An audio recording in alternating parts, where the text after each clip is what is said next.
after active start yesterday with too many interesting and very exciting topics, we started with public sector accounting. Yes. We started from public sector accounting and ended up with IFMIS implementation and GovTech. And of course from DAG on the impact and broader. So today we are going to go into another very important topic of sustainability reporting. And we are going to hear the recent developments. As we started the topic in Georgia during our meeting in Batumi last time, I think that's not any more surprise for PULSAR and probably more expectations of what is our role, our next steps of our countries in sustainability reporting. At the opening, as Adrian said, even the WorldBank has changed its vision, and now we have a livable planet, the world free of poverty on a livable planet incorporated into our vision. And this is the expectations not only from the international financial institutions, but from many donors, partners, investors, citizens, and this is the way we need to go. Ivona just said, I need to advertise. I don't think that knowledge products of PULSAR needs advertisement, but this is just the ad. Please see that there are publications when you go out, exit from this door, and also, of course, all those products on our pulsarprogram.org website. Very good publications. The roadmap is here, the impact, the value of accrual accounting, multi-dimensional chart of accounts we were discussing yesterday, and many more very useful publications. So I'm very pleased just to reintroduce our speakers. Ross Smith, as you probably all of you know, is Program and Technical Director at IPSAS-B, leading the International Public Sector Accounting Standards Development since 2013, and bringing also a lot of knowledge on sustainability reporting topic. And Bernard Schatz, who is very good professional and our good friend, is representing now PwC.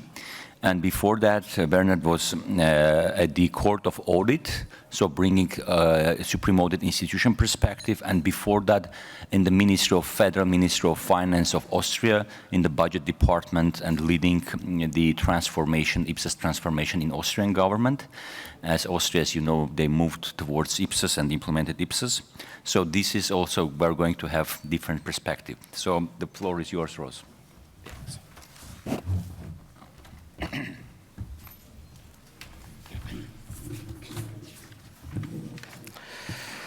Thanks, and happy to be here again. I have to say I really enjoy coming to the PULSAR programs. They're always very well run, and the participants are always eager to engage, and great social activities overall, including the one last night.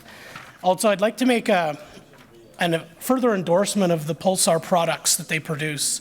I think they're great and they're targeted for this region, but I can tell you that IPSAS-B members and staff, when we go around the world, we often highlight these exact products as tools countries should look to when they're thinking about their PFM reform. So you're very lucky to have that support and take advantage of it.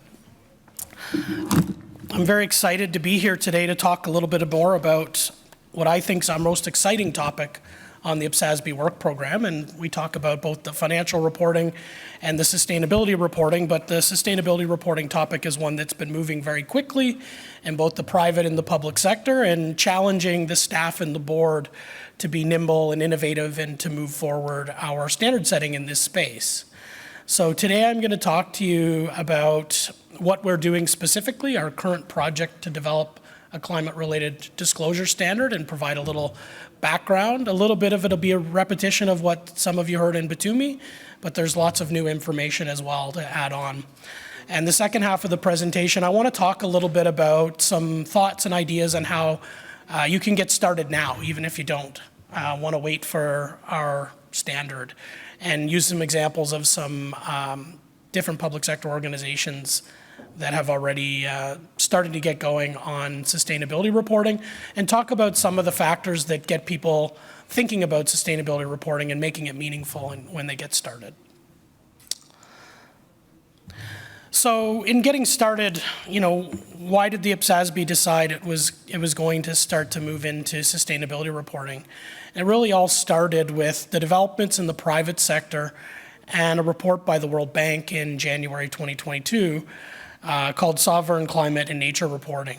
And that report by the World Bank was a great report in that it assessed the global capital markets and the need for climate reporting information for capital markets perspective, and highlighted the significant amount of capital market transactions that are driven through sovereign credit in the private and the public sector, and that there was a developing need for sustainability guidance with a public sector angle, taking reference with the very fast private sector developments with the ISSB and other standard setters and developing standards there.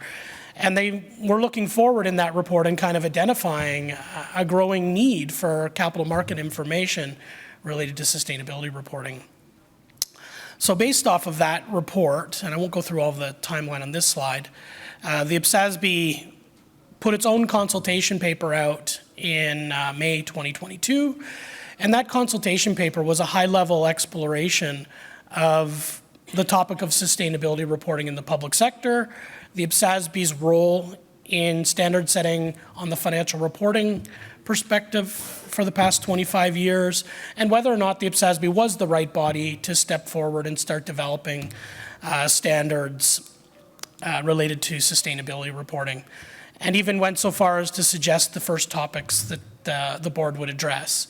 And the main topic to highlight is the climate-related reporting standard, which was the main topic that consultation paper proposed the board would deal with first. And happy to say that the feedback we received on that consultation paper was very positive.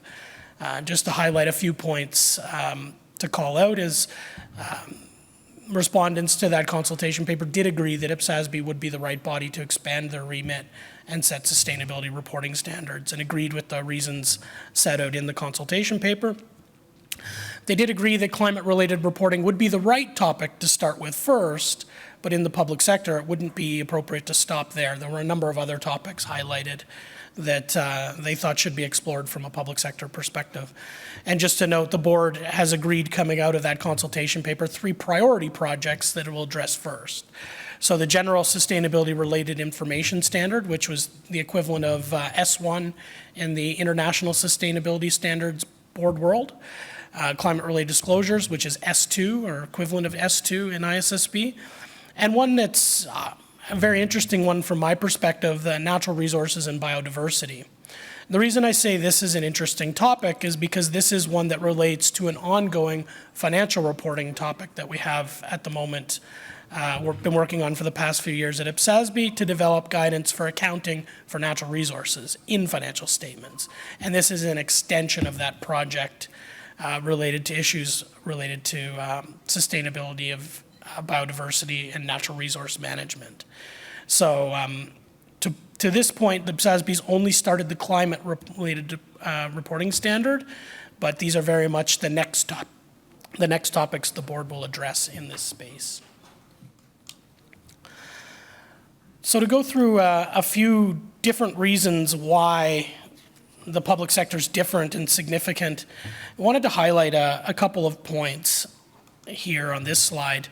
And when we're really looking into this issue and trying to understand the public sector's role in sustainability reporting, from our perspective, we really see the public sector front and center. It's not the private sector that's going to drive change in behaviors. It's not the private sector that's going to make things happen in a sustainability context. That's really going to start on the public sector side. And that's when you think about the international commitments that nations have agreed to from a climate change perspective. That's the nation itself that needs to agree to those commitments, think about the programs it wants to put in place, how it's going to finance those to eventuate change. But there's 2 specific public sector reasons that we highlighted in the feedback to our consultation paper that are really unique to public sector. The first of those is the stewards of public assets. So we heard a lot about this yesterday in Dag's presentation about the importance of public sector entities appropriately managing their assets and knowing what their assets were. This is very much true from a sustainability perspective as well. The management of public assets, sustainability of those long-term, transparency related to how they're managed, the programs that are being committed to are all things that happen on the public sector side first. And then probably one of the more interesting areas to think about is looking at as capital markets start to demand more sustainability information, that will start to become a barrier to entities looking to raise capital, that they have sustainability related information available, particularly related to climate. That will become a higher and higher bar, I think, over the future years, both in the private sector, but also in the public sector side, where you'll start to see market participants asking for information on sustainability matters, particularly on climate and climate plans, and that the funds will be used for, positive developments in sustainability spaces. And we're already starting to see the regulatory community start to take more action in this space. So I think given the global significance of capital market transactions, again, the World Bank report highlighted this very well in January 2022, 40% of global capital market transactions are public sector transactions. 20% of the global workforce are public sector employees. And 40% of global GDP approximately is driven by the public sector. So it's clear that to make any progress on the sustainability front, the public sector is going to have to be working hand in hand with the private sector on this.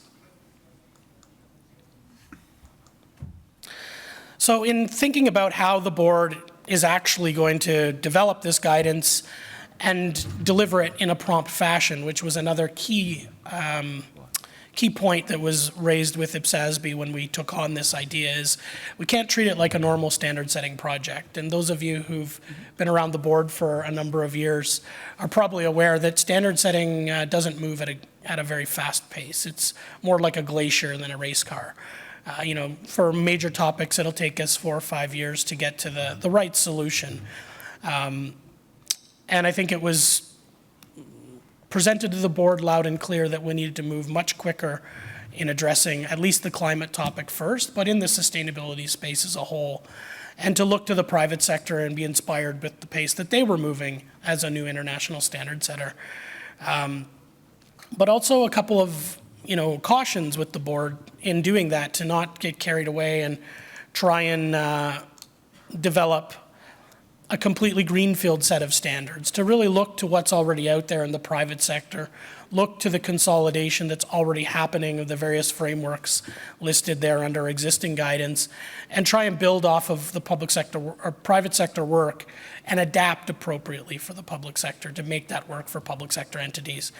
In doing that, one, you'd provide a baseline of reporting that's consistent between the two sectors, but different and unique for the public sector where needed, but also allows you to move quicker and to build off of the growing concepts. And one of the things we've found in moving into this space is that the sustainability expertise you need to set standards, the sustainability expertise that entities need to provide, to do the reporting, to capture the metrics, is a scarce resource globally at the moment. There's not a lot of experts in this reporting space at the moment, and in the accounting community in particular and audit community, it's definitely a growing space, but the level of expertise at the moment is probably not where it needs to be in the future when we have a full set of reporting standards to use.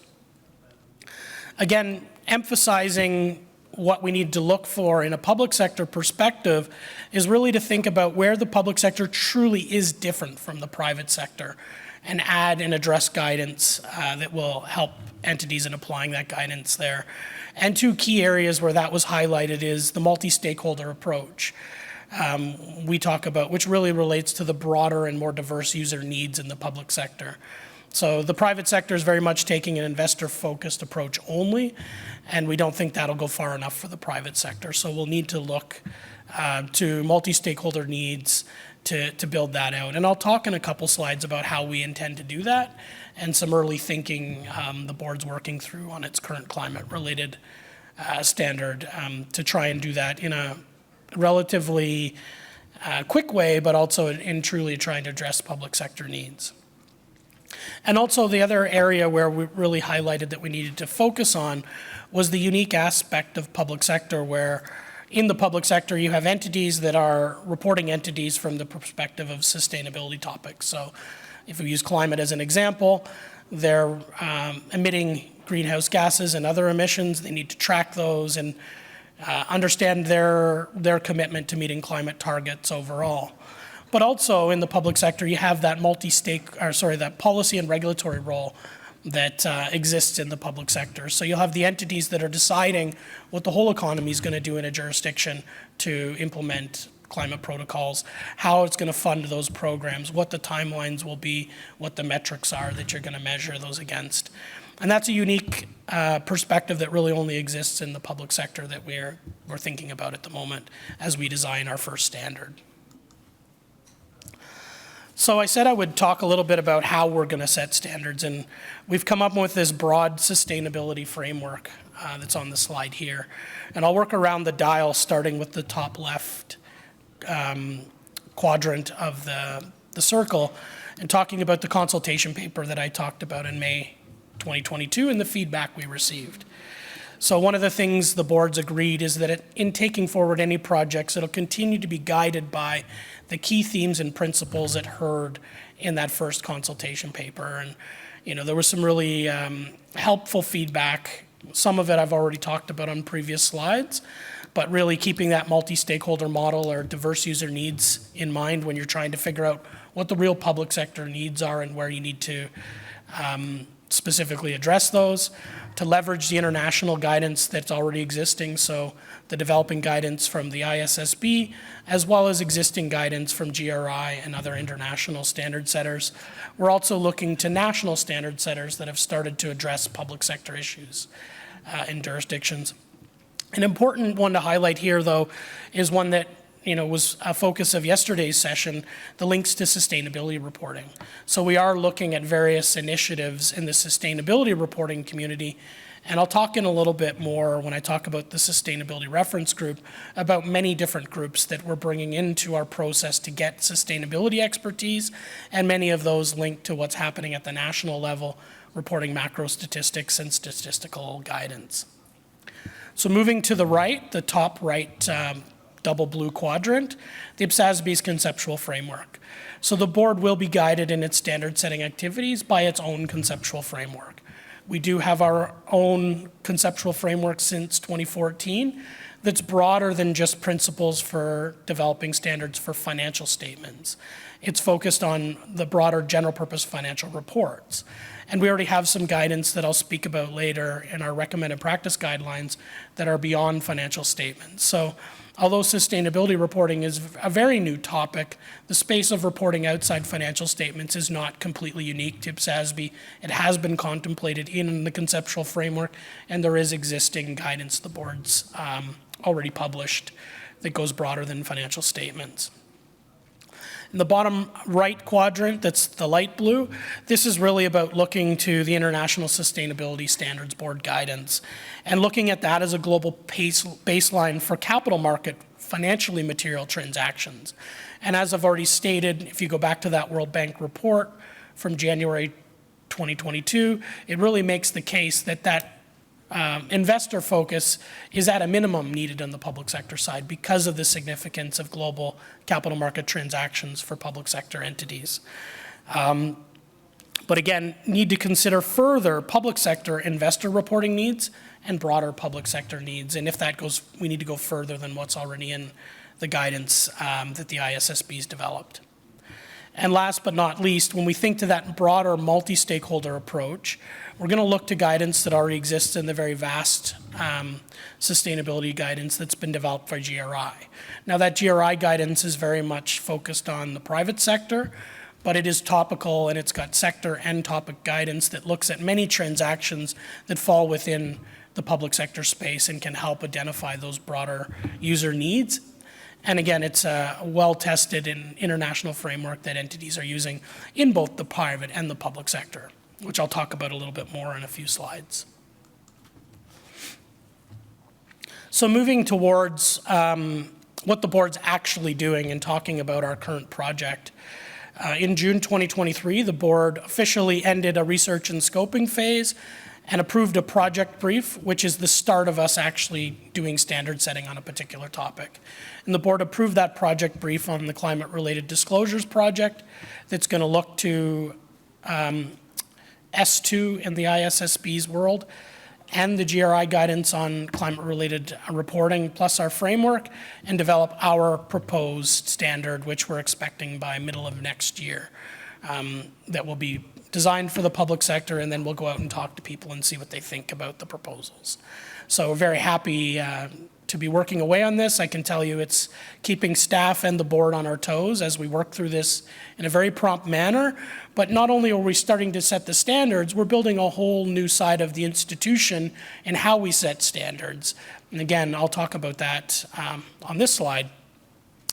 So in deciding how we're going to set standards, the board realized and received feedback that although it has the experience as a standard setter to develop public sector guidance, the expertise from a sustainability perspective is not widely held in the staff or the board.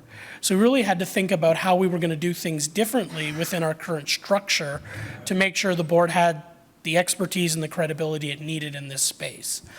So in deciding to do that, the board did decide that it would use its existing governance and advisory structure through the Public Interest Committee and the Consultative Advisory Group as the overarching bodies that will oversee the standard setting activities.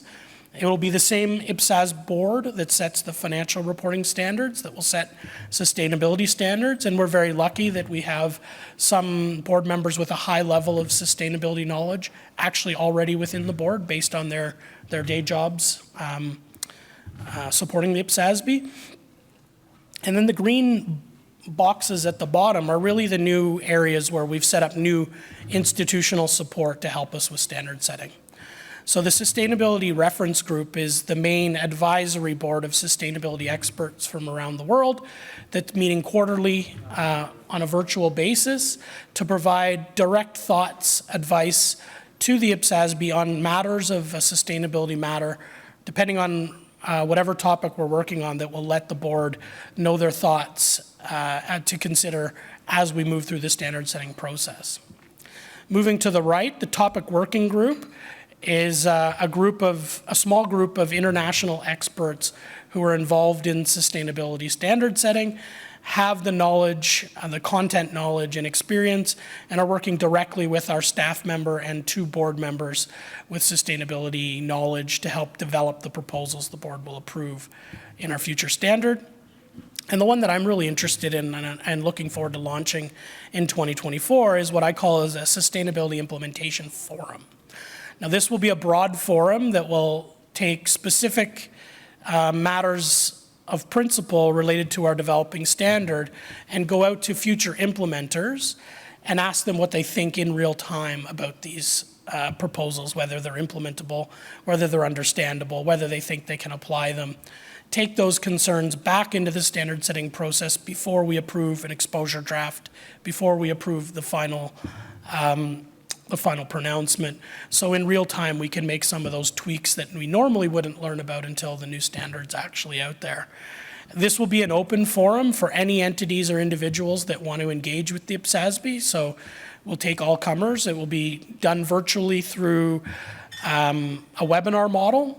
So a couple weeks before each forum, we'll put out a short paper and some supporting material for people to review in advance on the matters that we're going to discuss. We'll ask for feedback back to the staff, and then we'll develop a presentation that goes through the comments, concerns, how the board's going to take them forward, and report that back to the global forum. So this is new. We've never done anything like this in our financial reporting work program. We've never done it on sustainability, obviously. So we're really looking forward to giving this a shot and seeing how it works. If it does work well, we might try it in other projects. Just a quick list here. I won't go down the whole list, but this is our current Sustainability Reference Group member list, and these are the organizations. We have representatives that are joining our Sustainability Reference Group to give us advice. And this isn't a static group. We'll grow it over time as we identify more organizations that we think are important to include. We have tried to keep this to international and regional organizations that bring a broad perspective rather than getting too caught up in jurisdictional issues. We think we'll leave that to the national standard setters. And what we've learned in setting standards in this space is it is a different group of stakeholders, but there is some commonality with our normal stakeholder group. And very happy to note that the World Bank is represented. We have Bonnie Sorais and Patrick Kabuya, who both support us on the reference group and support us in many other activities as well. So very grateful for the excellent support we've received from the World Bank in helping us move into this space. Here's a quick timeline. I've already talked to this in detail throughout the presentation, but just to highlight a couple of key milestones.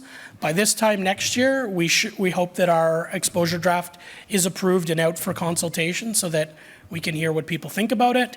And ultimately, we're hoping by the end of 2025 that we'll have our first standard out there on climate-related reporting. The board has admitted that it's not going to aim for perfection.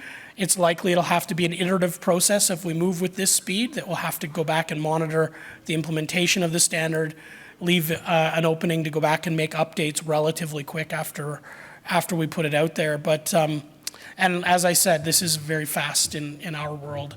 If this was a traditional timeline of what we do in a standard, I guarantee you that would say 2027, not 2025 at a minimum. And most of the time we'd probably go past the deadline as we work through things. So, and that's me just being self-critical of how we set standards. It's a great process, it works well, but it takes time. And because of the consultative nature of what we do, we have to leave opportunities to hear from stakeholders. So we're walking a fine balance with this faster timeline and trying to use those new institutional support mechanisms to get that feedback in real time.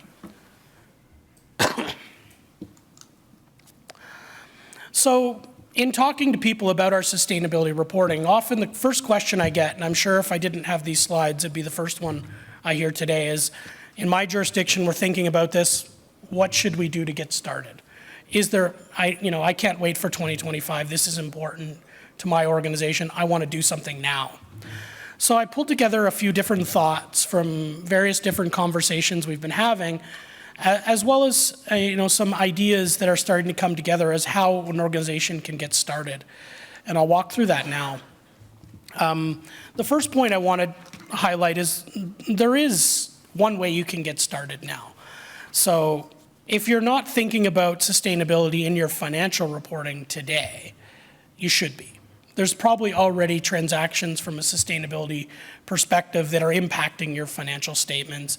You should be accounting for the assets and liabilities related to those commitments you've committed to, how you're going to achieve your targets and plans. Whether you're on accrual or not, there is a way to get started. So if you're not on accrual, you can actually use our RPGs 1 and RPG 3. RPG 1 is Recommended Practice Guideline on Long-Term Fiscal Sustainability.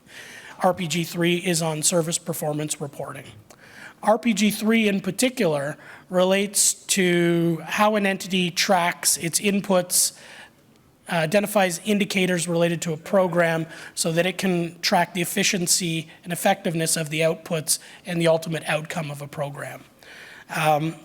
Entities can apply this standalone for any program it has, including sustainability reporting. And then if you're applying that at a program level, you can also look to your macro fiscal projections and try and take into account the impact of those programs on your long-term fiscal sustainability by using RPG 1 that I mentioned. And the board has already undertaken a project called Reporting Sustainability Program Information, and it's updated both of these pieces of guidance to add sustainability-related examples on programs financed by different instruments. So there's examples that talk about a green bond. There's an example talking about a carbon tax and a program that it finances.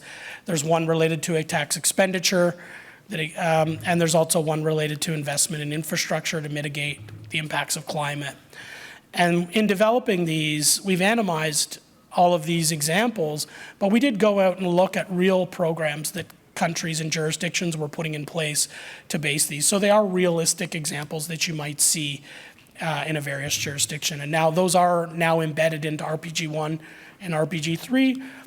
The models itself have not changed. The board, in looking at it, agreed that they were perfectly appropriate for sustainability reporting. The problem was they didn't say that. They didn't have any examples to help people see that. So that's what the board's done in addressing the changes from May 2023. So if you're sitting here as an entity and you're asking yourself, well, this seems really difficult, I'm not sure where I should even start or how I should think about this.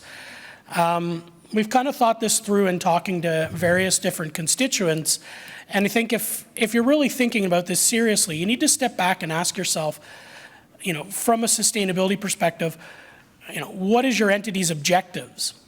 What are the commitments you've already committed to? What data are you already tracking?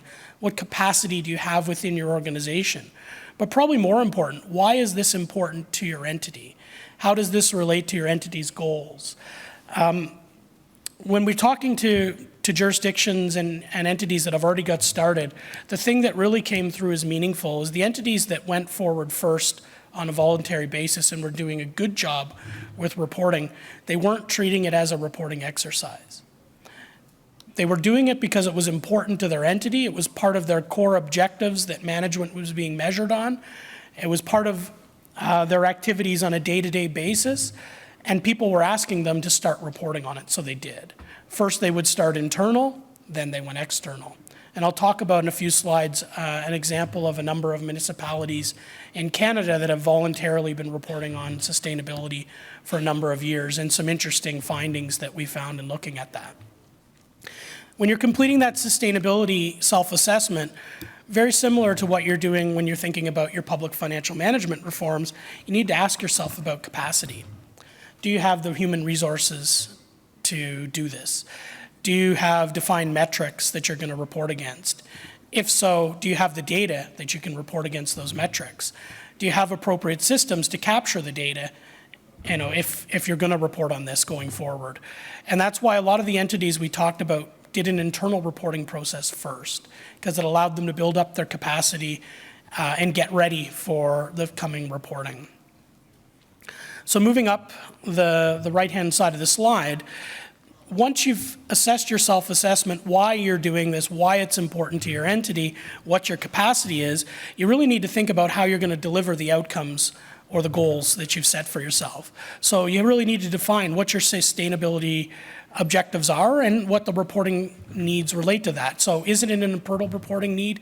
Is there an external reporting need? Is this something your users are demanding or something you're just thinking about? What's your plan and timeline to do this? Most jurisdictions probably won't be able to do this right away. It might take several years. If you're thinking forward to the future, what's the reporting landscape going to look like? Is your jurisdiction going to mandate a certain set of sustainability reporting standards for the private sector or the public sector? If so, do you want to start working towards that framework or another framework? Think about those things so you don't end up in a situation where you've bought into a framework that's not going to be the one you ultimately have to report on down the road. And lastly, look to other entities. Think about best practices in reporting. It's no different than financial reporting or private sector. So, assess the reporting standards that you think you're going to have to report against. Think about your assurance needs. This is a really interesting space when you think about sustainability. It's a developing space quickly in terms of the global standards, but also in just assurance reporting practices. So, will you need to be assured at the beginning of your reporting? What type of assurance is that? Is it limited? Is it fair presentation? Is the information even assurable that you're going to be collecting? You need to start thinking about that earlier, and you need to bring in your future assurance provider into those conversations as much as you can early in the process so that you don't get a surprise down the track. Again, this is really a developing space. We're starting to think about this longer term. We're thinking about some sort of output that IPSASB might develop with a partner, that kind of like a roadmap to sustainability reporting that we can help people get started on, but this is just early thoughts. But, we'll continue to evolve this thinking as we take it forward. So going back to what we're seeing in Canada, which is, I'm not just saying that because I'm Canadian and we're based in Toronto, Canada, that we've picked 5 municipalities in Canada. When we went around and started talking to people, there really was this cluster of municipalities in Canada that have been doing sustainability reporting for a number of years. They're all doing it voluntarily. None of their jurisdictions or controlling parties have told them to do this. As I said, they're doing it because it's important to their local needs, to their goals as municipalities, to their budgets, their plans, they're planning to execute. So they all decided to get started. And interestingly enough, they've all used the TCFD recommendations as a starting point, but they didn't stop there. In all the instances, except for the City of Vancouver, they've gone farther to look for other guidance as they try and define how they're going to report. And again, just an interesting observation. Another point to note is these are municipalities, but they're all relatively large in size. So the City of Toronto is around 5 million people, which is the biggest municipality in Canada. The smallest on there is probably the City of Mississauga, which is a suburb west of Western Toronto that's about 1 million people. Vancouver's about 1 million people. So they are municipalities, but they're quite large, and they have quite a number of activities at the local level that they're responsible for delivering on that have a climate-related angle to them, which is why they were so anxious to get started in this space. With that, that brings me to the end of my presentation. Happy to take questions now, or if you want to wait until after Bernard. Yes, yeah. Thank you very much, Ross. At least this is very clear on IPSA's board side that you are moving the agenda forward, and there was a major progress since we met since June. Within 3 months, you've made a very good progress, and I expect a lot of questions coming. Bernard, please.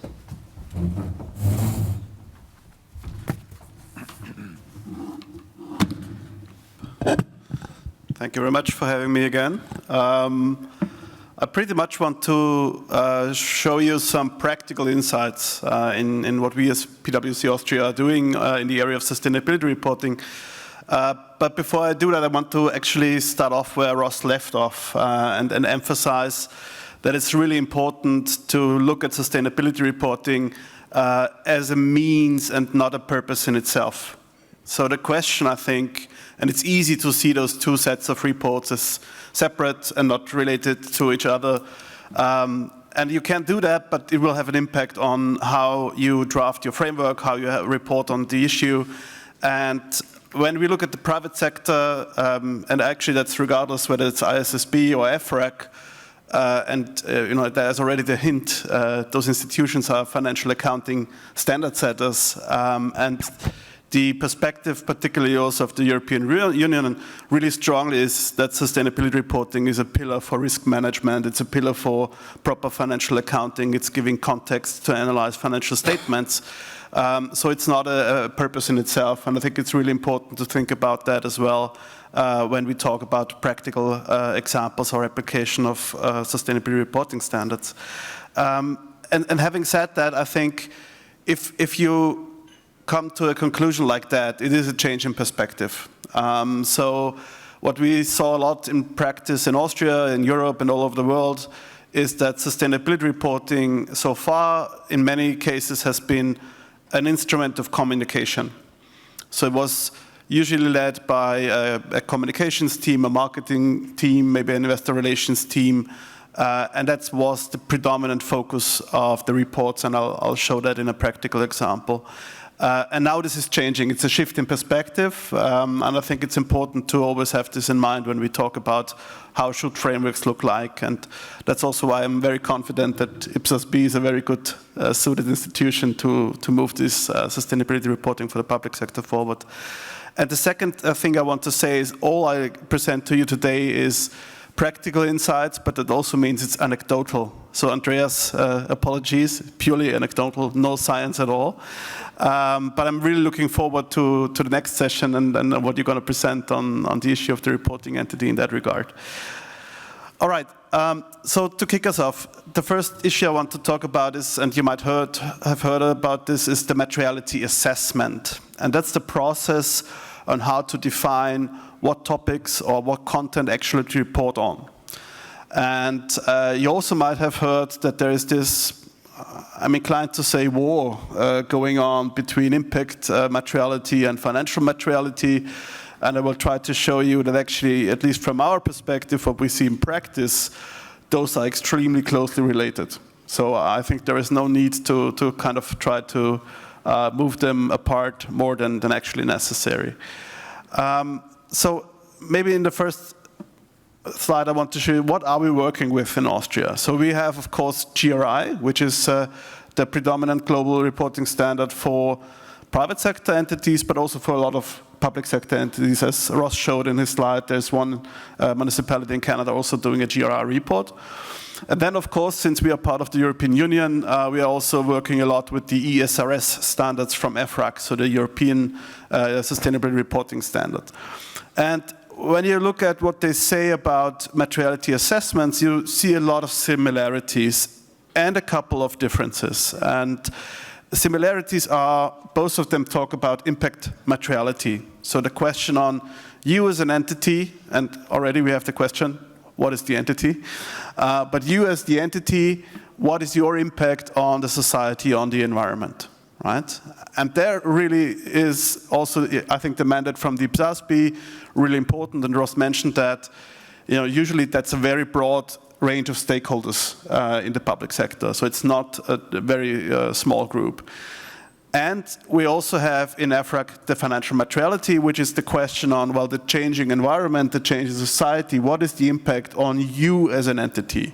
And that's basically measured in financial terms, right? That could be a reduced tax revenue, it could be an increased tax revenue, it could be a subsidy program you have to set up, it could be a service you have to implement, all those kinds of things when we go to the public sector. Both of them consider the value chain. I think that's really important, and I think it's interesting to think about that also in the context of the public sector, because I would say you easily span the globe if you start thinking about that. And this is an instrument of assessment. It doesn't mean that you have to report all metrics, all policies, all strategies through the whole globe. It just helps you kind of refocus your perspective, and if you don't look at the value chain, you might miss important developments and considerations. Both talk about actual and potential impacts, and I think this is also a really important element because, again, I'm coming back to the point, is it a purpose in itself? No, it's a means. What kind of means is it? We want to steer action, we want to help develop policies, and if we do that, we have to anticipate potential impacts, right? If you just start developing policies and programs once impacts hit, that might not be the best way to manage in the private sector as well as in the public sector. Maybe also what is important, I think, is to say, well, even though it's an entity perspective, in the frameworks you are obliged to take internal information, of course, but also consider external information. And I think it's particularly important if you look at a lot of the reports from the WorldBank, for example, on how the impacts of sustainability topics are in the public sector for governments. So you would have to reflect on that and just position yourself and think about whether that's material to you or not. What I want to emphasize maybe also is placement, and Ross, you touched on that already. So the question on what is the segment of the sustainability reporting, if it is a segment, or how does it interplay with other reports? I think that's a really important point, and as well also the question on do you have to provide assurance or not? So what we can see in practice is the mere placing of the sustainability information into the management report in the context of the ESRS is dramatically changing the perspective on how you look at that piece of information, because it has to be consistent with every other information in the financial report. Really important. And also the question on, does it get audited? Because if it's not going to get audited, and I'm going to put it positively, people might have different views and they might not get challenged on those views. So that's really important, but you can see there's a lot of familiarity, a lot of commonality, but also very significant, I think, very important distinction in practice. So how do we go about doing those assessments with our clients? And we have a lot of clients, of course, in the private sector, but we also have entities which would be public sector entities, which might be corporated, but they serve a public purpose. So the first point really is this arrow on the top of the slide. It really starts with understanding the issues. So if you do not understand the issues, you can't start valuing them and considering how to move forward. So the first point is kind of familiarize yourself with what is actually carbon dioxide emission concentration in the atmosphere, what does it lead to, what are the main sources, kind of understanding the issue. What is a circular economy? Why is it important, right? So I think there are very good also visuals around showing you the most important materials for production at the moment, and they show the geolocation of those sources at the moment, and you get easily an understanding on why it might be important to reuse materials as well as just dig them up from the ground every time we need a new product. So that's the first step. Second step is really to identify whether those topics are relevant to you, and you're going to do that through an assessment. And I think this is an important element. And you see that in the bubbles of impact materiality and financial materiality. It's very small, I apologize. But what I wanted to do is actually just give you an idea. You have to kind of find an operational way. And how we do that usually is we quantify it. Right? So we have actually with clients, and it's on the left-hand side in the impact materiality box, there's a spreadsheet, and in the spreadsheet you discuss with the client what are your impacts, what are your risks, what are your opportunities.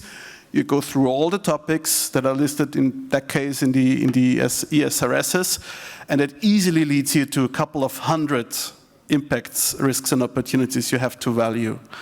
And that sounds like an onerous exercise. And frankly, it is, but it really is baselining your understanding on those topics and on those issues. And it really informs your decision making on, do I need a policy, right? Because sometimes you might have a risk, you might have an impact, you might have an opportunity, but you might not need necessarily to actively manage that. And I think it's important to distinct that, and you're not going to do that if you just remain on the topical level. So if you say, is climate change important to me? That's not triggering the question on, do I need a strategy, do I need a policy, what are my metrics, frankly. So it's an important step. It takes a couple of months, frankly, because there's also stakeholder engagement, people bringing in perspectives. For the first time, engineers talking to accountants, talking to strategists, talking to PR people. So it's a very diverse group we usually have on the table for that, and that takes time. So those people have to kind of find a common ground on how they see that from the entity's perspective. And in the area of financial materiality, it's quite similar. So we actually use the financial statement as a starting point. And we say, well, actually, giving your financial statement, your revenue, your expenditures, your balance sheet, what will be a material impact to you, right? So you can come up with percentages and scale that down and start questioning yourself. And just I'll give you an example. So you could say, well, carbon dioxide emission, it might be an opportunity even for a government because you could have a carbon tax and that might be additional revenue, right? At the same time, you could say, well, it could be also a financial risk because it might impact your corporate tax revenue, right? And both of them would be lines in that kind of assessment.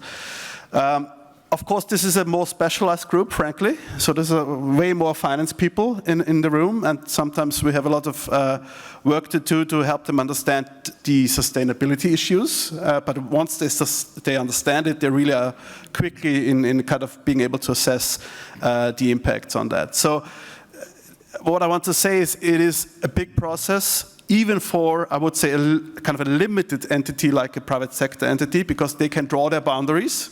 They can decide whether they're going to play in a certain field or whether they're going to be global or whether they're going to be regional, stuff like that. Probably more difficult in the public sector. So I have a couple of kind of insights and recommendations I would like to discuss with you. And the one it is a one-off effort in the first place to understand that. It's way easier to maintain the big table I showed you with the couple of hundred line items than actually to draft it in the first place. I think it's the wrong place to save your time and effort. It's a good and well invested time and practice to have a sound materiality assessment.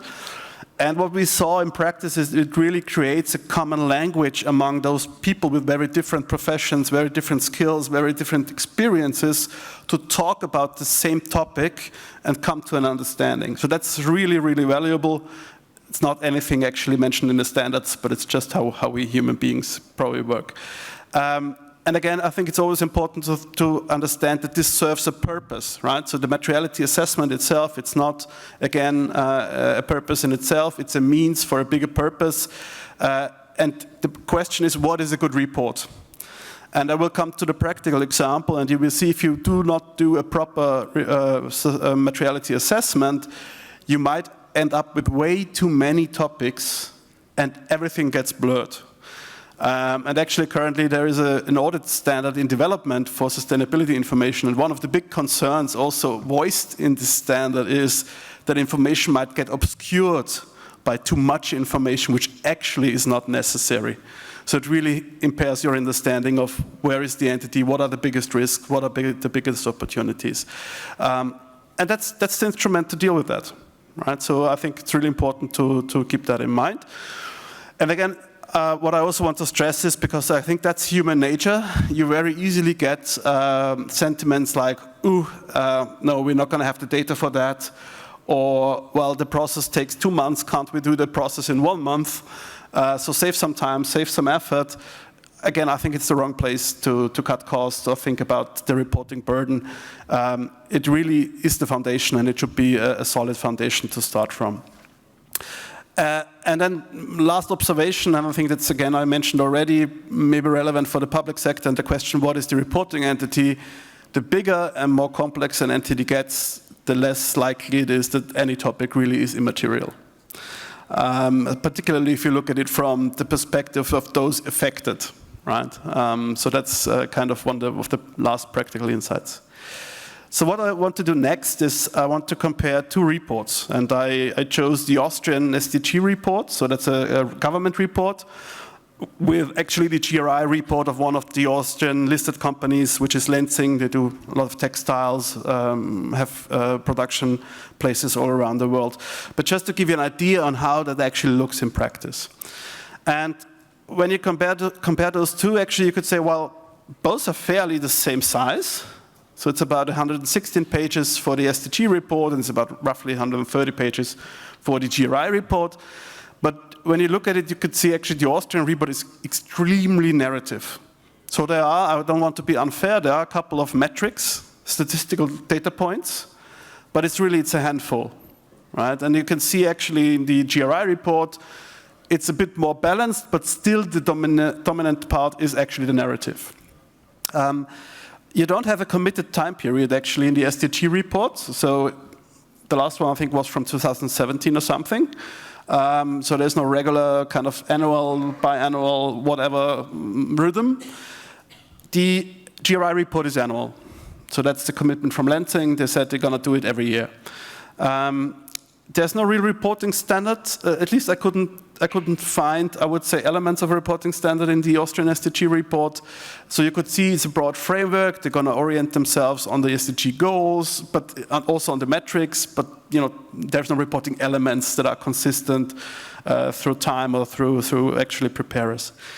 So what are they talking about? And I think it's fair to say both of them, for example, talk about governance and the question on who is responsible. And I'll show you in a minute where the difference actually lies from my point of view.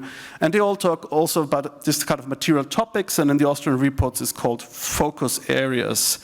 And again, I'll give you an insight into what that actually looks like. So again, maybe you're not able to see all the details on the side of Lenzing. I'm going to narrate it to you. It's easily to understand. So if you look at the government report, there's a lot of talk about the different layers of government.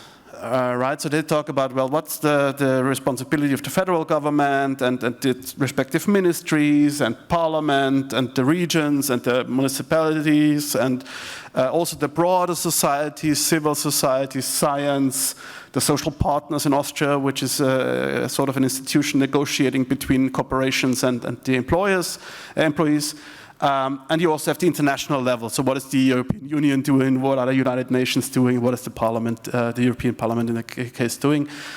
And frankly, what I got from reading it is it's complicated. So you don't find a single name of a person in the report, right? So it's always kind of, well, yeah, the ministries should work together. We have to wait on what the European Union is doing. We want to be consistent with the UN. So that's all fine and it's fair, don't get me wrong. But if I want to know who's actually in charge and who's accountable for, making progress, I have no idea. If you look at what Lansing, of course, is doing, and maybe that's a bit easier because it's a smaller entity. Again, we have the question of the entity. You have the CEO, who is ultimately responsible. And he shows you actually how he divides the responsibilities and the tasks and mandates among his people, and you have them by name, right? You can call them up, and also in respective forums, you can ask them questions and stuff like that. So it is a bit of a difference, I would say. And that makes the reporting standard, right? So you can kind of mandate how people have to talk about that. And then, again, the areas and metrics, and you're not going to be able to see anything on the slide, but you don't have to. Within a blink of an eye, you can see this is purely text, right? So we talk about the focus areas, but we purely talk about why is the digitalization important, what is the state of young people in Austria. Everything true and fair, don't get me wrong. But you don't get any idea on, so what is the program, what is the metrics, who's responsible, what kind of budget have you behind the ambitions you are presenting, what is actually the KPI measured, and why do you think you are impacting the KPI with the measures you outlined? I mean, we're not outlining measures anyway, so we might not have to take care about that. And that's a bit different in GRI, but it's still also quite qualitative. So if you read the Lansing report, you get also, energy is important to us. Among accountants, you could say, yeah, of course, it's cost. Why wouldn't it be important? But also from a sustainability perspective, it is important because it's a question on where do you source your energy. And they have a lot of narrative elements around that, but you can't really see what's their strategy now to handle that. So I think it's really important to see that. So what I would kind of boil it down to is, if you present metrics, it would have to be very clear, why are you presenting these metrics selectively? I mean, there's a lot of metrics that could be presented. So what is actually the role of the metric to manage the risk, the opportunity, develop your policy, programming, and stuff like that? So the second point I wanted to point out is just to how frameworks could look like. And for example, I got this kind of food security sustainable development goal, and you can see on the right-hand side there's this list you might be familiar with, where you have statistical indicators that should be used to measure the progress toward food security. And you have GRI, which also talks about food security, but it basically tells you, well, think about whether you have food security as an issue in your company, think about how you manage it, and then how you report about it. So it's a very qualitative reporting standard. So you get very different applications of those two around the globe, right? So that's the nature of how the standard is written, how the framework is written in many cases. And what I wanted to show you, and that's not an endorsement, although I think it is a lot of very thoughtful consideration.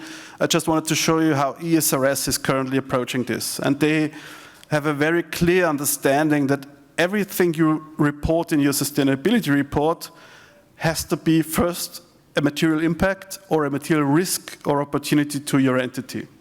So if it isn't, there's no place for it in the report, right? So we have a lot of clients who have a lot of really interesting measures which are good for their people. Let's say they have good food in their canteen and they have, childcare and stuff like that. But they really struggle to kind of say, why is this a material risk not having it to the entity, or why is our impact material to the, our employees? So that's kind of where you start to tying this all together. So it's really important to understand that every metric should be really reporting progress and should also talk to you about how you view a certain challenge. And it should always gonna tie back to your strategy, to your governance, who's responsible, all those kinds of things. Otherwise, you get this disconnect we saw earlier. So you might be able to report a lot of narrative, you might be able to report not a lot of indicators, but really the reader is not gonna understand how those two actually interact and are intertwined. Conclusions at the end of my presentation. Again, I think currently still the practice is very diverse. I expect it to change, quite frankly. So once ESRSs and also ISSB standards are becoming more common, I think we're going to see a lot of more harmonization, also driven by assurance, also driven by that it's part of the financial statement and the qualitative characteristics that come along with that. Currently, it's really fragmented. There's very different reporting elements around, depending on the entity, depending on the time you look at the reports. And I think the specificity of the frameworks matters, right? So when we talk about reporting standards, I think it's always important to strike this balance between being principle-based enough that people can use the standards all around the world, but be specific enough that it really makes a difference. Otherwise, you get this kind of diversity in practice we see currently. And also, again, I'm coming back to the point, what is the purpose of the information presented? So is it risk management, is it financial related, or is it purely sort of informative in character? I think that's really important to keep in mind. I think also the question of the reporting entity is important. I think I alluded a couple of times on why I think that's the case. And I think also really important is quality over quantity. Because as an auditor, as somebody who supports people in doing sustainability reports, you can feel the difference if you read the reports, whether it's concise, it's really tackling the core issues of the entity, or there's a lot of narrative and metrics around which are nice to know, but really doesn't change your opinion about the entity. So I think this is a very important element from my point of view as well.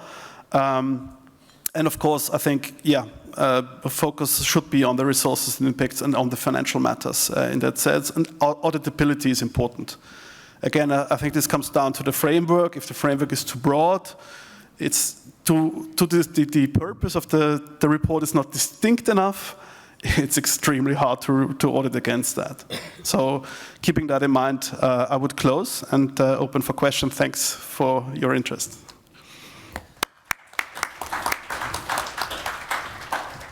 Excellent. So many practicalities. Thank you. This also helps us to understand that there is still a lot of challenges in this topic, and that also helps us to understand that not only our countries are struggling, but there is overall dynamics, current dynamics is the following. Let's open up for questions. Yes, Ivona, please go first.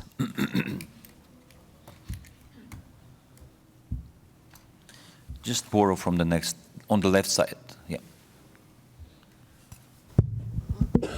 Yes, so I have a question because currently, at least in EU countries, there will be European sustainability reporting standards, which will be actually obligatory for large entities and later on even for larger SMEs listed, and smaller companies in value chain will be also required to report on sustainability.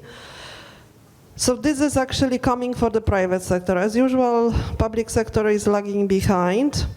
But my question is maybe to Bernhard, whether at least in Austria there is some consideration for the public sector, for the government, how to use the information from sustainability reporting of corporate private sector large companies, which I hope would also include SOEs. And it's also very important to underline that EU would require this corporate sector sustainability reporting to be prepared in electronic format. What I learned, the EU will have some kind of the platform which would gather this information. So I hope that there will be open access to this information. But how the governments are going to monitor private sector? Because in my view, even if you have sustainability reporting for public sector, it's not complete. I mean, the government should have one agenda for public and private sector. The question is how to monitor this, who are going to do this, and how to merge public and private sector together. Yes, Adrian, and probably we'll connect.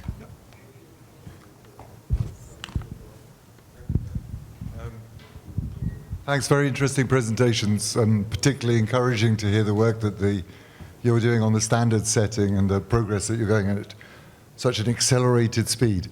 I do think it's important to remember that we're not starting from scratch. We've been working on climate change and sustainability reporting since 1992, when we did the Rio agreements, when all of our governments agreed to certain standards and started a reporting framework, which is accelerating in terms of both the frequency and the quality of the reporting, particularly since the Paris Agreement.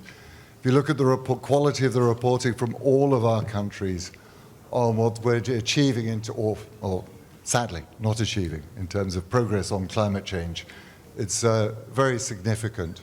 And in those reports, you have very, very detailed information at the sector level that is encompassing both the private and the public sector.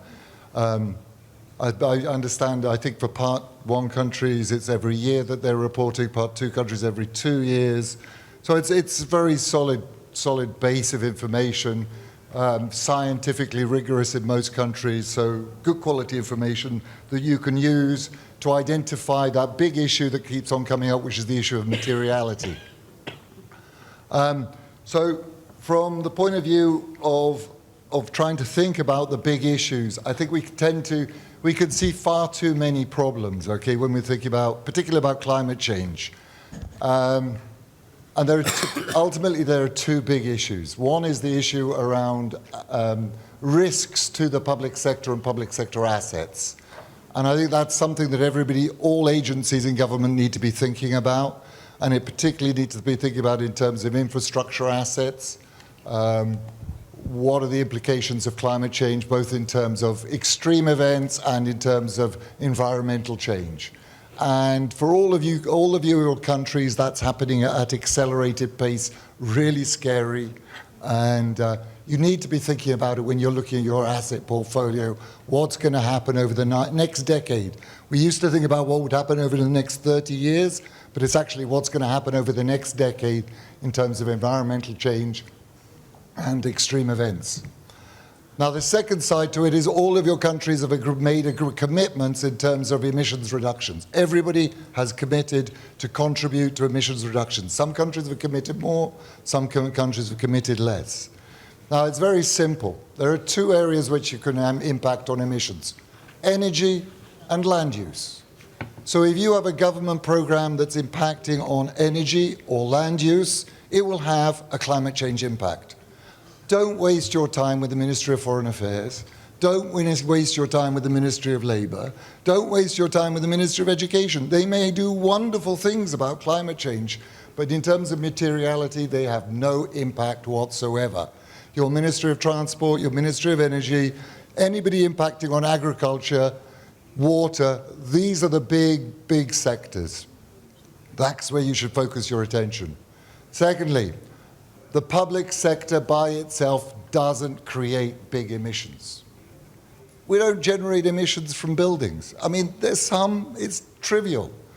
What the big impact of the public sector actually comes through subsidies and tax expenditures. That's how you distort the use of energy and land use by the private sector and by households. So if you want to really focus your attention, focus on where are your subsidies going and where are your tax expenditures. That's where you're having the biggest impact. So it's very simple. You can very quickly start identifying where you're having the material impact as a government through your budget. If you want help on these issues, we've been working on what we call public expenditure reviews. We've done public expenditure reviews with many of you. I've been doing climate change expenditure reviews for the last 15 years with many countries. I fortunately haven't done any work with you countries in this region, but using expenditure reviews, you can start looking at the alignment between your climate policy, your climate commitments, and what you're doing with your budgets. If you want to help on this, just ask your colleagues in the World Bank, give them a prod, tell them you want to do it, work with your colleagues in the IMF. They're all the teams. There's a lot of commitment around the bank through the international institutions. We're really keen to work on this agenda with you, and we're keen to support. So please just ask. Thanks. Thank you very much, Adrian. Very interesting and very good points. 2 points just to reflect, and Bernard will react. Only one question is that it started from 1992. It's not new. 15 years already, the World Bank and our other IFIs are conducting climate assessments. What we're seeing now is formal commitments by countries to do this and formal reference framework. Before there were the various, but now we have clear standards international, plus we have already European Commission adopted, European Union adopted a directive which requires and expects all the large and small SMEs, listed SMEs to comply with. So this is already a reality and this is already in force. Yes, please, Bernard. Thank you. Maybe so I'll start with Ivana's questions. And I think it's really important what you said about, that, there's maybe private sector reporting now and what is the role of public sector reporting. And I think, and also Adrian, I mean, you touched on that, I think as well, is those are quite big challenges. And I don't think that you can't say one sector is going to carry the load on itself. So it has to be a system where actually public and private sector work together and play off their advantages, their strengths, be considerate of their weaknesses, I would say. So that's really important. How does that play out in the European Union with the CSRD and the ESRSs? I mean, I think that really depends on how the public sector is set up in your country. So if I use Austria as an example, we have a very broad SOE sector. So actually, all railway infrastructure, all highway infrastructure, a lot of public housing, a lot of energy, utilities, water will be covered by the ESRSs because all those are corporates and they fall under the scope of ESRS reporting. But if you have those, I would say, in your core public sector in another country, that's not going to be the case. So we're going to see a very diverse picture on how actually, I would say, private sector reporting is also moving forward, public sector reporting in that sense. Another really important point I think you touched on is this electronic format. The reports have to be in under the CSRD. And I mean, maybe that's also playing into your point, Adrian. I think it's about information availability, right? So if you can easily access the information, easily analyze the information, that will increase the impact. So I think it's an extremely interesting idea. Probably you can't kind of copy-paste that to the public sector, but thinking about how can we actually enhance the usability of the information created, I think if that's going to your point, I think it's really important. Maybe, Adrian, I didn't get a big question, but maybe just commenting on your comment. I agree with your sentiment that that's not you, and actually there's big drivers of those changes. I totally agree with you on that. Maybe if I just reflect on my very own home country, you are right, government's committed to the emission reduction, but I still see a lot of finger pointing going on. Who is going to be carrying the load? Is it going to be more agriculture? Is it going to be more industry? Is it more going to be transport? Because usually you have different political parties responsible for that, of course. So I think that's where it gets complex again. And sometimes I think it would be helpful to have an entity perspective on that as well, to kind of facilitate those internal debates. And my other observation you can challenge, of course, is that, particularly in those voluntary commitments, I mean, those are volatile. They can change with a changing government. You can go from a very good report and a high frequency to a bad report or no report, actually, depending on what kind of government you might have, because there is kind of no commitment to I would say, a standardized reporting at the time. But I totally agree with you. And I think what I want to emphasize, the point you also made was start with the big points and think about quality and impact first and not kind of get lost into details. I think that's a really important element, yeah. Would agree.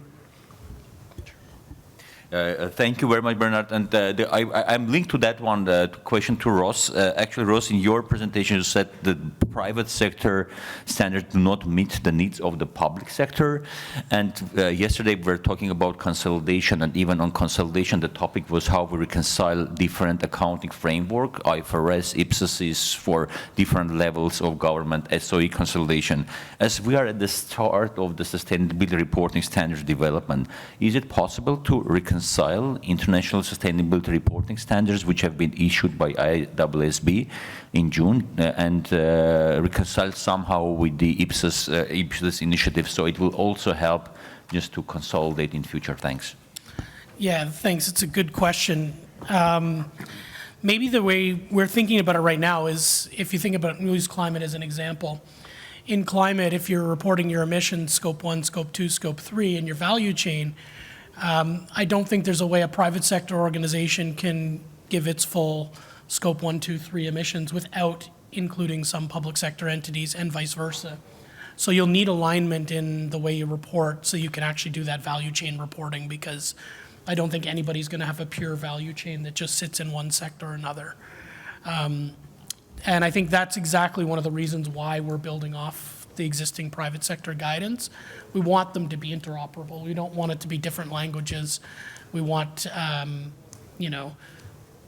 entities that are applying a consolidation approach for a financial reporting perspective to be able to do a similar process in thinking about your sustainability information. And that's why our board is really focusing on, whether you call it connectivity or interoperability, with financial reporting. I think it is really important not to lose that. And I see a follow-on question from Adrian. Yes, Adrian. Talk about scope 1, scope 2, scope 3. I mean, I don't know to what extent everybody's familiar with it around here, but that's basically scope 1 is your internal consumption, but scope 2, I think. Scope 3 is ultimately the impact you have on the environment through your activities, which, if you're a steel plant, obviously that's directly related to your activities. The big distinction in the public sector is your impact does not come through your activities, but through your regulations. Yep. So, and through your indirect use of taxation and expenditure to influence the behaviors of others. So, this is where it gets difficult for me in terms of understanding the role of the accounting profession. Because obviously, from an economist's point of view, that's the standard part of your analysis. You do a regulatory impact analysis and you assess, second and third tier impacts of your regulation. But for an accounting perspective, how do you deal with that? Yes. Thank you for the microphone, but I don't think I can solve it that easily. It's even worse, because if you think about the Paris Agreement, I mean, the Paris Agreement is actually the first agreement which is legally binding. I mean, the other ones, of course, are important in terms of development, but they were not legally binding. Paris Agreement is. But the governments, all the governments present in the room, they committed not for the emissions of the government. They committed for the emissions of the economy of the country. Yeah? And that's very different. I mean, if we look at financial reporting, obviously we look at the commitments of the government. I mean, they have pension obligations or something like that. That means, yes, the government has to pay pension to someone on a legal basis. But in this case, actually, the legal commitment is at the country level. It's not at the government level, although it's signed by the government. And that makes it a little bit more difficult. I have a very simple question to add on that, which is a bit unrelated, but very simple. From the Austrian perspective, I mean, it's very clear that Austria, as an EU member state, has to follow the directive of the European Commission. But do you think they will still use IFRS, which is not mandated by the European Commission? For sustainability reporting, right? S1, S2. Yeah, for sustainability reporting, of course. S1, S2. So maybe I start with kind of your point, Adrian. I mean, of course, you're right. So the regulatory power is the most impactful element governments have. But I can easily see financial impacts arising from using that power. So let's just take, an example and say Austria decides to ban any types of fossil energy production in 10 years, right? So that will be regulatory power. It will have a great impact on the emissions, but it will also have a big impact on the bottom line of the government because we would risk certain industries, we would have to finance transformation programs. I mean, you get the point, of course, but that kind of a thing, and that's the reason I think why they don't do it, maybe because there is an impact to the financial statement we're currently not talking about. So that's my personal sentiment, but I get where you're coming from. And maybe on your question, Andreas, I mean, will there be relevance for the ISSB standards? As far as I can see the landscape, I guess how I would describe it is that ISSB is doing sort of a catching up process in a sense that they say, well, we do the global minimum baseline, and that's going to increase, so it's not going to stay the same. We kind of, considerably at a certain pace are going to go where maybe ESRS are going or already going.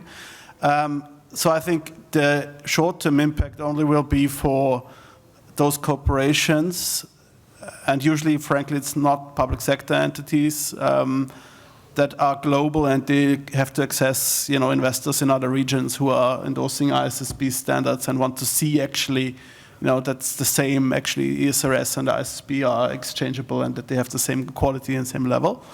Long term, I think probably if those posts get really close to each other, probably the question is going to dissolve itself.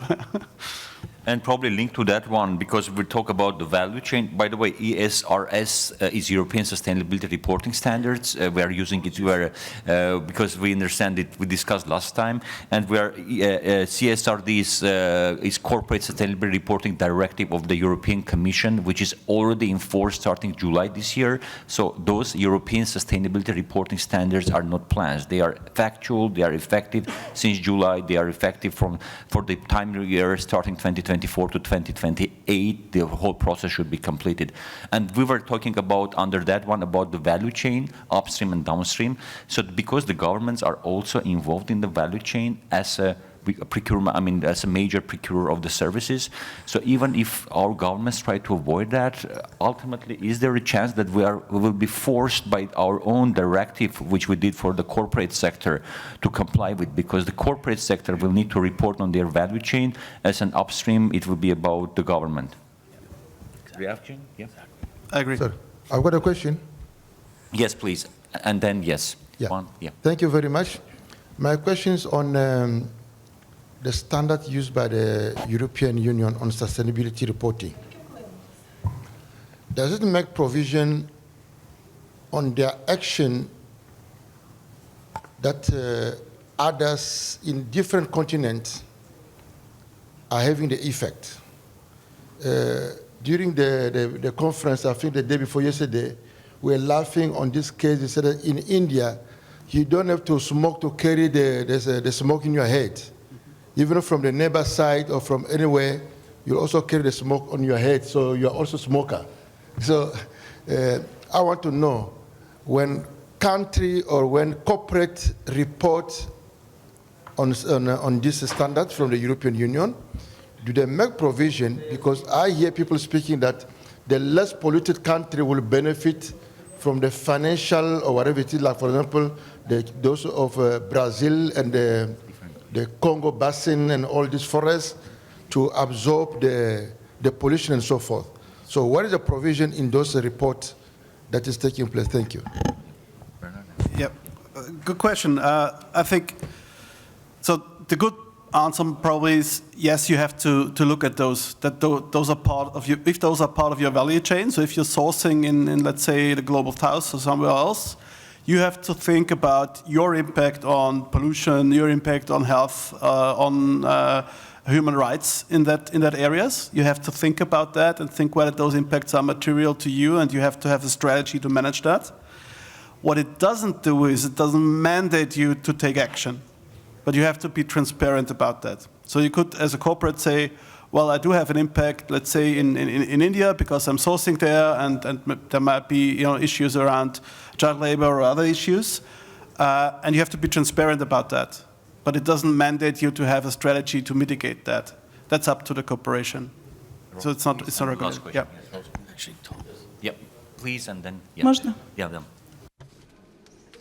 Thank you very much.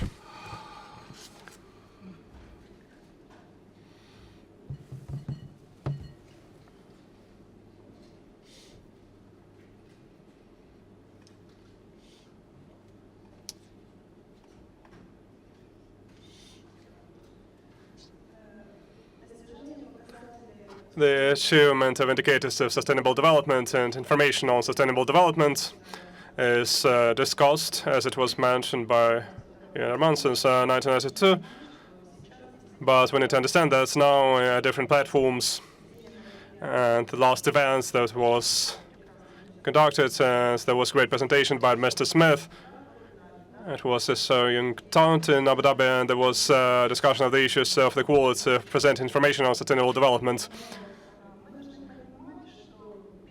We need to understand that the first formalization of reporting is conducted when the standards are adopted. The standard is the form and the format. It will be the issue of discussion. It may be taxonomy, or it may be description, it may be tabular form, but we need to understand that the first formalization takes place only now, and the discussion mostly is going on the platforms where there are accountants present. As at the level of the state, the government will be made most likely at the level of the Ministry of Finance of the certain state, because they are responsible for finance and partially for non-financial reporting. Sustainability reporting is non-financial reporting. It is very complex reporting, which is generated to make sure that all that you presented, so the most important is the quality of the reporting and how we can take these indicators at the level of the state, how we can consolidate them as much as possible at the state level, so to make sure that the government can report on the commitments of the state. But it is generated at the level of entity, and so this matrix, this reporting matrix that you mentioned, this matrix is at the level of the entity. And me as an accountant of the entity, I go to my manager and I say, listen, since January 1st, we need to file reporting on sustainability, which was discussed for 5 or 7 years. And there are some indicators, and we need to think about this. What happens at the entity level? They say, listen, you're an accountant, you're responsible for this reporting, you're supposed to file this reporting, but it is the management reporting, it is the reporting of CEO, and this accountant will apply to the regulator, to the Ministry of Finance. The Ministry says, they apply to the Minister. Please explain indicators to me. My question is very simple. Tell me, please. Could you give the example, maybe, of some country in this situation, maybe the example of our dear host, Austria, how this issue can be resolved? How do you see this problem? Are the ministries which deal with healthcare, energy, natural resources, how can we engage them in this work to make sure this is not just the problem of the Ministry of Finance and the accountants at the entity level? Thank you. It's a great question. Thank you, Ludmila.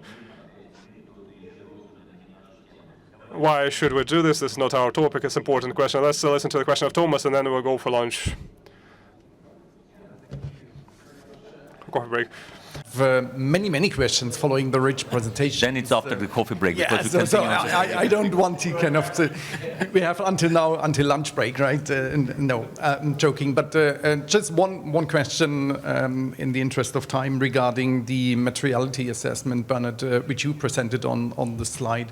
I think you linked the kind of the type of materiality to the perspective. You linked like the impact materiality to the inside out and the financial to the outside in. Is that always a clear cut? I could kind of easily imagine kind of a change in perspective for the impact materiality, like thinking about climate change having an impact on your product portfolio.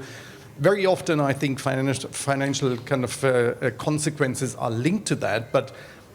And I think you mentioned that. Is it is it important to have kind of this clear linkages, or isn't it like overlapping and it's just two different ways of looking at it and collecting then on a whole perspective what are kind of the reporting issues I need to report on?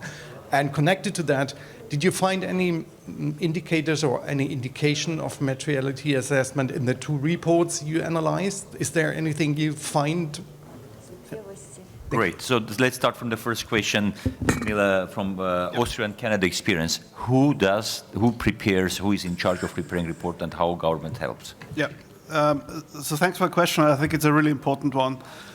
So as you have seen, the current SDG report is a government report. I think it's coordinated by the Chancellery, but basically everybody's kind of chiming in and bringing elements. So I think it really, it's a great question to segue into the next session about what is the reporting entity. But also maybe coming back to the discussions you had, I think, yesterday about consolidation. Because a way the ESRSs are tackling that is if you are a small entity and you have not a big impact, but you're part of a group, then the group has to report, and what is significant to the group is going to be in the report. So I guess maybe there is kind of an interface to what the discussion has been yesterday, and also maybe the practice currently in the public sector on consolidation. So I hope that kind of answers your questions. Thomas, great question as well. So maybe on the point of whether it's important to have this direct linkages between impact assessment and the financial assessment, frankly, I would say it really is important if you want to manage it. So we have a lot of clients who kind of say, and I'm going to transpose that to the public sector now, who might say, okay, so if that impact arises, I have to give a certain subsidy to a certain type of group of households because they're impacted by that. I want to mitigate that, but it's going to be 0.02% of my social budget spending. So yes, it is important from an impact perspective to the people. So it's going to be part of the report because they are affected, and to them it's important. But from a financial perspective, it might not be as significant, and therefore I'm not going to talk about financial impact in that sense. I'm not sure if that helps and addresses your question. Yeah, and the last one is an easy one. So no, there was no signs of materiality assessment in the SDG report. And of course, since Lansing was using GRI, they had to do a materiality assessment. But again, I think there it's really important on what is the purpose, what's your perspective? Are you coming from it from a communications point of view, or are you coming from it from a more financial-driven point of view? And Rose, your reaction, who should do this? Well, I mean, that's interesting because I think when we talk to organizations in different jurisdictions, it's kind of an ongoing fight. So in some jurisdictions, it is happening in the financial reporting side of the house. In other jurisdictions, it's more in other departments. So it is an open question at the moment. And even if you look at the standard setting space, it's not one that just the accounting profession, the audit profession owns. So the engineers have an interest, the legal profession has an interest. I'd say the value add and the reason why it looks like from a reporting perspective that the accountants will win the day on reporting is the experience with global reporting principles, integrated financial and narrative reporting is something that the accountants tend to do better than the other professions. So again, but from a space perspective, this is definitely one that the accountants have to work with others to be effective. And just to Thomas's point on materiality, this is actually the issue that SASB will be discussing in 2 weeks in December. Our meetings are open to the public. You can register and you can attend virtually. So if you're really bored the first week of December and you really want to see the thinking on materiality, you can hear in real time the board debate this, and you're all welcome to join. Excellent. I would like just to say just a couple of words. So we came to the conclusion from this session that sustainability reporting, while it's a very strong trend, there are standards already there. It shouldn't be a means, but it should be a means, but not an end in itself. So we should clearly understand why we are going there. And of course, materiality. We discussed a lot during this session about materiality, and this topic is going to be considered. And probably the key question for all of us who can do this or who should do this, and the answer is because the accountants are the best in following the standards. They know how to implement the standards, at least the IFRS, IPSASs, and we are better positioned to prepare those or to coordinate preparation of those reports than engineers, climate specialists, and others who are not that much experienced with standards and templates and data collection. Most probably this will end up on our shoulders. Thank you very much for the session. Coffee break, and let's come back at 11. Dmitry, I think you can start the session. Dmitry, can you hear me? I think yes, you are muted. Yes, I'm please here. go ahead. Great. Okay, colleagues, good morning still for you as well. Good morning for me. It's great to be here with you. I'm very sorry I wasn't able to join you in person. I still hope I can do it for the future events. And it's great in this occasion to share the table virtually with Andres and Sunjin. We have been collaborating for some time already with Sunji, and obviously Andres is our old friend and colleague who has been supporting PULSAR program for many years now.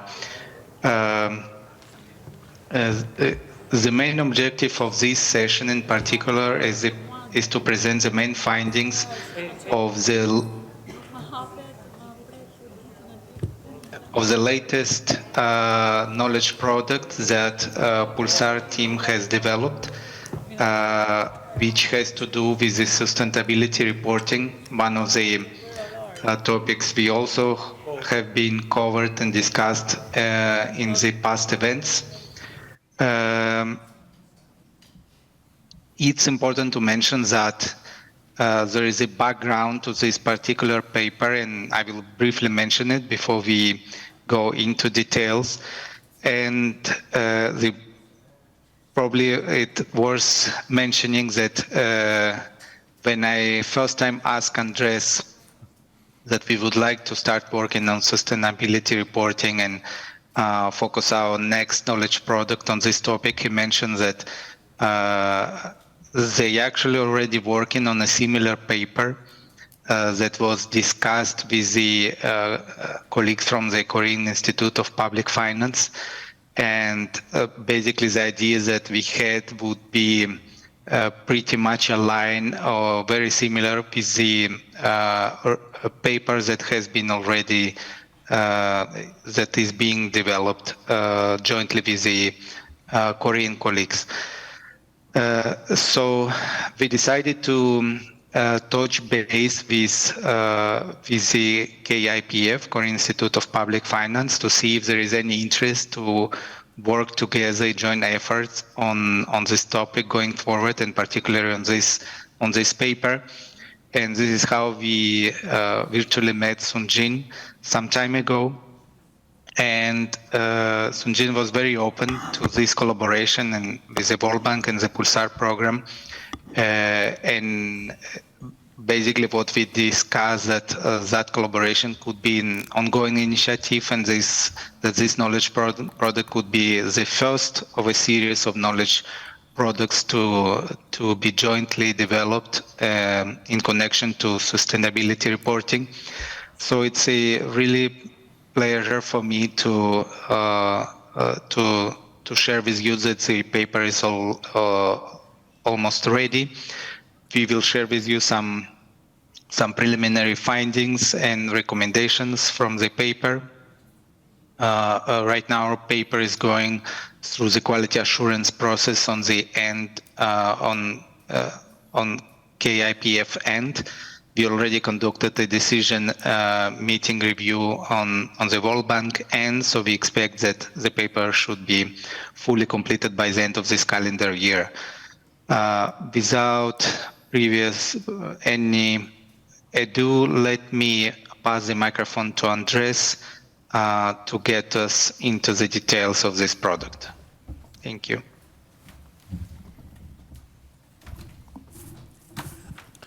Thank you, Dimitri, for this. And perhaps you can bring up the presentation now. Actually, there will be only one presentation, so we decided amongst the three of us, Sung-Jin, Dimitri and me, that we will present together because, as Dimitri said, it's a joint effort. We started off with the Korean Institute of Public Finance, but then the World Bank came on board, and so we will present this jointly. Now, I start off really with the development at international level, and this is perhaps some background information which is useful, at least for those who are not that familiar with the topic and maybe now struggle. I mean, in the previous session you heard many acronyms and perhaps some of you were a bit confused by the end of the presentation, so I hope to give them a little bit of an order. Then we will, of course, hear Sung-Jin about the results, basically, of the report in respect of the reporting entity. We heard from Bernhard in the last session that actually the reporting entity is one of the key issues, and so we focus in our paper on that one, and Sung-Jin will present that, and finally Dimitri will wrap up with a few recommendations we will make, or we make. Now, really, the development at the international level, and this is basically the development going even further back. I mean, Adrian talked about 1992. It's even going back to 1972.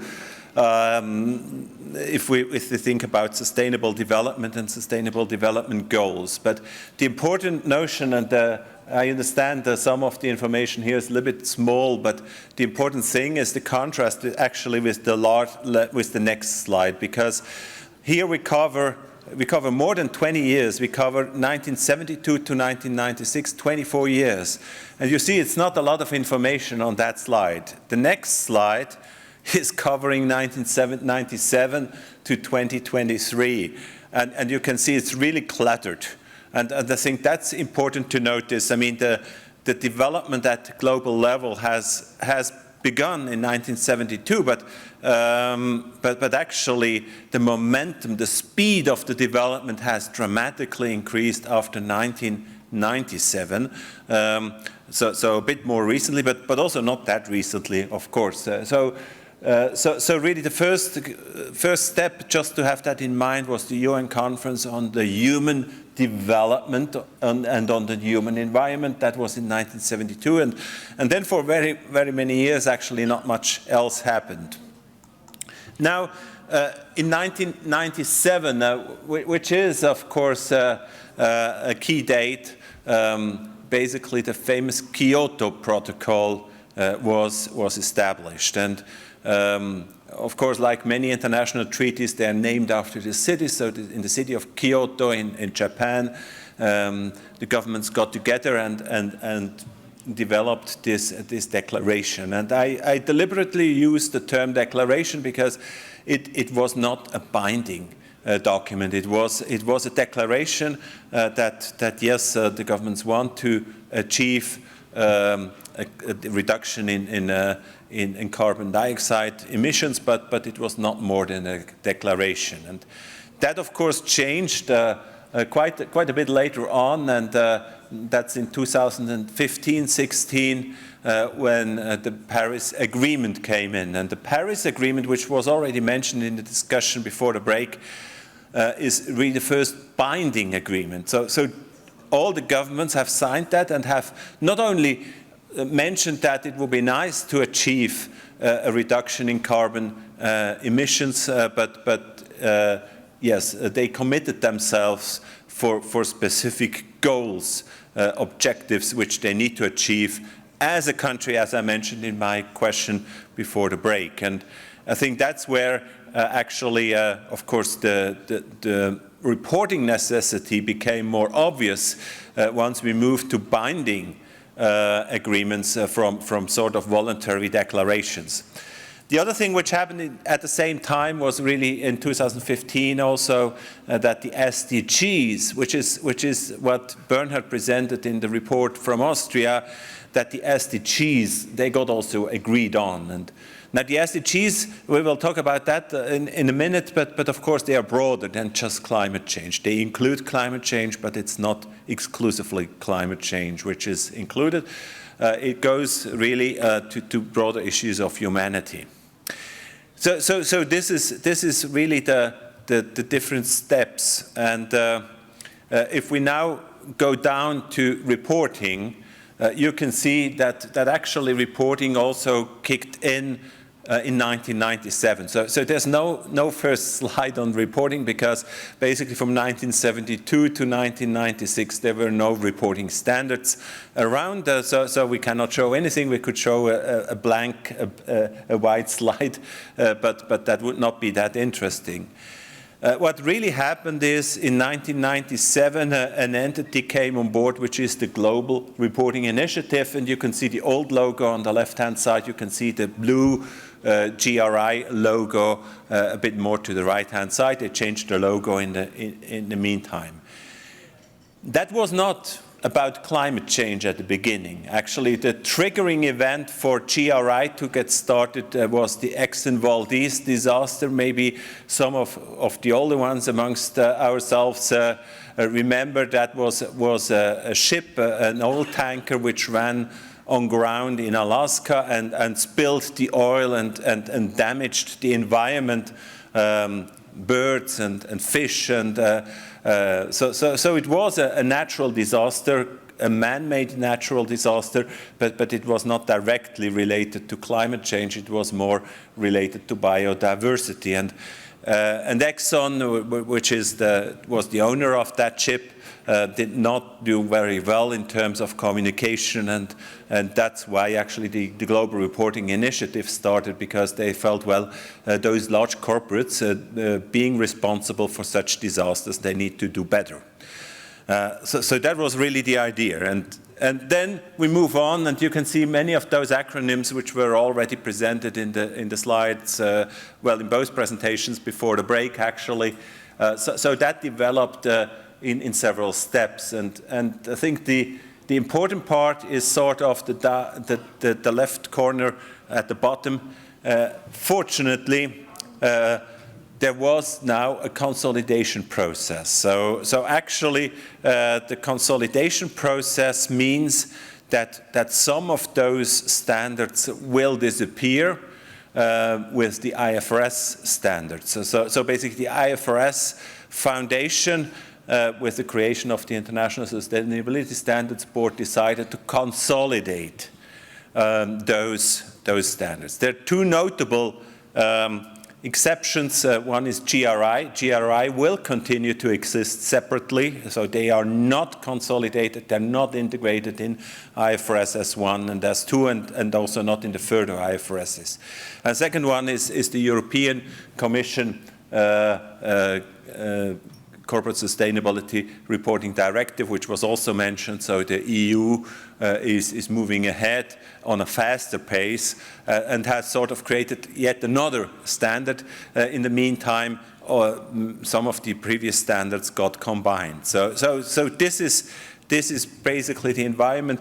I think the most important part is really that the very far right-hand end of that slide, where you can see who is around right now. So it's the ISSB, which is under the IFRS Foundation.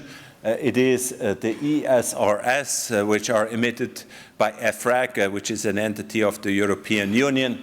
I think these are the main players which are around for the future.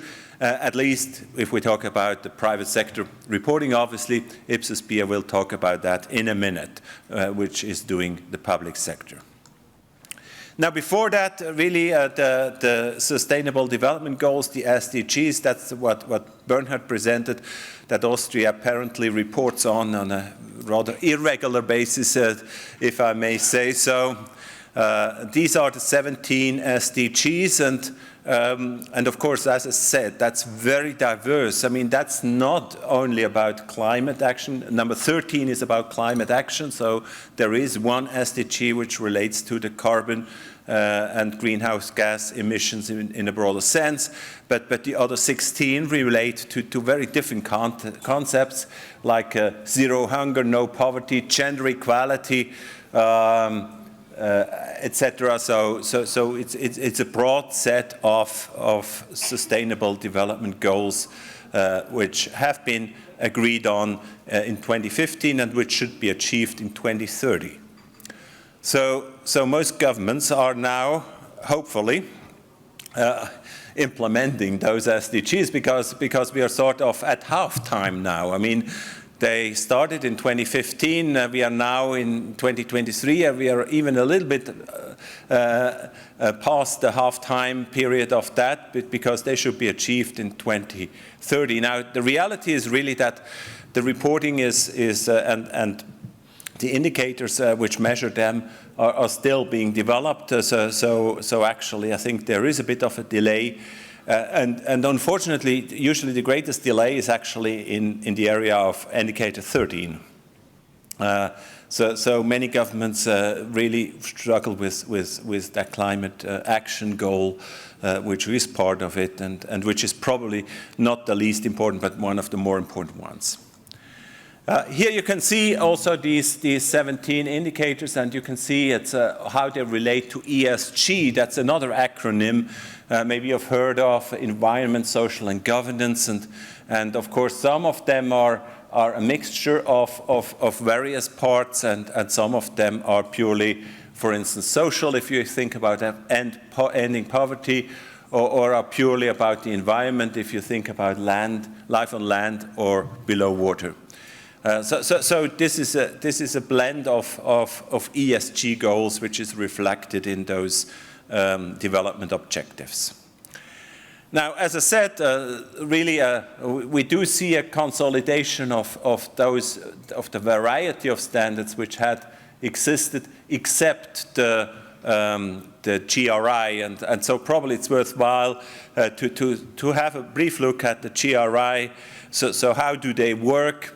Well, basically, they have three types of standards. They have universal standards, as they call them, and you can see they are cross-cutting. So regardless in which industry, in which sector you work, they apply to you if you opt to report based on GRI. I mean, it's an opting-in principle. I mean, nobody is required to use GRI, but if an entity opts in, they have to comply with the standards to claim to be GRI compliant in their reporting. And that's what large corporates do, obviously, these days. So large enterprises quite often do report. And those first standards, the universal standards, they are applying to all of them and without any exception.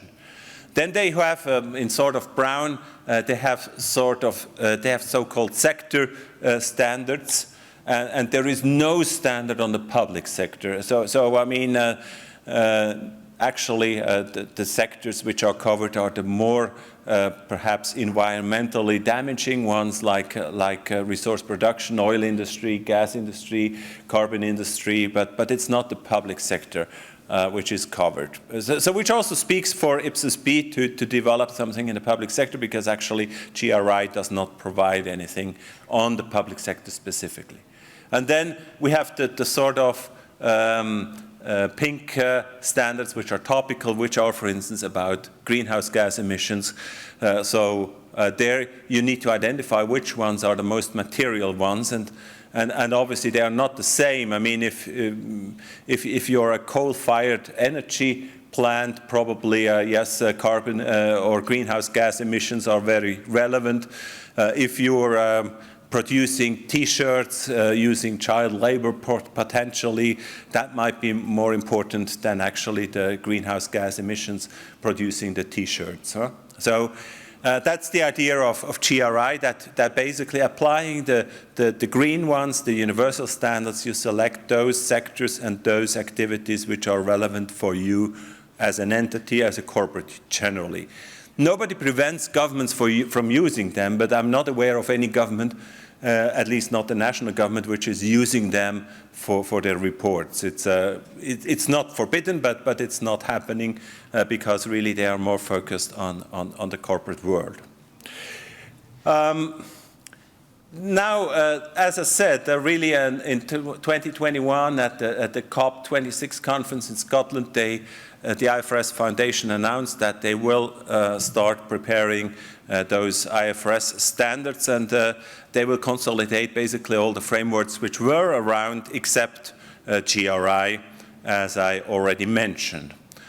And that's what resulted so far, and that's fairly recent. So in June 2023, about 4 months or 6 or 5 months ago, they emitted S1 and S2.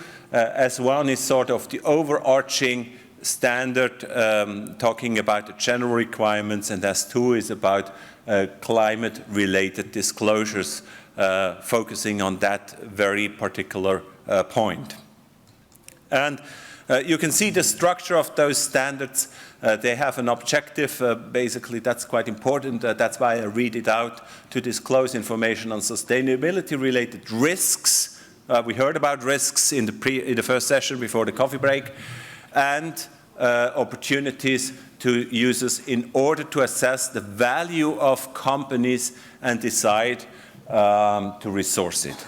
So it's purely an investor perspective. So basically, it should enable investors to understand in what kind of company they are investing their money.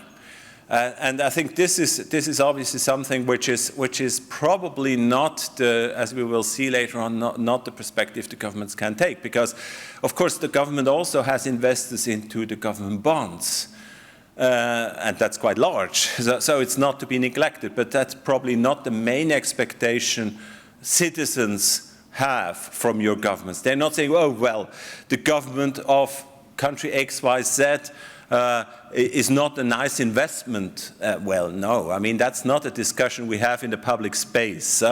In the public space, people ask, what are we doing about, for instance, greenhouse gas emissions in our country? How does it affect the economy? How does it affect the government? But the least of the concern usually is really how does it affect the investors in the government bonds. So that's why probably the focus needs to be slightly different. And that's the same actually for IFRS S2, which is of course having the same objective. So again, IFRS is very consistent with the investor focus, and that's why probably this is not feasible. And that's actually the response Ipsos B also got in their consultation we heard from Ross before the break. Then we have this new kid on the block. As we heard, the European Union, they leapfrogged ahead basically with a new direction on corporate sustainability reporting, and actually they asked the EFRAG, that entity, to issue ESRS. So these are the standards we have also seen in the presentation from Bernhard before the break. There are 12 of them. Here you can see only the first one. But as you can see, they are really moving very fast. I mean, we heard from Ross that it is quite challenging to move fast, but yes, they moved even faster at the European Union level, and they already issued 12 of those standards. Now they do apply basically to the corporates. It depends on the turnover, on the size of the company, and as we heard, I mean, if the public sector companies are organized as corporates, like in Austria, where basically the road network or the energy network is in the corporate, is state-owned, but is state-owned enterprises. Yes, that applies to those enterprises. I understand in some of your countries, actually, that's still inside the government. So it's the Ministry of Transport, the Ministry of Energy, the Ministry of whatever, which is concerned about that, and then that would not apply to them because they're not corporates, they are ministries. Huh?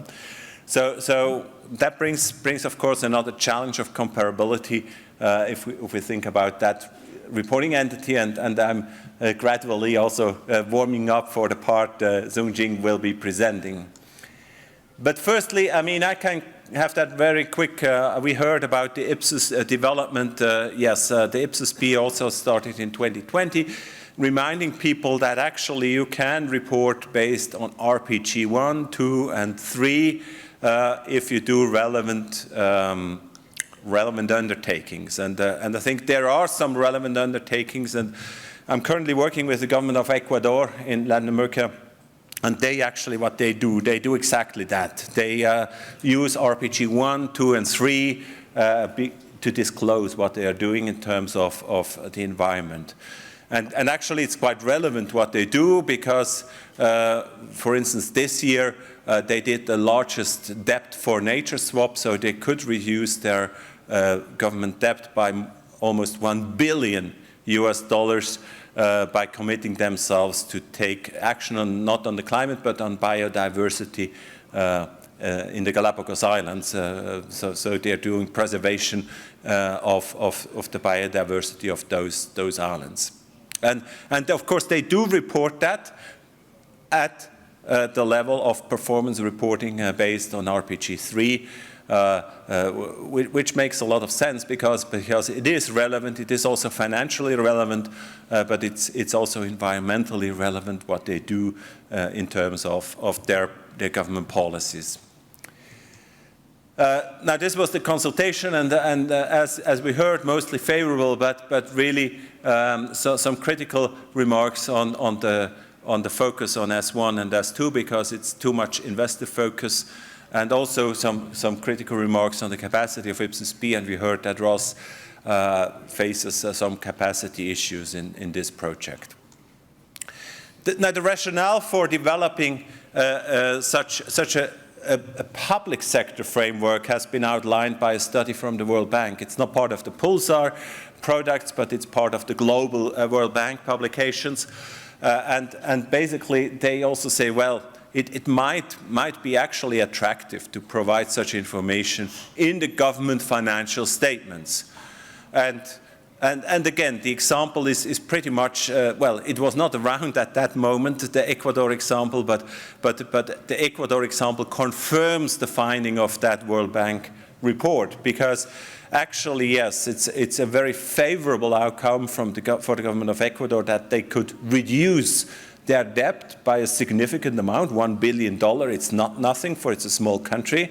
So it's a large debt reduction they could do by committing themselves to do something on biodiversity in this case. So by achieving basically the sustainable development goals they're committed to. So actually they do have an environmental impact, environmental materiality, but also they do have a financial impact on their financial statements by doing this transaction.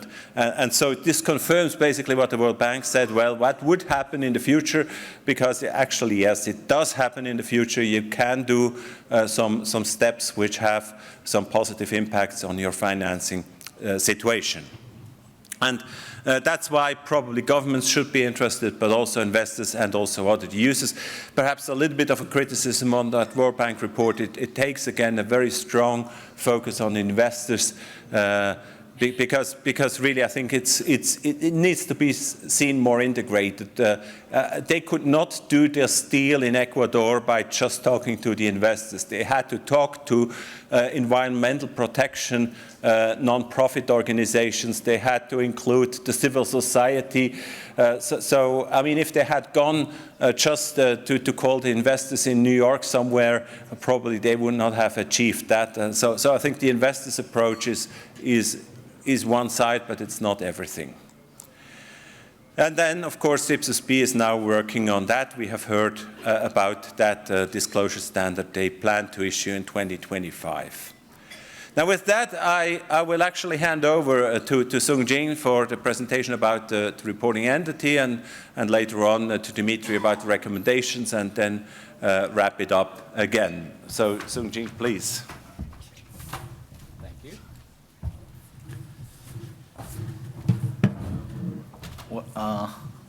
Well, this is my very first time attending this PULSAR workshop. So if you don't mind, please allow me to digress a little bit to introduce myself. My name is Sung Jin Park. I'm serving as Executive Director of Government Accounting and Finance Statistics Center at Korea Institute of Public Finance. And what we do in our center is basically supporting our Ministry of Finance about how to implement accrual accounting in public sector, well, mainly for central government. And part of the reason we get involved with this sustainability reporting issue is related to our role as supporting standard setting in our national government. And last year there was a big discussion about this sustainable reporting and standard setting at IFMIS level. So that was kind of beginning of our journey toward this standard setting. And one thing I want to broadcast is about exactly 2 weeks ago in Seoul, we had an international symposium about climate-related ESG reporting for public sector. And please don't get me wrong, because I'm not saying Korean government is the leader of this sustainable reporting. Actually, it was quite the opposite. That symposium was intended to be like a wake-up call to our colleagues in Ministry of Finance and other ministries in Korean central government. And from our standpoint, point of view, the symposium was quite successful, not because more than 20-50 people attended face-to-face and virtually, but because I witnesses a little bit of maybe gradual, but change in overall sentiment of our colleagues in Ministry of Finance about this sustainability reporting or sustainability-related financial reporting, so to speak.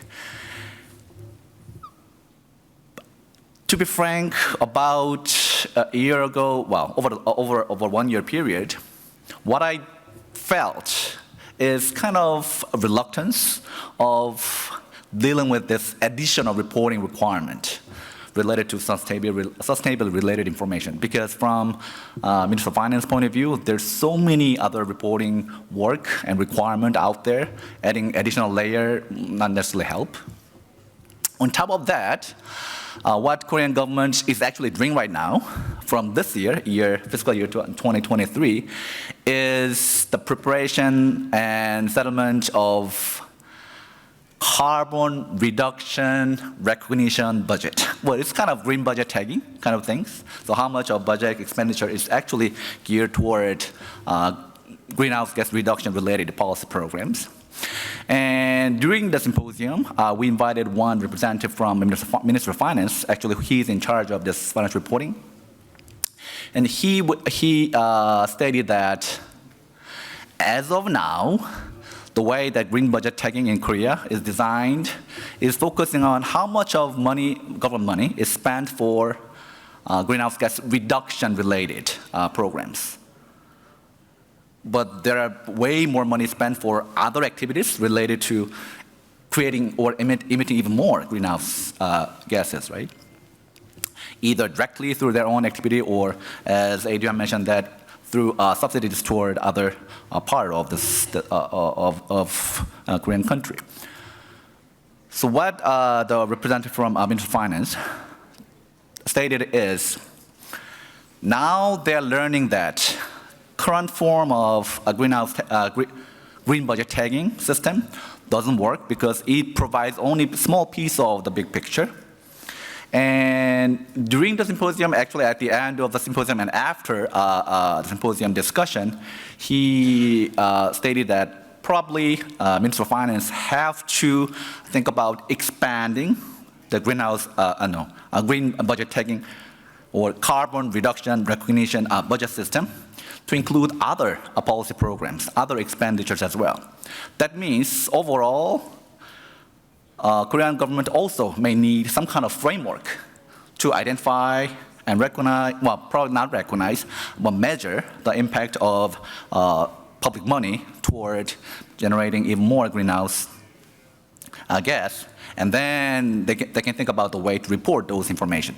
In other words, they're gonna need this kind of reporting standard, disclosure standard, eventually, for public sector entities, mainly for central government from their point of view. That's why I was saying our international symposium 2 weeks ago was a little bit, it was successful because I could see that people's mindset is slightly changed and start accepting the importance of this sustainability-related reporting. So that's why I'm trying to talk a little bit about the Korean case, but coming back to our main presentation, I'm supposed to talk about two key issues Andreas and his team has been researching as part of collaboration between World Bank and Korean Institute of Public Finance, which is about the unique characteristics of public sector entities and reporting entity issues.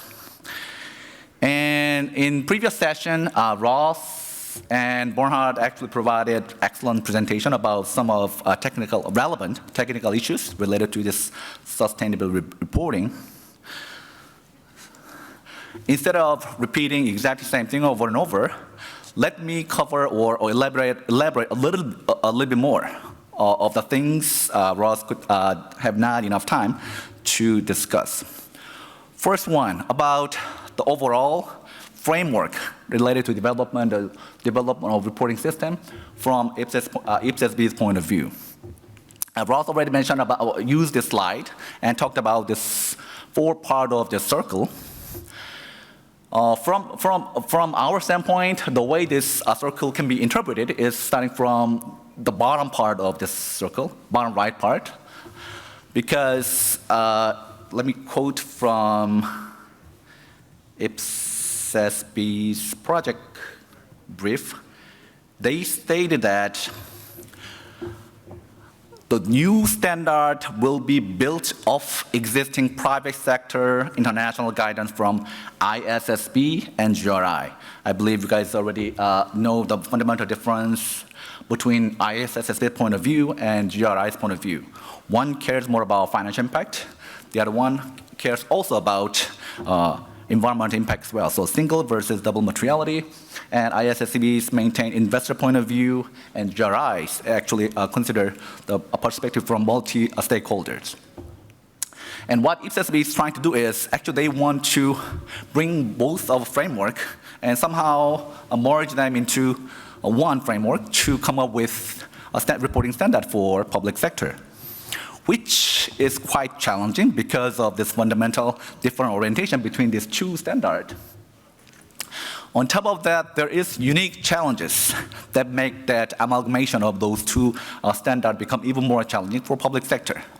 So that's why this report, it's a technical note, will spend large portion of the real estate to talk about the fundamental difference in terms of characteristics of public sector entities compared to for-profit business entities. And after that, when you take a look at the upper portion of this circle, top left part is feedback from consultation paper, and it actually highlights other aspects relevant for public sector sustainable reporting standard setting. Because statistical reporting, for example, statistical reporting is not an issue for private business, but that should be considered when you try to create a new reporting standard for public sector. So all these are the factors or components considered one step at a time.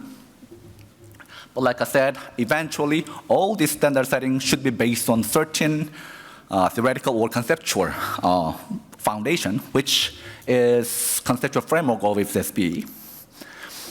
So that's why this technical note look into not all, but a couple of, actually 2 main aspects of conceptual framework. One is about characteristics of public sector entities, which is covered in a preface of the conceptual framework, and then Chapter 4, reporting entity. Chapter 4, reporting entity is quite a brief document, about 4 pages, but still it touches very important issue for public sector sustainability reporting.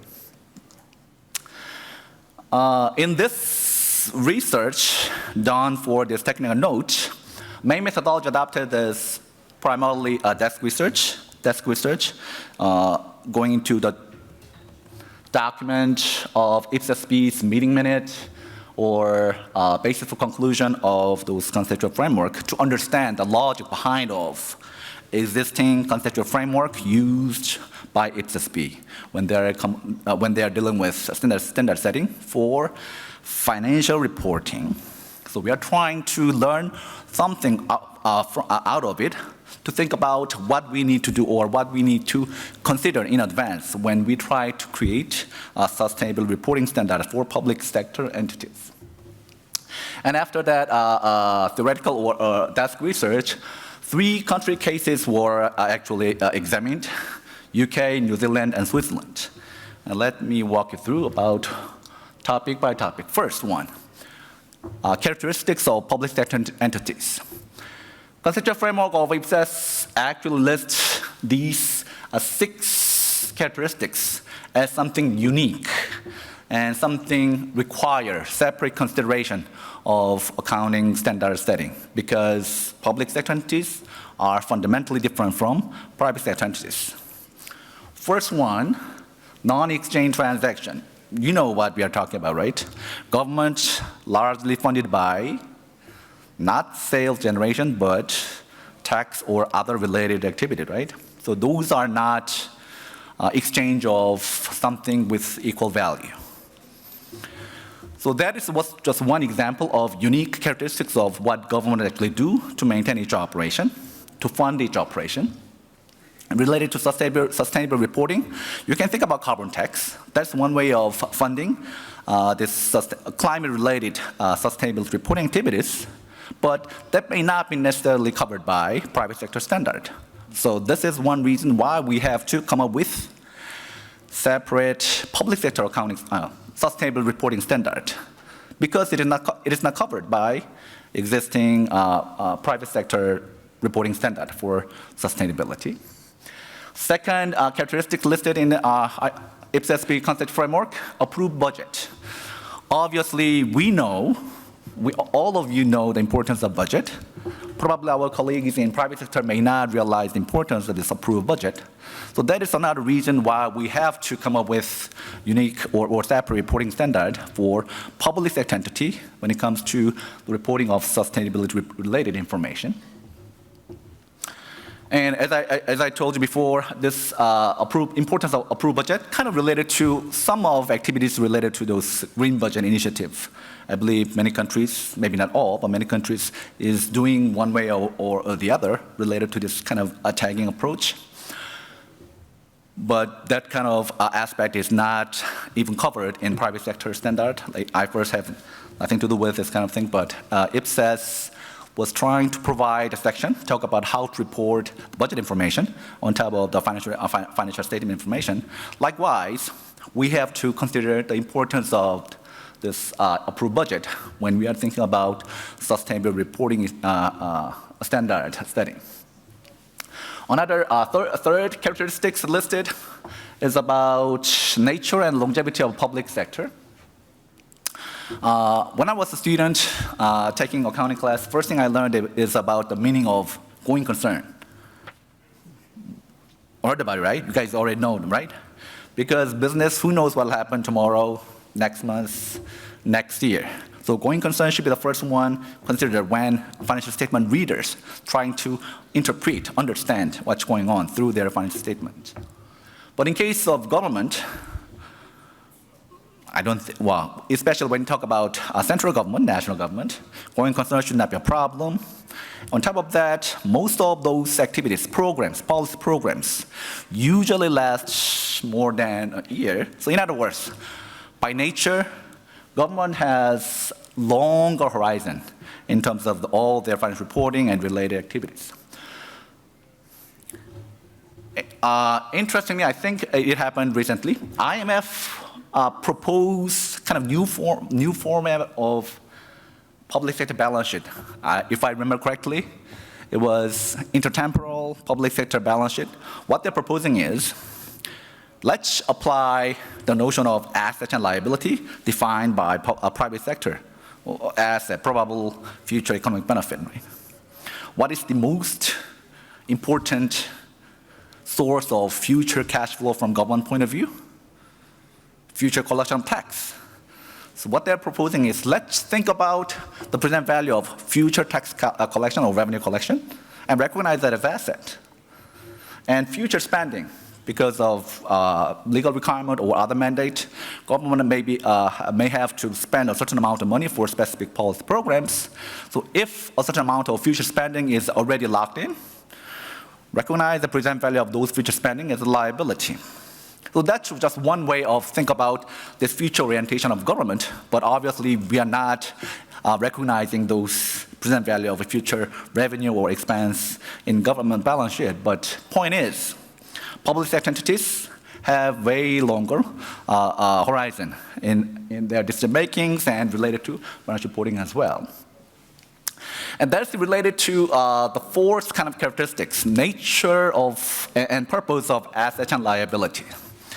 For this, let me read the definition of asset.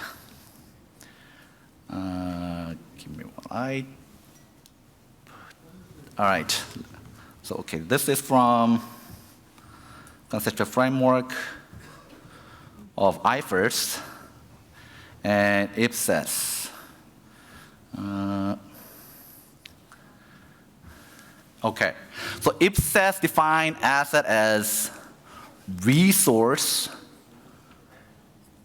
presently controlled by entity, and IFRS define asset as resource presently controlled by identity. Sounds about the same, right? Right? But the way the resource is defined for public sector or IFSB's point of view is an item with service potential or ability to generate economic benefit. IFRS, future economic benefit or future cash flow only. So asset owned by government, especially a non-financial asset, should be maintained for current and future service delivery. That means when government owns a certain type of asset, it may not create future cash flow, but it'll incur future expenses for maintenance or repair, things like that. So fundamentally, the notion of asset is different between public sector and private sector. This kind of fundamental characteristics should be considered when we are trying to come up with separate reporting standard for public sector entities. That's showcasing another importance of considering and preparing separate reporting standard for public sector entities. And fifth and sixth characteristics also talk about fundamental difference related to regulatory role of government. I think Adrian, I actually talked about it previously. And importance of connecting all this information to the statistical reporting. So these are the importance, these are the rationale behind of making separate reporting standard for sustainable reporting standard, even though there are well-crafted reporting standards out there. For example, IFRS S1, S2, because those standards cannot address these fundamental difference between public and private sector entities. This should be the one SSB and all of you should think about when you are trying to think about what to do with disclosure of sustainable related information. Based on this theoretical research implication, 3 country cases were considered: UK, New Zealand, and Switzerland, related to reflection of this fundamental characteristics of public sector entities. These 3 countries were selected. Please correct me if I'm wrong. These 3 country cases are collected because these countries, number one, have long enough history of and and have maintained good accounting and financial reporting system. On top of that, they have been working on sustainable reporting practice already. But all these three countries sharing the common conceptual framework when they are dealing with financial reporting. So what this study was, this technical note was trying to look into is if different countries behave in the same way only because they are sharing same conceptual framework, then we may not have to create another layer of reporting requirement through creating separate sustainable reporting standard for public sector. But what is actually turned out is, even though these three countries share same or similar conceptual framework, they actually ended up with different reporting practice. For example, UK. We know that UK adopted IFRS. Well, IFRS adapted and interpreted differently for public sector, but still, it's based on IFRS. So there's no room to consider the fundamental difference of public sector entities in their sustainability reporting practice. So UK does not consider characteristics of public sector entities for their national regulation governing this sustainability reporting. New Zealand is the one have one standard setting agency or entity dealing with both of private and public sector. But those commonality is for financial reporting of public and private sector entities, but that is not actually reflected in a sustainable reporting practice. We can revisit this one when we talk about reporting entity issues later shortly. And third example, case country is Switzerland. Switzerland is not the one come up with separate sustainable reporting, but is the one actually ended up relying on RPG1 for sustainable reporting for public finance, not for climate or environment-related sustainability. For that purpose, Switzerland actually stick with IFMIS, but does not consider characteristics in the regulation itself.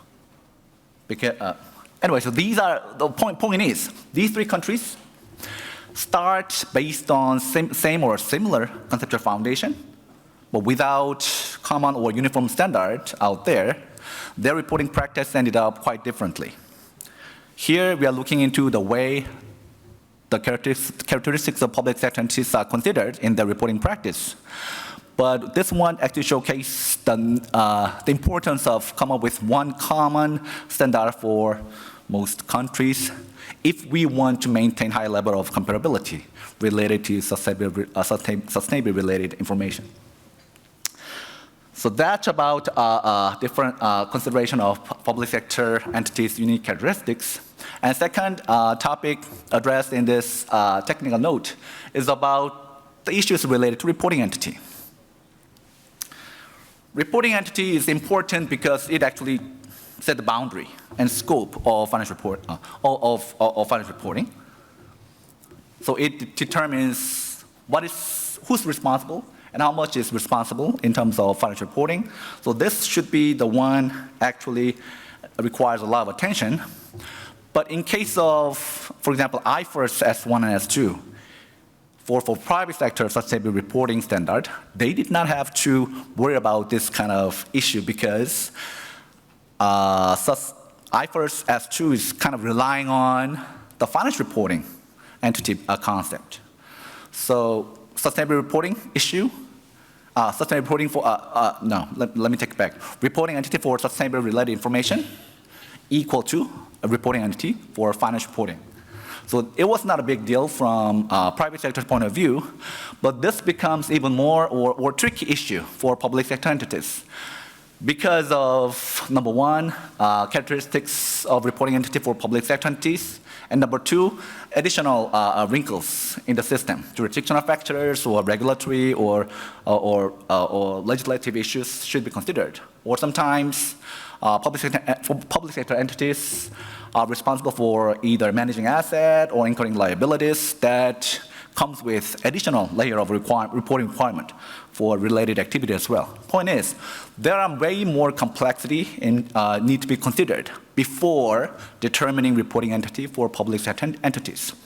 These are the reasons why we cannot simply just adopt sustainable reporting standard prepared for private sector entities. And one thing actually noted, should be noted here is yesterday, one of the main theme of this workshop was about consolidation, right? In case of consolidation, reporting entity concept is based on economy entity, right? Have a controlling entity and other entities actually influenced or not, dictated by the controlling entity. But in case of reporting entity for sustainable reporting, it's either single or a group of entity concept, not necessarily reflection of economic entity. So this is another reason why we have to think about treating public sector sustainable reporting standard setting a little more carefully. And three case examples, UK, New Zealand, and Switzerland. Actually, these reporting practice, these sustainability reporting practice related to reporting entity issue is kind of flip side of issue related to consideration of public sector characteristics. This is the reason why I'm saying this way. So first, in case of UK is the one include this sustainable reporting information in their annual report. So it sounds like, or looks like, integration of sustainable reporting sustainable information with financial information, kind of approach toward integrated reporting. But the way sustainable reporting is intended in the case of UK is not for providing information about fiscal condition or anything like that, but to provide information of government performance in terms of mitigation of climate-related risk or how much of waste is reduced, kind of things. So performance reporting is kind of main orientation. So it is not well matched with other part of financial reporting. Case of New Zealand. New Zealand is have reporting entity coming from each own separate requirement for, I forgot the name of the separate statement. New Zealand is, New Zealand issues separate sustainable reporting, sustainable report called Climate, Economic, and Fiscal Assessment.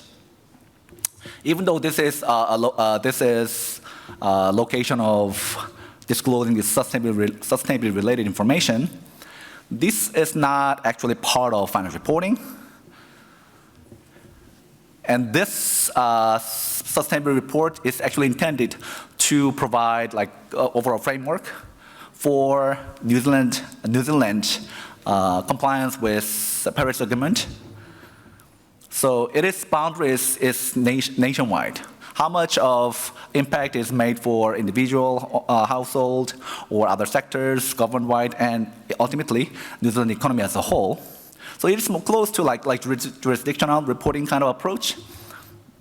And at the same time, New Zealand report actually include a part of report discussing its implication for fiscal condition of the Crown. So it is kind of mixed approach or hybrid approach, dealing with, sounds like a multiple kind of entity approach. So it is distinct from the approach taken by UK. And Switzerland, I told you before, it actually is the one follow like statistical reporting type of approach toward the sustainable reporting. Oh, let me take it back. It's not sustainable reporting.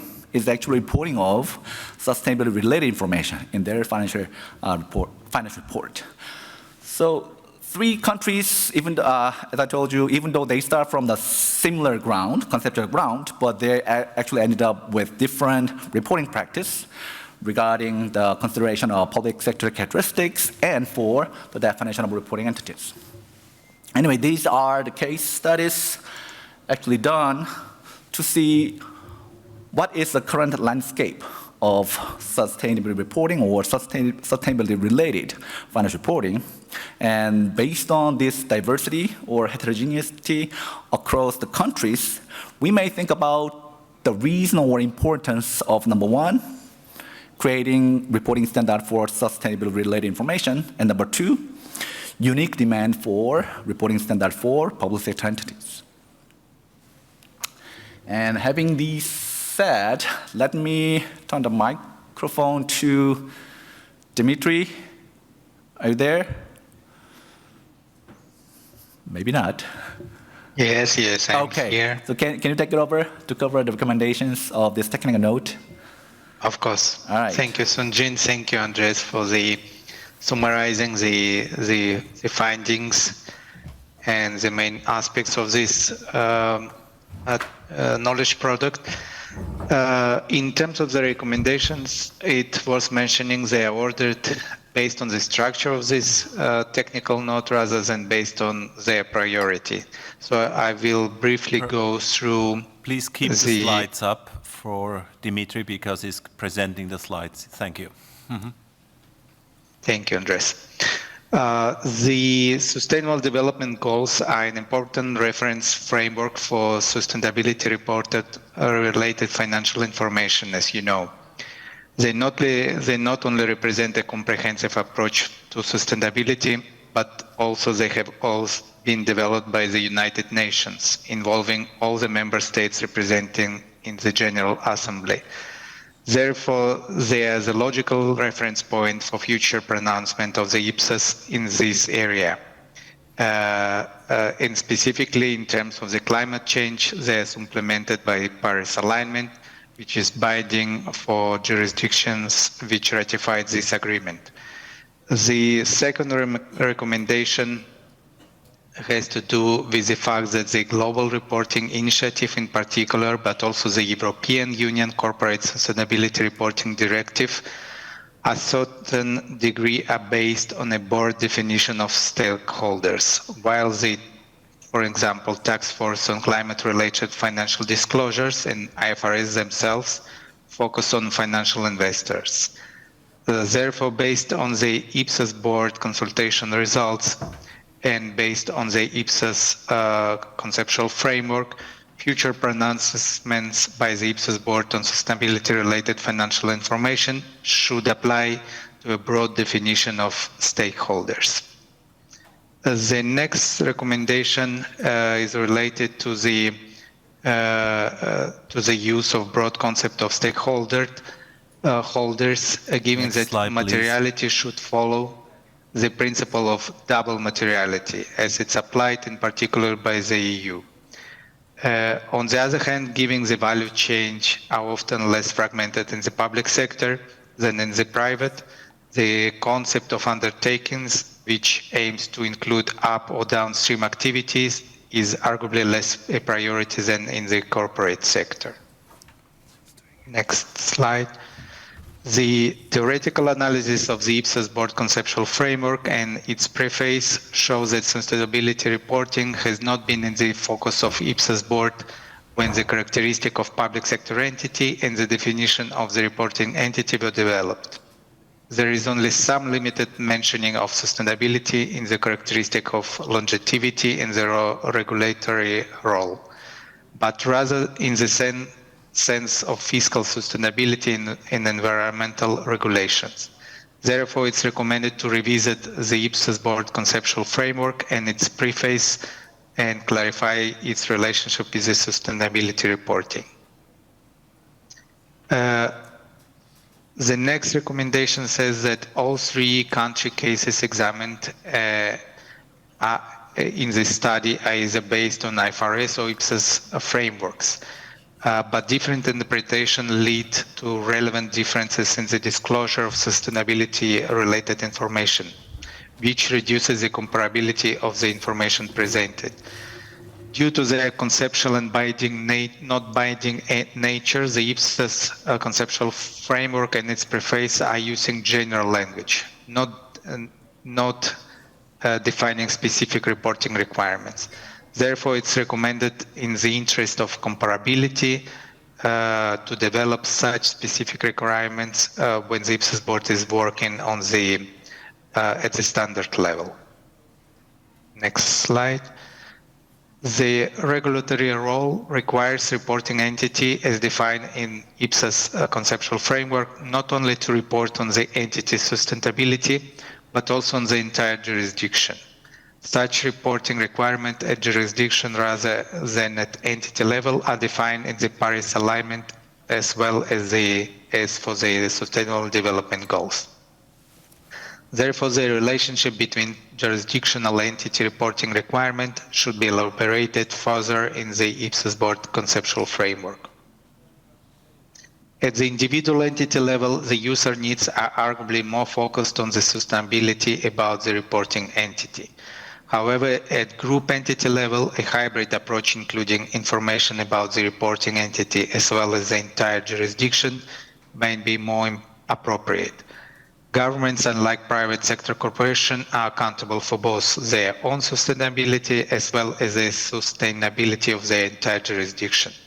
Therefore, the IPSAS conceptual framework should consider reporting sustainability-related information at both entity and also jurisdictional level. Ultimately, recommended practice guidelines, RPG1, should also be reviewed in order to further promote the use of hybrid approach mentioned in the previous recommendation, which consists of reporting sustainability-related information at both entity and jurisdictional levels. This approach might more adequately address the user needs, at least in case of reports relating to the Paris alignment and the SDGs. Next slide, please.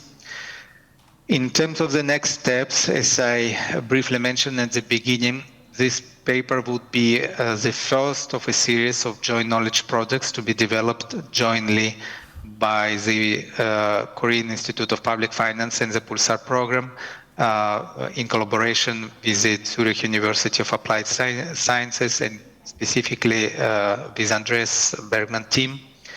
The expected completion date for this first paper is December 31st. And the proposed title for the second knowledge product is Sustainability Reporting, Implications for Public Sector and the Next Steps. Expected completion for the second paper is June 30th of the next year. However, we expect to present the key findings and recommendation of the second paper in our next in-person event, and this time around I hope I will be there with you in person as well. Thank you very much, and I think we still have some time for a short question and answer session.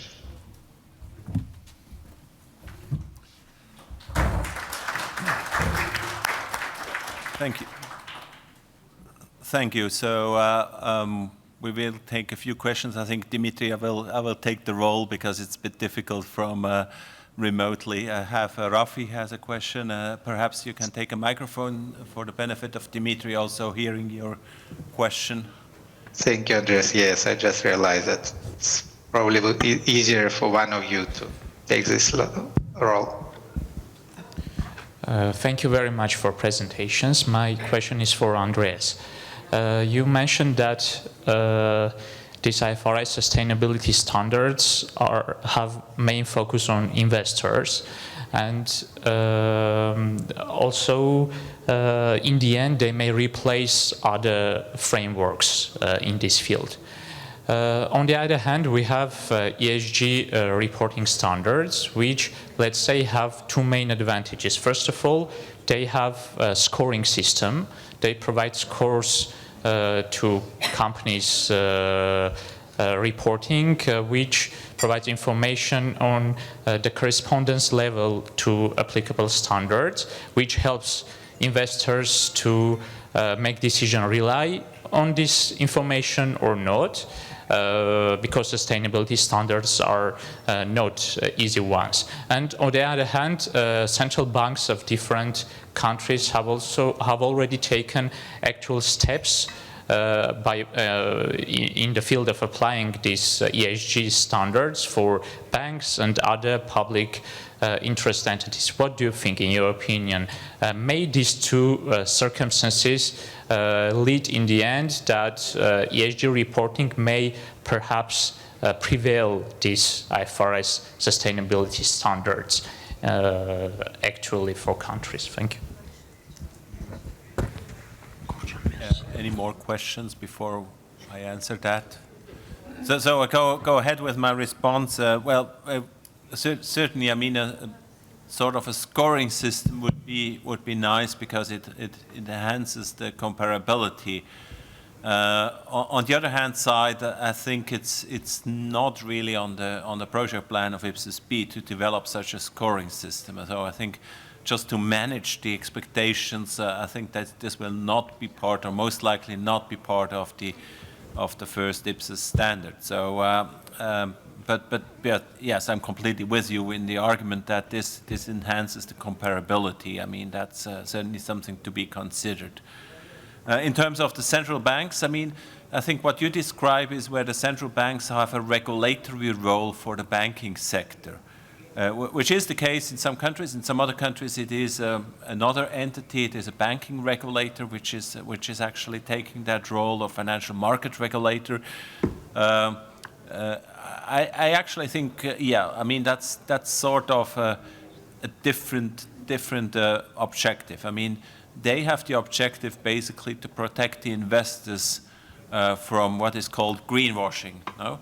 I mean, greenwashing is what is generally said if a bank, for instance, is issuing certain type of bonds or certain type of other financial instruments and saying, well, they are green, they're environmental friendly, but they might not actually be. So it's sort of an investor protection that they have to follow certain regulation doing so. I think this is not really the focus of governments, because governments themselves, well, as mentioned already, I mean, they have a commitment for the country as a whole, not just for financial instruments.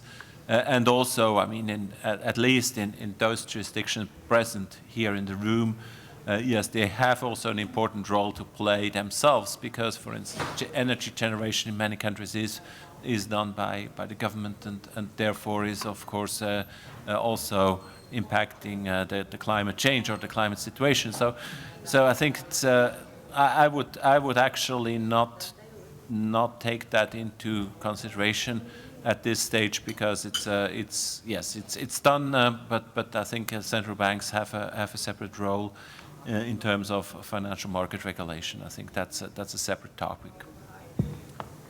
Any more questions? Thomas. Yeah, Andreas, my question actually goes to you. During your presentation, you mentioned the case of Ecuador and the debt reduction of 1 billion. Can you explain a little bit more the mechanisms behind that, promising an environmental program and having a debt forgiveness? Who are the lenders behind that which were willing to accept a debt forgiveness of 1 billion based on a promise? Well, it was sort of a deal. I mean, it's this week actually Ecuador presented in my master class at the university. On Monday afternoon I had a master class and they presented this example, and one of the students referred to it, well, you made a great deal. And I think this is actually what they did. So what did happen is that they had a number of bonds issued, and they realized that those bonds are trading right now below nominal value. They traded at around 30 to 40% of the nominal value at the stock exchange. So what they did is basically, with the help of investors, they repurchased those bonds and issued new bonds at the value of only 35% of the original bonds, because otherwise they, at the end of at the maturity of those bonds, they would have had to repay the full 100%, obviously. So it was a repurchase deal they did. However, the investors or actually the international donors, they only supported that deal because they made a commitment in terms of biodiversity. Because obviously the Ecuadorian government did not have that cash in the pocket and thought could buy them back and then reissue other bonds. I mean, we're talking about 2 billion in total, and they now reduced basically the commitment to about 1 billion, and the Ecuadorian government does not have 2 billion of cash around, and they can sort of juggle that. So they needed help. They needed help from commercial banks. It was Credit Suisse, and also from the Regional Development Bank, from the Inter-American Development Bank, and so they supported that deal, basically repurchasing those bonds, re-emitting new bonds with a lower nominal value, and committing to use part of that saving for an environmental protection program on the Galapagos Islands. So that's how it worked. And of course, getting back to the topic of this conference about financial reporting of this, I mean, this is obviously something, well, it's still during the year, but something Ecuador plans to have reported in their 2023 financial statements. They obviously report the reduction in debt, but they will also show how it worked out. Actually, answering your question, they will present that as a service performance reporting information in their 2023 financial statements.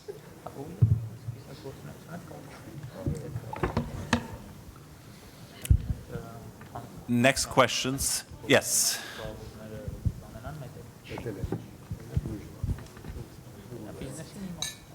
I think it should be on. Just try. Okay, yeah. Thank you. Thank you very much for the presentations. I mean, they were very useful and a lot of information for us to take on. But again, a lot of, and this sustainability reporting is becoming a hot topic, but at the same time, a lot of information and a lot of initiatives going around on this, which I guess is making, in terms of implementation for us, a little bit difficult how to focus or where to focus our next steps in the near future, especially in public sector.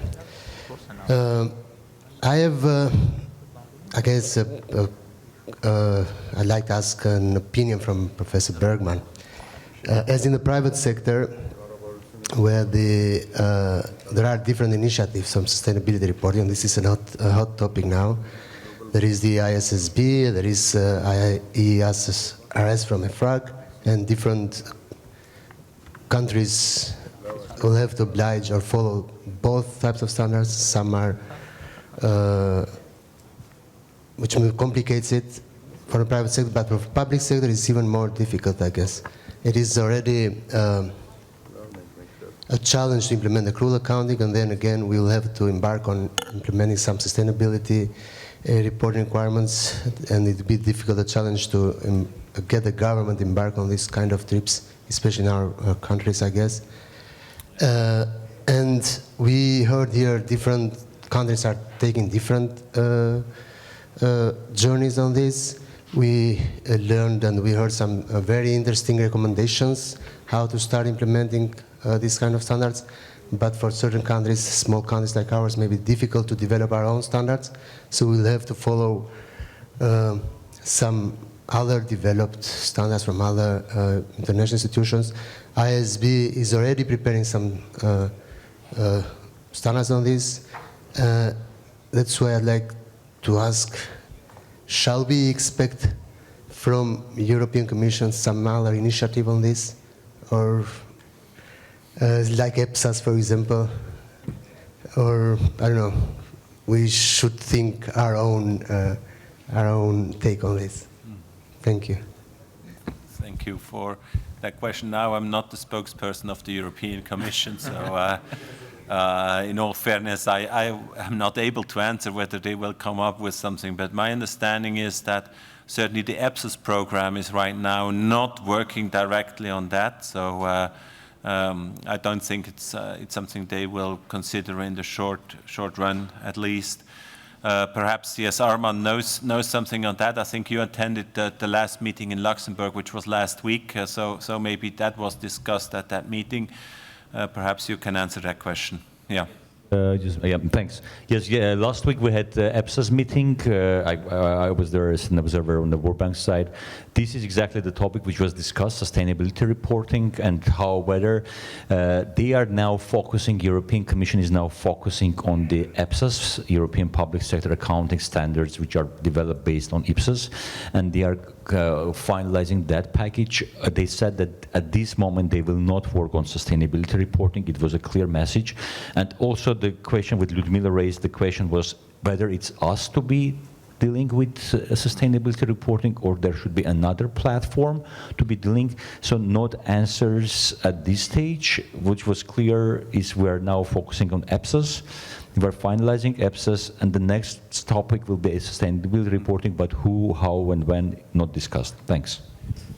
And I think the other question which you asked, that's a bit easier for me to answer because it's about sort of sequencing of reforms. Huh?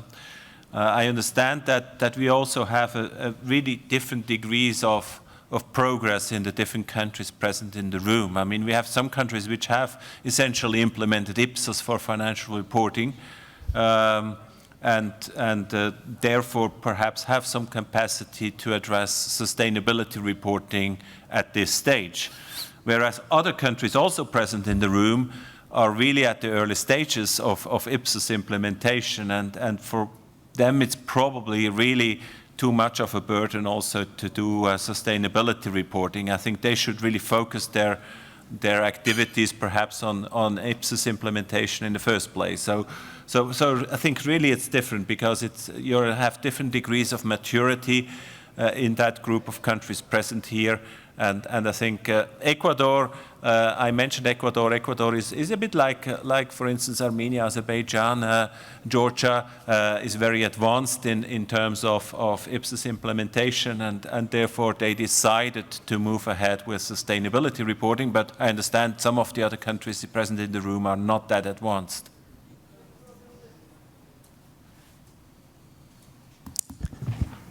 Can I chime in a little bit about that aspect? Maybe not directly related to what to answering to your question, but the case of that green budget tagging just happening in Korea may tell you a little bit of story about where the demand is coming from.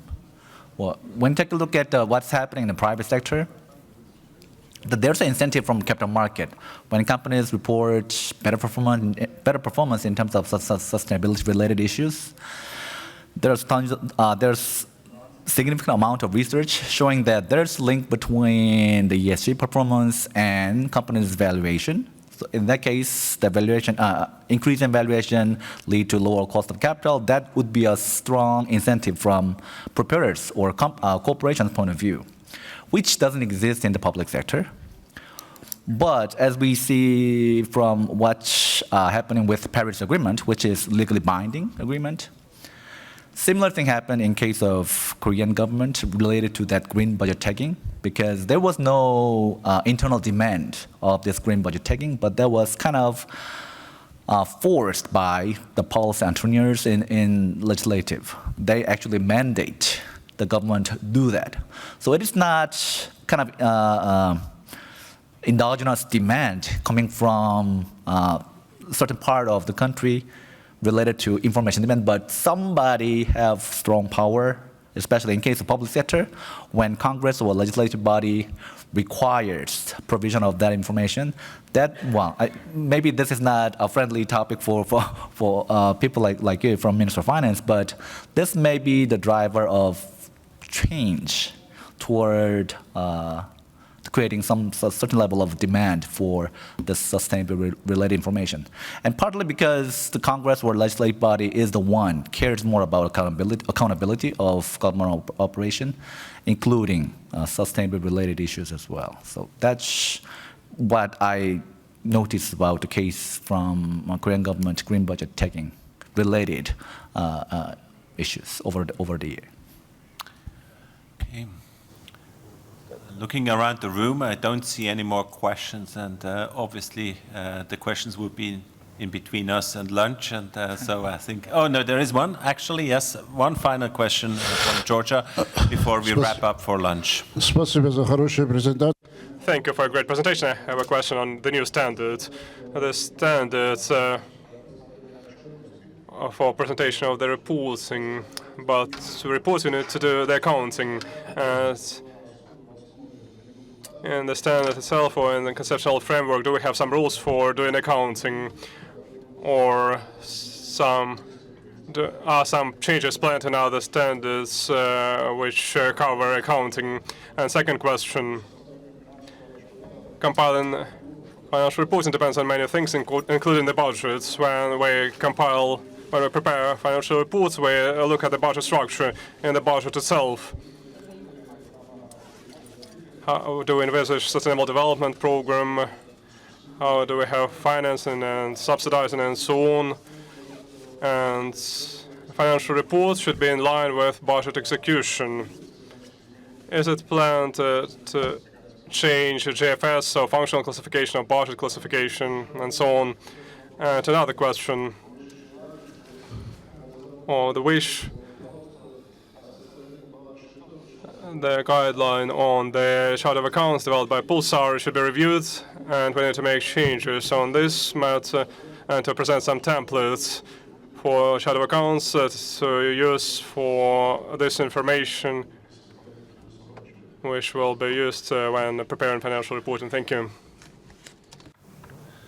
Well, I think for the first question, obviously, in our report, we address the issue of the conceptual framework. We can see that the conceptual framework is largely sufficient for sustainability reporting. There is one exception, the regulatory role, which we think needs to be revisited because it's not adequate for sustainability-related information. I would expect, yes, that if this goes forward, that IPSAS-P will consider that. I understand they are a bit reluctant to change the conceptual framework, obviously, but they might consider that recommendation to make that specific change to the conceptual framework. In terms of functional classification, I mean, I'm looking at Sahi. I'm not aware of any changes in respect of that, but maybe I'm wrong. Just to say, I mean, many governments are actually using SDGs as a sort of an additional classification. So they have functional classification, but now they also have SDG as an additional fourth classification, basically. That's my experience in the countries. But maybe I'm wrong in terms of the functional classification to be revised. Asahi, can you elaborate on that? I think just speak, they will turn you on. Thank you very much. Indeed, the United Nations is initiating at the moment working groups to be looking at the functional classification. Okay. However, that I can envisage will be a longer-term project, so it will not be very quickly to get to a conclusion on that because they just initiated the work very recently. Mm-hmm. Thank you. So that's new information also for me. Thank you so much. And the last question, templates. I mean, I would expect that the standard to be developed by IPSAS-P will include some illustrative examples, So those examples, I think they will show what is intended. But I think it doesn't go that far that they will send out templates. I think that's not the plan. But certainly some examples will be provided by IPSAS-P. That's my understanding. Okay, with that, I think we come to a close. Dimitri, do you want to close the session? Thank you, Andres. No, just to say thank you to you, Sonjin, and I think it was a good session. There is a lot of interest on the topic, and we got very good questions. And thanks, Sahe, to jump in and make this clarification. So enjoy the lunch, enjoy the rest of the day in Vienna, and very personally, I will see you tomorrow as well for the Pulse update session and also for the closing remarks. Thank you very much, and we will be in touch. Over. Hello, good afternoon, colleagues. Thanks for joining us again. I hope you had all a good lunch and a great opportunity for networking. We are starting the second half of the second day, and we have today with us a panel to present the results on the survey of the public sector accounting education models. That it's the latest knowledge product produced by PULSAR EduCop. And as I mentioned during yesterday's opening, this was based on 6 cases, 2 of them for the region.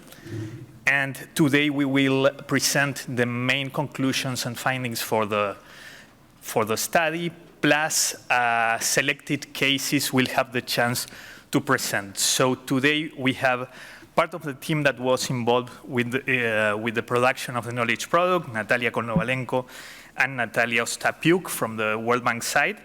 And we have also Elisa Rodani from the head of the Private and Public Sector Accounting, Ministry of Finance and Economy, Albania, who will present the case of Albania. We have connected through WebEx Trudy Paul. Trudy is the project director of Learning and Development of Accounting Technicians of the South African Institute of Chartered Accountants. And we have also Lefaria Kinimi, who is an IT consultant for the World Bank and former manager in the Pan-African Federation of Accountants, PAFA, right? So that he will speak about a project that we have at the World Bank with the focus in other region, but that which materials and approach might be also interested for you all. So without further ado, I will pass the floor to Natalia Konovalenko and Natalia Ostapiuk to start with the presentation of the knowledge product and the main findings. So please.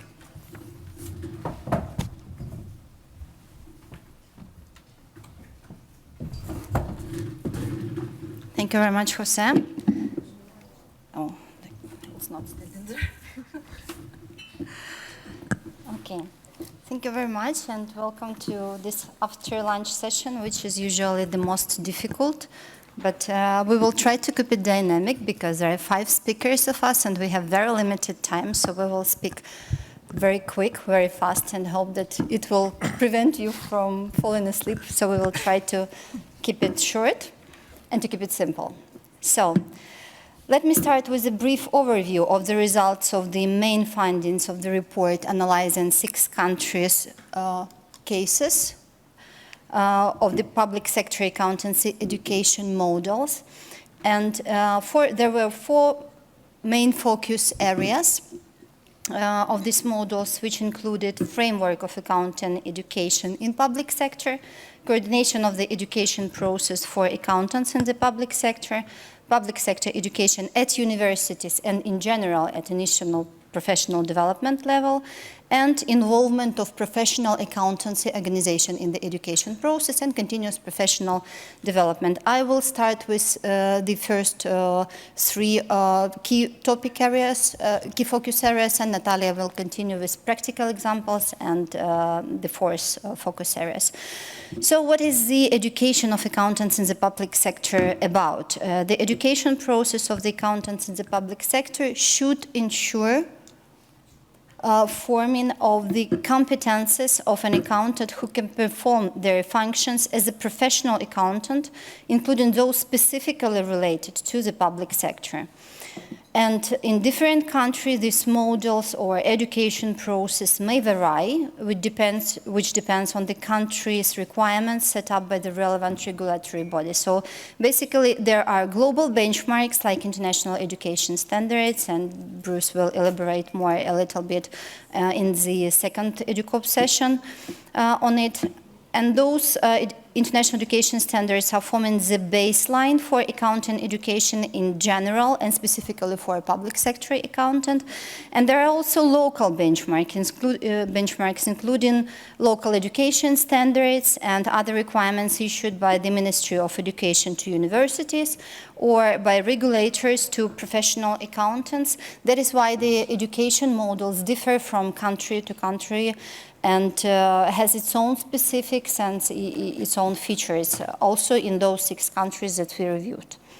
So, key studies of the education, key stages of the education process. I will not stop for long on them because we have discussed them in our previous meetings, and basically it's initial professional development and continuous professional development, or lifelong learning as it's called right now, or more effort right now. And global baseline, which is international education standards, has such elements as entry requirements, learning outcomes for initial professional development, practical experience, assessment, and continuous professional development. And we all talk about it in during our earlier meetings, so I will not stop on them. So countries that were included into our research are 6 countries, which with 2 of them representing PULSAR country, Albania and Georgia, and 4 others, Philippines, Vietnam, South Africa, and Zambia, representing other parts of the world, which was interesting to look at them and to get a broader picture of how the public sector accounting education models, specifics and challenges is available in other countries of the world as well. So let me stop now on the main findings of this analysis. Let me start with the key findings that recent or planned transition to IPSAS in reviewed countries actually increased the focus on the need for improving the skills of the accountant in the public sector. And in several countries reviewed, including Albania and Georgia, there was a series of trainings organized to equip accountants with this up-to-date knowledge related to IPSAS, and Irisa will tell more about it during her presentation on Albania case, and also last time we heard the case from Georgia, specifically focusing on what was done in Georgia in this regard. But interesting to note that even where a systemic approach was applied to training public sector accountants, no consistent specific qualification or certification requirement seem to have resulted from the trainings in those countries. And thus they may be considered as initial professional development, where no specific study has been previously undertaken by accountants, or continuous professional development, where public sector accountancy education-related topics were earlier covered at university or professional education level. So, talking about the responsible body for the public sector accounting education process, we identified 3 approaches among reviewed countries to coordination of this process. And those 3 approaches included countries where the Ministry of Finance was responsible for coordinating of the education for professional accountancy, profession was responsible for the education, or combined or mixed model or mixed approach where the Ministry of Finance and the Ministry of Education at the state level, and with involvement of professional accountants organizations, was responsible for organizing of the professional accountancy education process for the public sector. We move to the next slide. And so the system of the public sector education in all 6 countries included several levels of professional development, including the secondary special education, university bachelor level, master level, postgraduate doctor level, and CPD in form of different kinds of certification and training programs for lifelong learning. Approaches to recognition of public sector accountants' qualification also differed in each of reviewed jurisdiction, and we will talk more about it in our later presentations. And Still, the lack of unified approach to training of accountants at both initial and continuous professional development levels, as well as to certification of accountants in the public sector, is largely common for all reviewed countries. However, such countries like South Africa, Philippines, and Zambia have progressed more in terms of development of the public sector accounting education. And we will hear through this presentation of South African model and experience in implementing of technician qualification for public sector accounting. In general, of reviewed countries, we think that South African models seem to be the most consistent and well-developed among the reviewed countries, and I hope that Trudy will elaborate a little bit more and share their experience in this regard. I will not talk more about the stages of education pathway. You know that it's technician, bachelor, master level at IPD level, and then continuous professional development. We already mentioned it. In our review, we looked at the education model and public sector related subjects at each of these levels to see how they are implemented at different levels of the education process and how consistent the overall education system is in each country. And the main trend for the PSA education at the IPD level is partial inclusion of the PSA-related subjects in the programs offered by the universities at the bachelor and master level, and usually, it was to say that these subjects are proposed not as a standalone program for accountants in public sector, but as part of the programs for accountants of general specializations, or sometimes as part of the program for economists or on business administration program. However, University of 3 out of 6 reviewed countries, which are South Africa, Vietnam, and Zambia, are proposing standalone program with a major in public sector accounting, but that is rather rare. In general, not only in universities or IPD level in general, but the standalone qualifications, meaning degrees, technician, or professional qualifications, which are labeled as public sector related, are rare in general in all countries that we looked at. The exemptions are university degree specific to public sector accounting currently offered in South Africa, in Vietnam, and in Zambia. They are proposing standalone programs which major in public sector.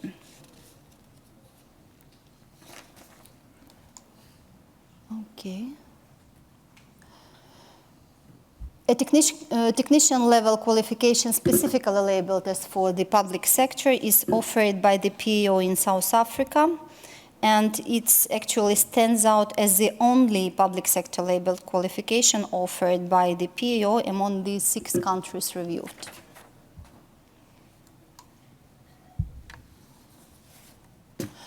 Talking about the professional community, it's important to know, which is actually not surprising but worth of mentioning, that in all 6 countries the professional community mostly consists of private sector accountants, and therefore PEOs established in these countries are mostly focusing on the private sector. As a result, there is a lack of oversight from such professional organizations over public sector accountants, and there is no or limited specific PSA-related training and development opportunities at both IPD and CPD level. And of the reviewed countries, there is only one, which is the Philippines, that has a sectoral-specific public accounting organization, PEO, which is GACPA, that unites accountant professionals who are working specifically in the government agencies nationwide.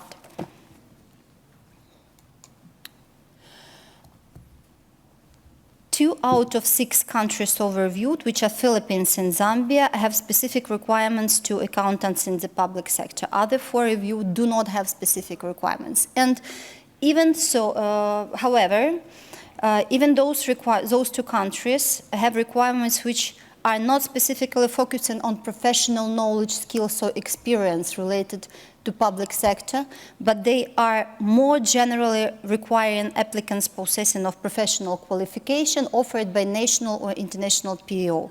So it may be an accountant for like CPA or for private sector, so no specific requirements for relating to the knowledge of public sector specifics.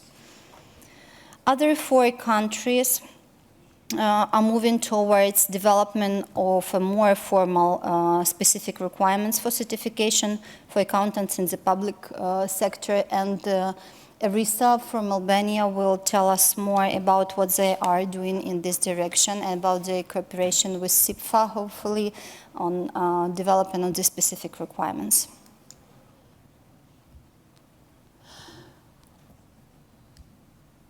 Okay, and Philippines is the only one of the reviewed countries where accountants in the public sector are required to be qualified as CPA, and most of them are member of that sector-specific organization, PAO that I mentioned, GACPA, which unites professionals working in government agencies, and that organization is providing PSA-related CPD to its members. In Albania and Georgia, training institutions related to the government, which are usually academies under the Ministry of Finance, they provide CPD for public sector accountants, either on demand or on a regular basis, whereas in other CPD is provided mostly by the professional accountancy organizations, or in some cases by universities and other training providers which are involved in the CPD process. And let me stop here to save time and give floor to Natalia to go on with practical examples and the 4 focus areas. Thank you.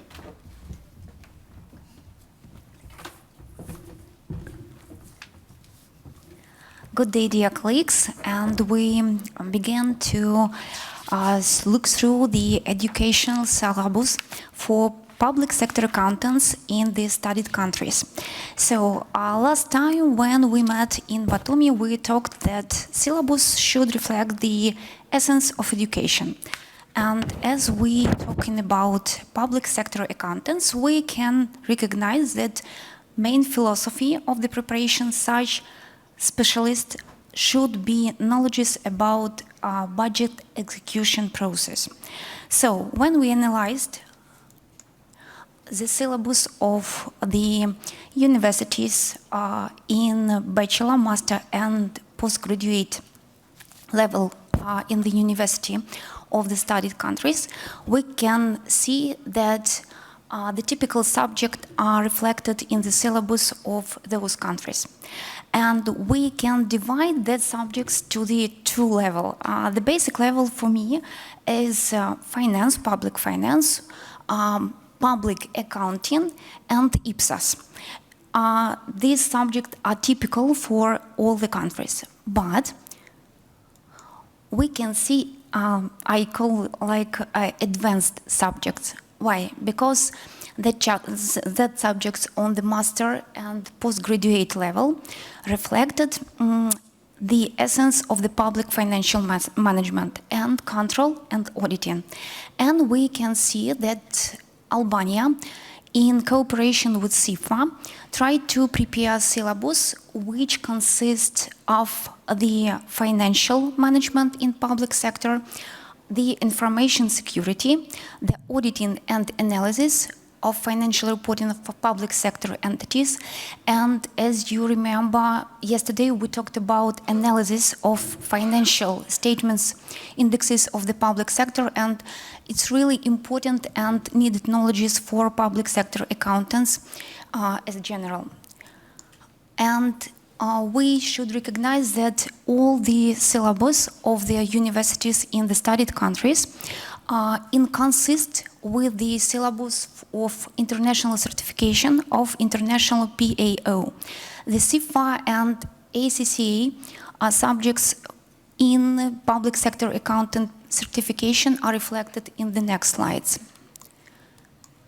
And I guess the best practice of the world are reflected in the syllabus, partially, as Natalia mentioned in previous sector of our speech, but you know, the best practice all the countries try to include to the syllabus for public sector accountants. And lack of the needed subject for public sector accountants compensates by preparation to certification in public sector accountants in studied countries. What we should notice that the requirements for the certification for public sector accountants, there are no in all the countries. But we have good example in South Africa. As Natalia mentioned, that stand-alone process of education of public sector accountants is presented in South Africa. And, you know, I guess we are waiting for a speech of Trudy Paul, because, you know, we are, you know, in a good expression after the meeting, after the, I guess, experience of South Africa about certification and education for public sector accountants. And we know the certification could be one of the elements of CPD for public sector accountants. And we can see that in Zambia, in Philippines, we have strong experience of CPD for public sector accountants. But at the same time, in other countries, or in other studied countries, for example, Albania and Georgia, now are in process of development the requirements of CPD for public sector accountants and implementation that requirements to the, I guess, all the professional of public sector accountants in every country. So CPD, as usual, connected with the studying process and preparation to certification. And we can see Zika qualification, and we can notice that all the subject is inconsistent with CFA set and ACCA set of subject for public sector accountants. And well, good practice in all studied countries is involvement of PAO to the process of development, certification and education process for public sector accountants. And we have good practice in Vietnam, in Philippines, in Zambia and South Africa. And I guess my next colleague reflect us good, I guess, experience of preparation, such good practice of involvement and implication are the best practice of certification for public sector accountants in other countries. Thank you so much.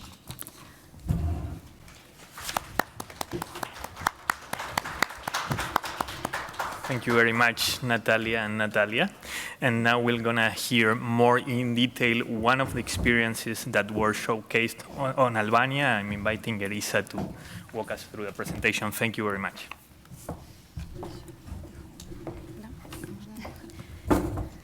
Thank you.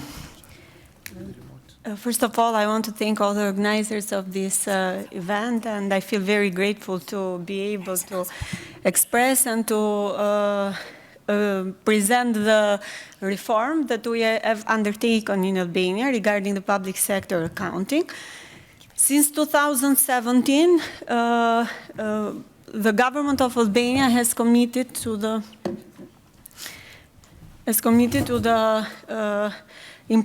gradual introduction of a modern system of public sector accounting based on accrual accounting and on international standards, so IPSAS standard. And in this regard, we have started a multi-phase project since 2017, when we have carried out a gap analysis to see what were the consistencies and inconsistencies between the local regulatory framework in Albania and IPSAS. There were a lot of issues and concerns that we had to take into consideration during our implementation of the project, such as the lack of information regarding the precise number of the public units in the public sector in Albania. The legal framework is still complex and fragmented, so we do not have standards in public sector in Albania.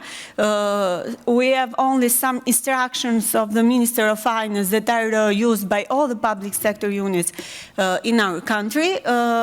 We had also lack of professional qualifications for the accountants in public sector, not like in the private sector that all the accountants, they have to do the CPD each year and they have specific numbers of the CPD that they have to fulfill. Of course, that we do not have any code of ethics or guidelines or regulations of conflict of interest in public sector, so were a lot of problems related with the asset management too, because we have some instruction regarding the asset management, but we do not have a specific or comprehensive methodology regarding the measurement or evaluation of the asset management. These were some of the most important issues or concerns regarding the public sector accounting. So in this regard, we have undertaken the multi-phase project with the support of WorldBank and SECO, based on two main components. The first one was the development of public sector accounting and financial reporting in accordance with IPSAS, and this was a component that was very important for us to establish the basic infrastructure where we then can implement IPSAS in public sector accounting, and I will explain some activities that we have undertaken and finished until 2022. And the second main component was the development of professional capacities and skills for Ministry of Finance staff and interested parties, and of course for all the accountants in public sector. And we decided from many options of the approach, so we decided to implement partial adoption of IPSAS. This was for two reasons. First of all, from this gap analysis, we identified the fact that not all IPSAS were relevant for our local context, and not all part of one IPSAS it can be implemented in a country, because there are some, I think that in each country there are some specific contexts that they cannot be in line with international standards. So this was the reason that we decided to have a partial adoption of IPSAS. So we will modify our national regulatory framework to be in line with this IPSAS for that part that are consistent with our local context. And this is a timeline approach. So we have divided in 5 important phases. Of course, based on other countries' experience, and we have divided an IPSAS, the most relevant IPSAS, in these 5 stages till the end of the last phase, which is the preparation of the consolidated financial statements. So, of course, our final objective and aim is to have consolidated financial statements of all our governments, specifically with center government units, because this is our plan to implement this IPSAS. Now, for the moment, we have concluded the first phase. So, in this regard, based on the first component, as I mentioned, which was the technical assistance, so the establishment of infrastructure, of the basic infrastructure, to implement IPSAS. So first of all, we have reviewed the business processes for all important processes that are related with the implementation of IPSAS, to adapt or to modify them, specifically with business processes that are related with the revenues. We have reviewed the chart of accounts, so there were the accounts that were identified, the accounts that they need to be added to our financial information system, in government financial information system in Albania. Of course, that we have made an evaluation regarding the IFMIS system functionalities. IFMIS is the Albanian government information financial system. This is a system that will enable the financial reporting based on accrual accounting. So we have to see what functionalities exist, what has to be added. So it was evaluation of it. And of course, it's very important the preparation of a uniform asset register format, comprehensive one that include all the public sector units. And one important thing was the preparation. All this was done with a collaboration with the international consultant. The preparation of 10 instructions based on accrual accounting that were related and with these 10 elements of financial statement regarding inventory, expenses, provisions, long-term assets, employee benefits, revenue, financial instruments, reporting and presentation of financial statements, and consolidation. And what we plan for the next phase, because we have prepared this instruction, we will prepare, of course, the regulatory framework. So we have planned that in the next phase of the project, we'll draft and approve a law regarding public sector accounting, because as I mentioned, we do not have such a law in Albania, and each of these instructions has to be followed by a specific manual explaining all the accounting transaction for each of these elements of financial statement. So these are less or more the main achievements regarding the first component of the project. And the second, that was related with the capacity building. So the education that was divided, as I mentioned, for the Ministry of Finance and Economy staff and for the accountants in the public sector.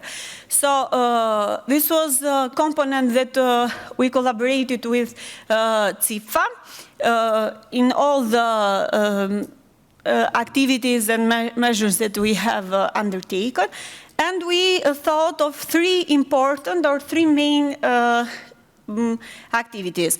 First of all was Train the Trainer program that was implemented for 28 participants. So we thought that it would be good to select 28 persons that are relevant for this reform, and the participants were from Ministry of Finance, from two structures that are part of this reform, from the Treasury and from the accounting methodology unit, were public sector officials working in the area that are related with the accounting, academics in the universities that, of course, are related with accounting topics, and member of professional accounting organizations. So these 28 participants were selected from this target group, and the aim of all of this program was to prepare them to be able to replicate this course to other accountants or finance public officers in the public sector in Albania. So the Train of Trainer programs was delivered for about 120 hours. So it was a program that it lasted for about 8 months, and was delivered by the international consultant from CIFA. And 70% of the program was about the IPSAS, so relevant IPSAS. And 30% of it was related with the explaining the methodology regarding the training skills, regarding the how these trainers have to deliver this course to other accountants of our finance public officials. And one important thing was that this education part it was comprised by some relevant topics related with the training program strategy and plan and design of the training materials and learning materials, so how the trainer has to prepare these materials such as presentations, case studies, examples, or other exercises, so presentation skills, and of course assessment was part of this training of trainers program. In the end of the program, which lasted, as I mentioned about 8 months, there was an assessment for these 28, and from 28 participants, only 25 were able to take the exam, so to take more than 50% of the score. This was the limit, and of course the exam was about 80% was focused on the IPSAS, and 20% of it was focused on the training skills. The exam was comprised about 30 multiple choice questions, and only 25, as I mentioned, were able to pass this exam. The second activity was the piloting of the for the first time of the finance and accounting staff in a central government institution, public sector and financial reporting.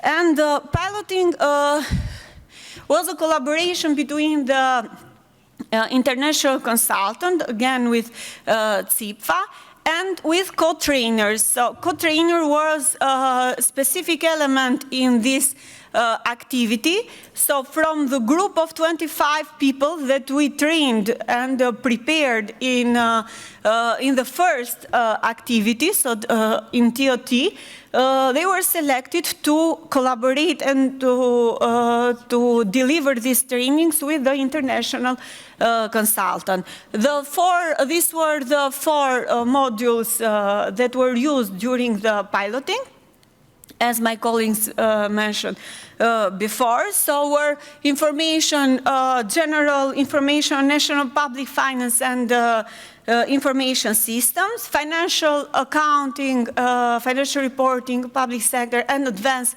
financial reporting. And there were the modules that they comprised the most important part of the training, and accounting and financial regarding the business processes. And there were 4 groups with 25 persons or accountants that comprised it and were part of these trainings. Co-trainers, as I mentioned, they of course helped the international consultants, CIPTA, because they knew the local context, so they have to be linked with the international consultant to deliver in a proper manner this training. And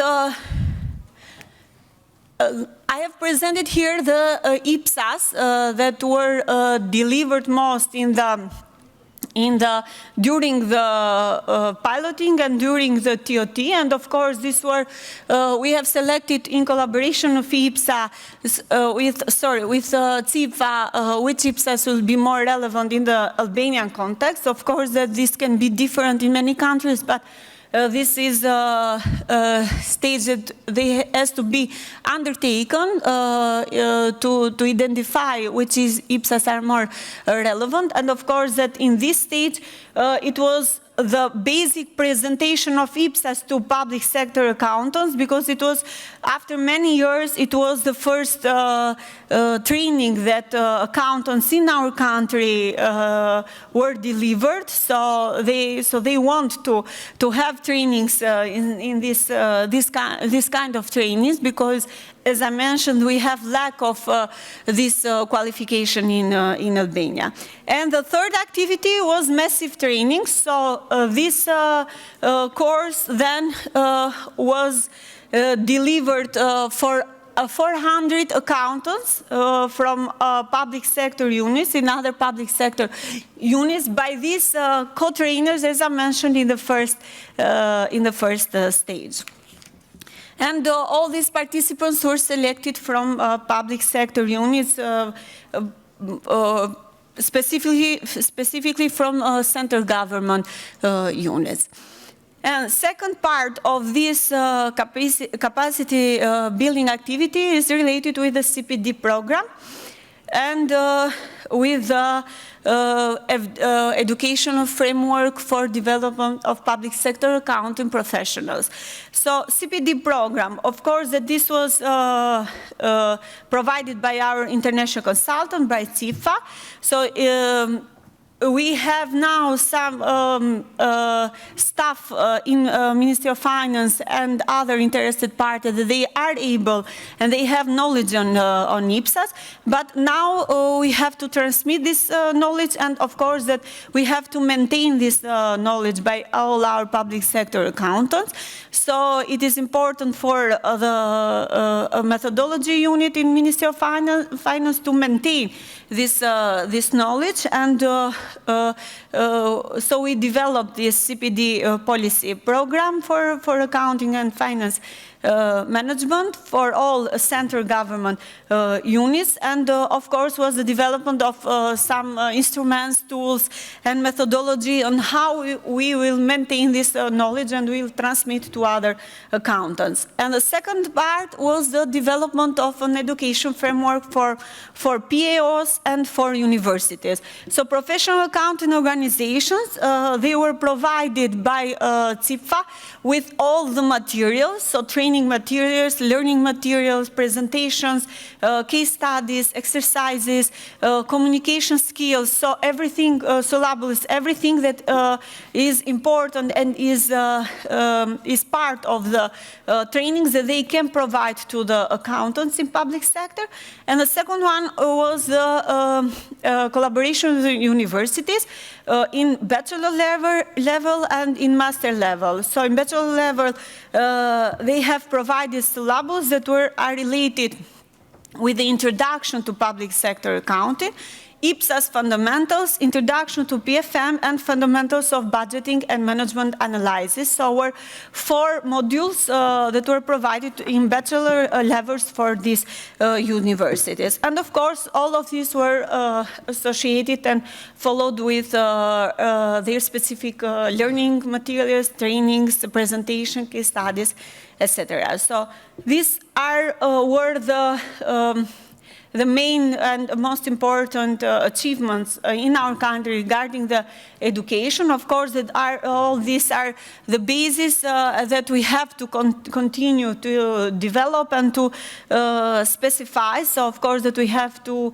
formalize them in different acts or regulatory framework in our country, and to be more obligatory for all these public sector institutions. Of course, that we have translated IPSAS, and we have provided them in Albanian language in our website in the Ministry of Finance.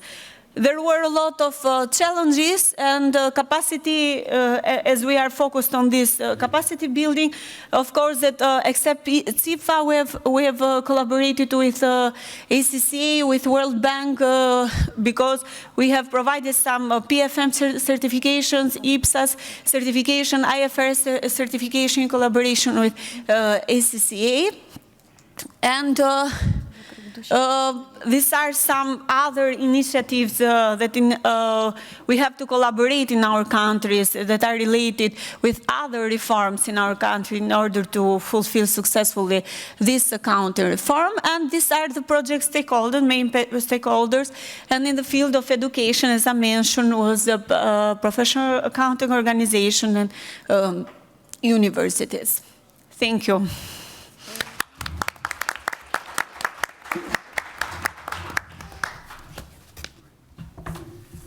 Thank you very much, Elisa. Very interesting, the experience of Albania and also the approach, on a phased approach to be sure that every single component of the public sector accounting education is tackled. Now we are going to hear from the experience from South Africa. Our colleague Trudy Paul is connected online. Trudy, can you hear us? No. Good afternoon. I can hear everybody and I can see everyone. I'm hoping you can hear me too. Yes, perfectly fine. Thank you very much, Trudy. So the floor is yours. Thank you. Thank you so much. I'd prefer to share my own presentation just so I can drive it at my own pace. So if you'll bear with me for a minute. Natalia, I do note that we don't have a lot of time, so I will try my best to stick to the time frames. If you'll just give me a moment just to get my presentation. We can also pass it from here, right, if needed. What pass it from? The presentation? It has already demonstrated. It has been demonstrated. It's already on the screen. These two sides. Bear with us 1 second, please. These two screens are demonstrating presentation. Is Trudy trying to share the presentation? Yeah. Okay. Okay, let's do this. Perfect. We can hear you and we can see the presentation. You are good to go. Thank you so much. Well, good afternoon once again, everyone, and thank you so much for inviting me. I'm talking to you from South Africa. I'm just outside of Johannesburg, about a 4-hour drive from Johannesburg. I know we don't have a lot of time for this presentation, and it was a little bit of a challenge trying to figure out what I should be sharing with you and what I could leave out. We started working with the South African public sector in around 2008. And so much has happened over that time. And we've gone through so many iterations of the qualifications and the designations, and so many lessons have been learned. So I've put together a fairly high-level presentation, which I'm going to share with you. I'm quite happy to share all of the extra detail we have, copies of the frameworks if you need it, through the WorldBank. So feel free to reach out to me if you need any more information. So I'm on the first slide now. Natalia, just checking if I'm able to navigate properly and wondering if you can see that first slide. Yes, Trudy, we can see it very well. Thank you. Okay, thank you so much. So I represent the South African Institute of Chartered Accountants, and the SAICA, which is the acronym for our organization, has 3 designations. We have the CASA, which is the Chartered Accountant, we have the Associate General Accountant, and then, of course, we have the Accounting Technicians.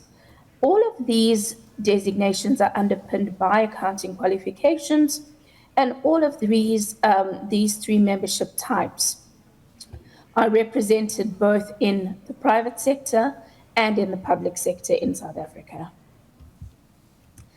Now, I thought it might be useful to just do a brief introduction of the South African public sector, what it looks like and what the structure is.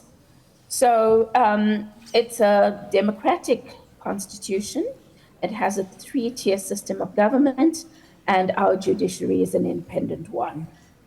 So we have national, provincial, and local levels of government, and all of these levels have legislative and executive authority in their own spheres. The public sector includes, it's not limited to these, but It includes state-owned entities, municipalities, national government, provincial government, schools, universities, and government agencies.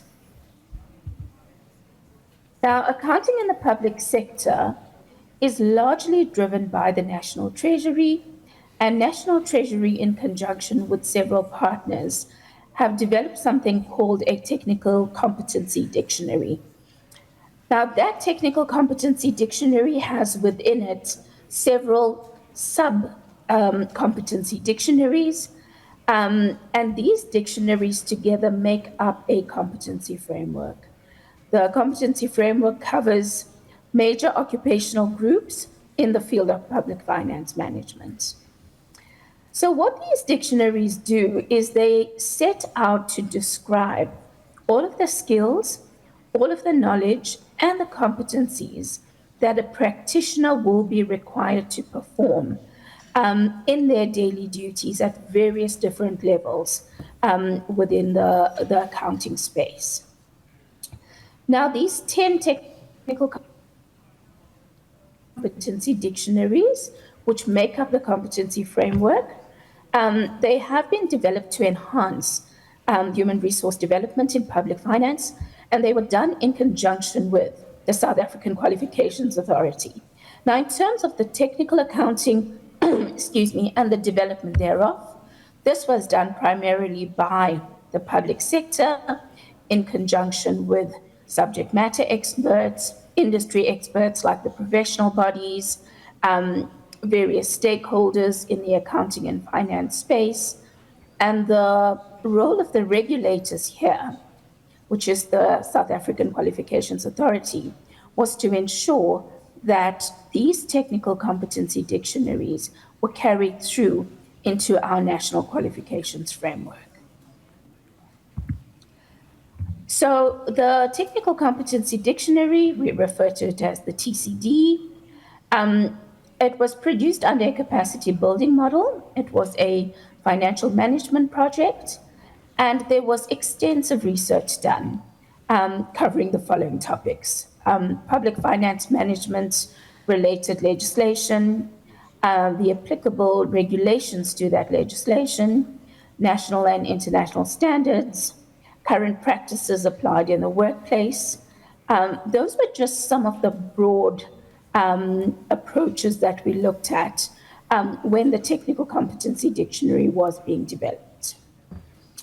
So what then resulted was a very comprehensive, very detailed competency framework. And while a final document was presented to various stakeholder and focus groups for consultation and finalization, that document is constantly being reviewed for changes and to ensure that it's kept up to date. So the learning journey for public sector accounting professionals starts with onboarding when they join the organizations.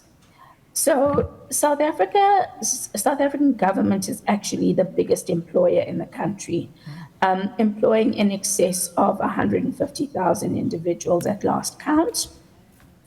So when new employees join the organization, they go through a very detailed onboarding process. They're educated in the systems that government are using, the financial packages, what software is being used, also induction into the organization. What then follows is formal education. So here you're looking at qualifications starting at technician level and going right through to doctorate level. In conjunction with the formal education is work experience, which also forms quite a critical part of the learning journey. The work experience is typically documented in a logbook for a specified period of time, and this work experience logbook is then presented when an employee is applying for professional membership. Professional membership, once that is attained, members then have to commit to lifelong learning, or CPD, to ensure that they stay current and they stay relevant within the field. So the route to professional body membership is very similarly aligned to that of the learning journey of a public sector accounting professional. This model that I'm showing at the moment is the accounting technician membership, and this is SAICA's entry-level accounting designation, but it is a very similar route that the other designations follow, and in fact that most professional bodies in this country follow. So starting with the entry-level qualification, which is at level 3 on our NQF, and Natalia did show you some of the content of that presentation a little earlier on. Then moving on to level 4, which is our mid-level qualification, then through to the level 5, which is our exit level qualification. At this exit level, learners are required to complete a year of work experience through a learnership or an internship model. They also need to gain directed work experience and record evidence of this work experience in a logbook. They're then required to take an entrance exam, which is what we call a test of professional competence, and on passing that exam, they're then admitted into membership at SAICA, and they become an accounting technician, South Africa. So this is the route to professional membership. Now, in order for accountants to become professional members, they do have to follow a learning journey. And these two learning journeys that we showed, one the route to professional membership and the other the learning journey of a public sector accountant, really starts with developing qualifications for accountants. Now, when we started working with National Treasury way back in 2008, there was a great hurry to get a qualification done. And we worked very quickly with all of the different stakeholders, and we developed a qualification. And as it turned out, that qualification was not fit for purpose. So we learned many lessons along the way. We went back to the drawing board. What we had done is we'd taken a standard accounting qualification, and we thought we were doing a fair amount of customization to adapt that qualification to public sector professionals. As it turned out, the adaptation was not sufficient, and we had to redevelop an entire qualification.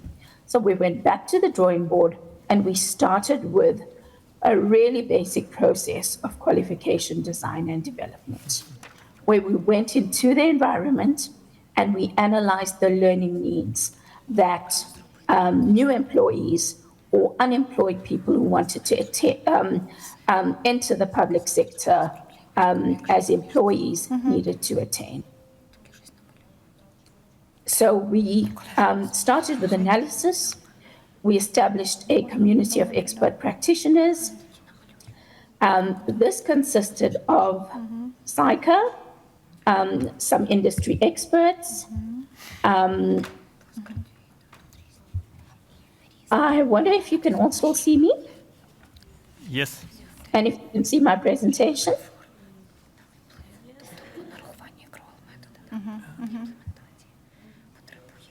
You can? Can I continue? We see the presentation, but it's not in full screen. So. Okay, there we go. Okay, now it's perfect. Okay, thank you so much. So we established a community of expert practitioners, SAICA, industry experts, National Treasury, local and provincial and national departments, and line managers within these departments. The first time around, we did not include line managers in the consultation process. And that was a critical element that we'd missed out, because the line managers had an ear to the ground. They understood very clearly what accountants needed to do in the work environment, what competencies they required, and what level of performance was required of these accounting professionals. We then identified and we confirmed these competencies with all of the key stakeholders. We consulted with employees and with employers, And we embarked on a fairly substantial advocacy campaign. We wanted to get buy-in from all of the stakeholders that we were working with, so that when this qualification was offered, we would be sure that all of the different stakeholders were buying into the qualification. Following the analysis stage, we then designed the qualification, starting with a learning map. Now, it's quite critical to get the learning map right, because if you get the learning map right, if you get a proper ladder of learning starting at the fundamental levels going through to the advanced level, it makes the design and the development that much easier. Following this, we then developed the CFRR competency framework for public sector accounting technicians. We conducted a very thorough mapping and alignment exercise to the National Treasury TCD and to the IFAC competency framework for accounting technicians. We also developed a teaching and learning strategy, an assessment strategy, and only when all of that was done, presented to the stakeholders for sign-off and signed off, did we submit that to the regulators for registration. Once the qualification was registered, we commenced with development, implementation, and evaluation. We developed learning materials, textbooks, and workbooks where, specifically at the entry levels, learners needed a textbook, but they also needed a workbook where they could engage with the learning materials. They could do exercises, they could do tasks, they could do quizzes, they could do crosswords, all related to accounting. We then developed assessments. The qualifications were split into modules, and we wanted to ensure that we assessed at a modular level and at a more holistic qualification level. We continued with development to get a resource library. This resource library has resources for students, for teachers, for assessors, for people who want to keep their knowledge up to date once they become members. If they want to do CPD, they can access the resource library for that.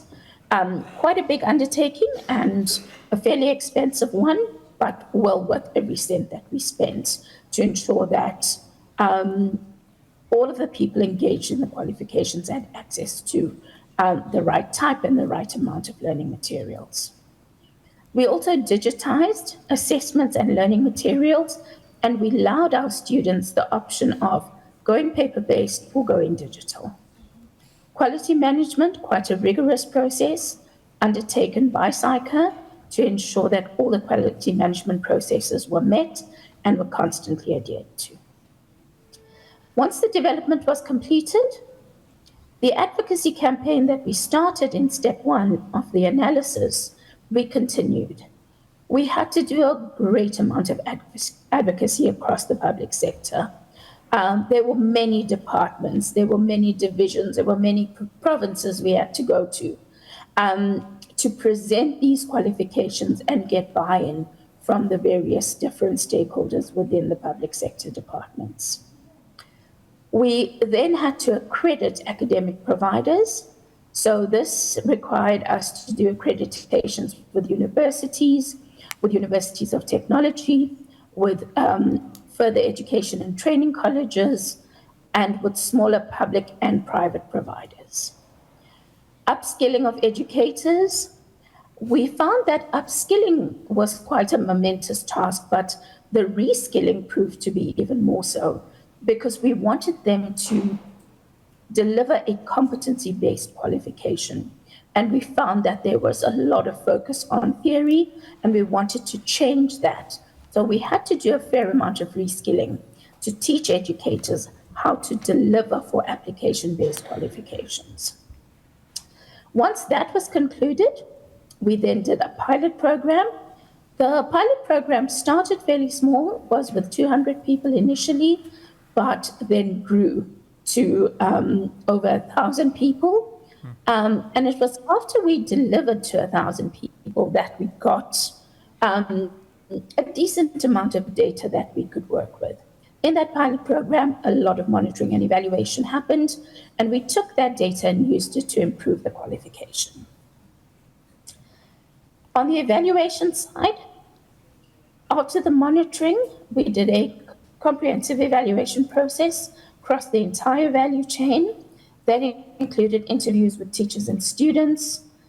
We also interviewed lecturers, assessors, moderators. We analyzed all of the assessment results. We looked at the pass marks. We looked at which questions students were struggling with. We looked at what may have been too simple. We looked at what was theoretical without the supporting application or work experience requirements. So we did a very detailed analysis of the assessment results.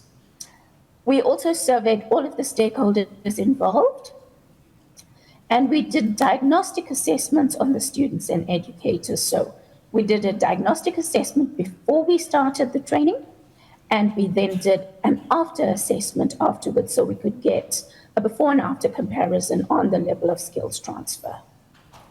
Following this, we reviewed the competency framework, the qualification design, learning materials, and assessments prior to finalizing the qualification and then going on a marketing campaign so we could introduce this qualification to the market. The stakeholders that we worked with, right at the core of what we did were our students and our members. So we did lots of engagement with students. We talked to students from other professional bodies, from institutes of learning, students that came out of school. We also worked with the regulators. Ultimately, the regulator would quality assure these qualifications before they would register them onto the National Qualification Framework. Other stakeholders included education providers. So these are your universities, your training providers, professional bodies like ourselves, SICA, and then also other professional bodies out in the field who work with accounting qualifications. And then, of course, was our biggest stakeholder, which was government. We engaged with local departments, provincial departments, national departments, also state-owned entities and government agencies, and we liaised with all of them to ensure that there would be buy-in for these qualifications. Responsibilities of the stakeholders. From students and members, we needed their commitment to learning, and we needed their commitment to ethical conduct.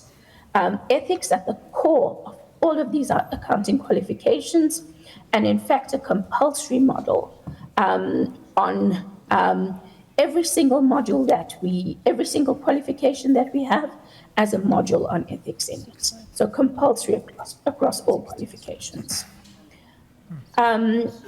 When it came to our education providers, they had to commit to implementing and adhering to the quality standard, and then committing to student support, and then their commitment to our students to make sure that they work with students, the faster students, the slower students, and just to cater for all students' learning needs. Regulators needed to get public input. Their quality management in terms of how the qualification is structured, how it looks and feels, whether it meets the requirements of the NQF, and then registration of the qualifications. In terms of government, National Treasury's role in managing of the public sector accounting model, liaison with stakeholders, and then their guidance and support. Professional bodies, we were responsible for qualification design and development, alignment to the TCD, accreditation of education providers, and then also quality management of the qualification. So in terms of professionalization of the public sector, the areas that the TCD focused on were supply chain management. This is when the finance process actually starts. So quite a large focus on supply chain, financial accounting, and management accounting. Those were the three big pillars of the TCD. In terms of levels of work in accounting, we had the accounts clerk at your very entry level.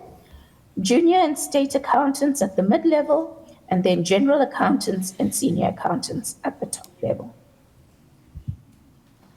So benefits of professionalization, just to ensure that all qualifications that end their journey in membership, students understood that they needed to stay on the path of being an ethical, committed accounting professional, SICA committed to its stakeholders to equip members with sought-after accounting and business skills so they stay relevant, enhanced mobility and career advancements so that they become more employable, safeguarding the professional designations and standards across the board, ensuring credibility and robustness of all designations, regulating the code of professional conduct against the SICA code, absolutely critical to root out corruption and to ensure that all members are ethical.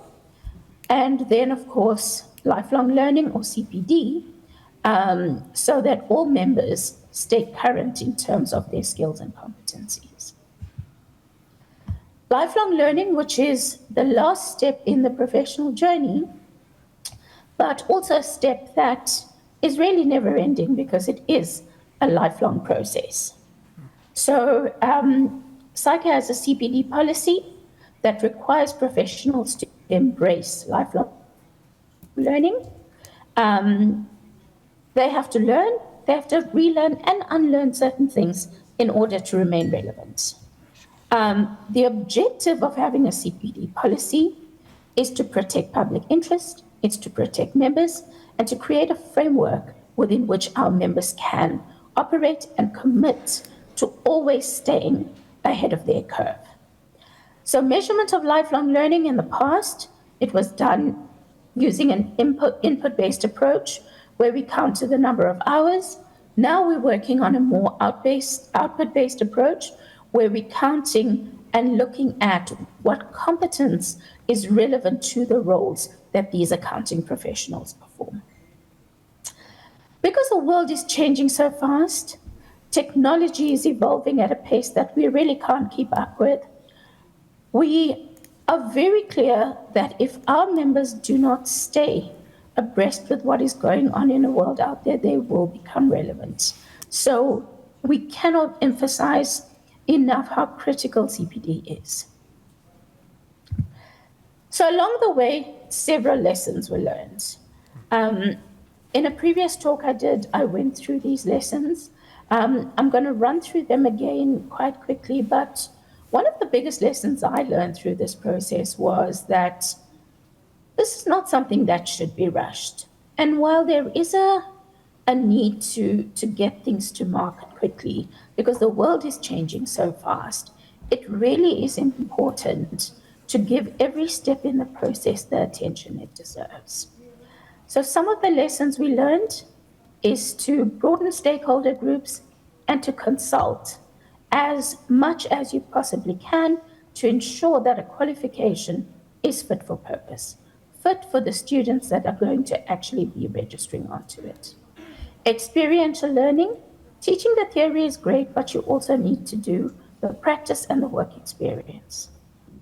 Every student learns differently, different paces, different styles, and it's important that educators know that they need to cater for this. While summative assessment is important, it's also important to assess as you go through the qualification. It helps you pick up areas for learning far earlier on than waiting for summative assessment at the end. And then finally, continuous professional development. Again, this is key to keeping all your skills current and making sure that as an accounting professional, we are relevant to the market that we serve. Successes, since we last spoke, we've probably had about 1,500 more students go through the public sector qualifications, and we currently have about 250 students in progress. We're still collaborating with our funders and with our stakeholders. We have taken on board quite a few more public colleges, and we're offering the public sector qualifications in partnership with National Treasury for work placement and with the public colleges for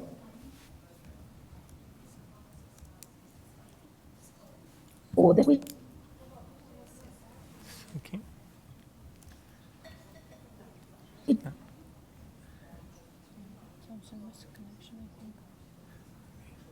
Doing more monitoring and evaluation. We are, through the monitoring and evaluation process, how our qualifications can always remain fit for purpose. Our successors, our employers, we've worked very well with employers.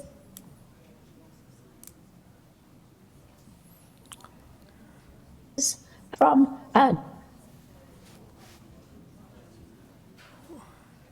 new employers that students go to work in were originally developed way back, enhanced, and we continue to align to the TCD that National Treasury has developed. I'm going to stop there. I've probably run a few minutes over time, but thank you very much. Thank you very much, Trudy. Big applause. I think most of us shared also some of the challenges in what is CPD, the reskilling. It's not only learn new skills, but unlearn all the skills that are no longer applicable to a new system or method, and that's a real challenge everywhere. So thank you very much for walking us through the experience of South Africa, and now we have the last presentation of this session. My colleague Lefaria will present the FASE program. Please, Lefaria.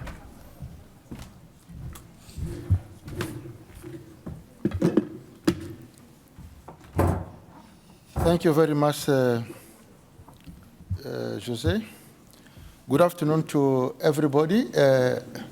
My apologies, I didn't have a chance to meet all of you and greet you one-on-one. So, but if the time allows, we'll greet each other again. My presentation is based on the Foundational Accounting and Financial Management Skill Enhancement Program, and I'll be mainly use the word FACE throughout the presentation. First of all, I would like to acknowledge the FACE team, starting with the practice manager, Mr. Sedar, the tax team leaders, Patrick Abuya and Osman Koli, and the team members working on FACE is Anara, that most of you know, and myself, Lefaria, making this presentation. So I'll move to the outline. My presentation will focus on two main points. The first one is the why the FACE program, the challenge. And from there, I'll move to the two stream of the FACE program, and of course, finish with a conclusion at the end. Why the FACE program? The FACE program was started based on a need or a request that in the 5 countries you see here, when you look on this side, Burkina Faso, Cote d'Ivoire, Morocco, Senegal, and Tunisia, these are the French-speaking countries based in Africa. In these countries, the accounting profession focus mainly on the qualified accountants that are in the practice and that they call auditors. So if you are not working in an auditing firm, you cannot be part of the professional accountancy organization. So you can see here the number, you can see the population here per country. You look the the GNA per capita and look at the number of members per country. For example, for Burkina Faso, you'll see the number was 109, serving a population of 19.2 million. And when you go to all this, there's no need for me to repeat one by one. You can read for yourself. The number here you can see is very insignificant number compared to the population that they need to serve here per country. So a study was conducted, and based on studies, on that study, the intervention need to take place. So the study here didn't pinpoint how many accounting technicians in the country, because or either you are out of the professional organization or you are in the professional organization. So the number of accounting technicians in those countries are not known. But what is known in those countries is that in the education system, they've got 2-year university studies or 3-year university studies. When you come out of it, you become as a technician. If you specialize in the field of accounting or any other field, you get a certification from the academic point of view that you can search for employment and work. But a big number of people graduating from the academic institution could not find work. So therefore, there's a problem. The study revealed that there were 3 main problems in which the bank focused on one of them is the education part. The education part revealed that the academic curriculum offered by this training institution did not correspond to the market demand because of most of the curriculum on those countries has been conceived long time ago, and with the evolution of technology and the market, they've never get revised. So this way, the first program came in. Then the first program was divided into 2 streams. The first stream here, as I say, supporting the first country, the 5 countries that we carried the study. And in those countries, what do you do? We design material for the qualification. Mainly, it was the qualification framework. Because of the gap that existed between the academic and the market, we look at the competency that is required for the accounting technicians in those countries. We develop learning material, and we are working on the launch of the qualification right now in November. In the 5 countries, let me move quickly to achievement. On those 5 countries, for Burkina Faso, Tunisia, Senegal, and Morocco, we develop learning material for students and lecturers. However, for Ivory Coast, the government is in the process of revising all the technician qualification in the country. What we develop a roadmap to assist Ivory Coast Ministry of Higher Education to revise the curriculum of accounting technicians in finance, in accounting and finance. Now, the second part of accounting, the first program, concentrated on what we call accounting technicians for Africa. Why do we move to that second stream is because the problem that was found in the 5 countries are normally general problems throughout Africa and maybe also beyond Africa in the region where you are in. Is that most of the PAO have got limited resources, or most of the countries have got limited resources to develop a qualification in those countries. So what we did in those countries is that For the entire Africa, we developed what we call the Accounting Technician Qualification Syllabus that comprises of 9 subjects or 9 modules. The first module concentrates on Introduction to Accounting. One of the modules on cost accounting, business skills, law or business law, financial accounting, management accounting, assurance control and ethics, taxation, and public sector.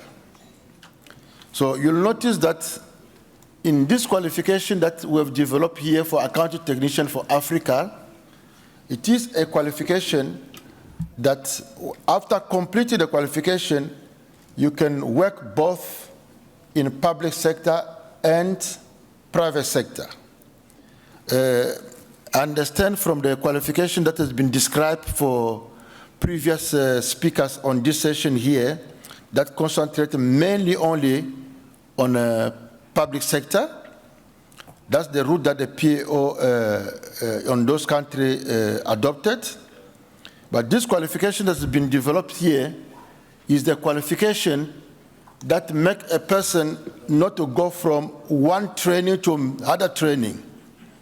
Because what you have noticed is that after a person has been trained only on private sector, if you want to get employment in the public sector, he needs to go for another training. And the same also applies when a person gets trained only on public sector alone, and if, for example, you want to go to employment in the private sector, he needs to go through another training. And throughout this gathering, we've been speaking about the accrual accounting. So we can see that from private sector and public sector, there's a common way that accounting is moving now, is to what? Accrual accounting. This qualification that's been developed here has been going through a benchmark through many accounting technicians qualification in the world, in Africa and outside of Africa. It was also developed based on the IFMIS accounting technician competency framework, and also make reference to public sector qualification that exists already around the world. On the qualification here, you'll notice here there are 9 subjects. The 6 subjects are what we call core accounting qualification. It's developed based on the IFRS standard. It means that wherever you can be in any country that adopted IFRS, you can offer this core accounting qualification subject. The 3 other subjects are what we call country-specific subjects. Those subjects mainly will be taxation, Module 4 business law, and the public sector need to develop by the country itself, because each and every country has got its own specifics. So what we did here for these 3 subjects, we developed what we call framework, that when developing those subjects, you can easily slot insight or knowledge required for each and every subject here. I'll stop here and thank you. Before I can say thank you to you, what the call I'm making to you is that this material that we've developed are available. At the end of November, we will finish formatting those material, and each and every country, or according to the needs of your country, you can approach us if you would like to make use of the material. There are already interests from different countries in Africa and beyond Africa that would like to make use of this material, and I thank you.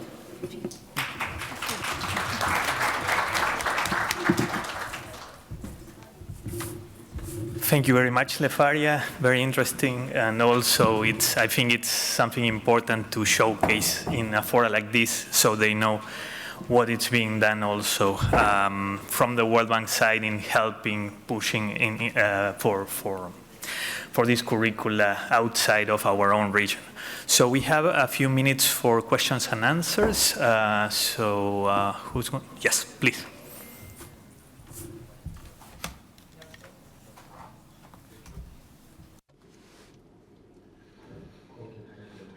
For information, for presentation.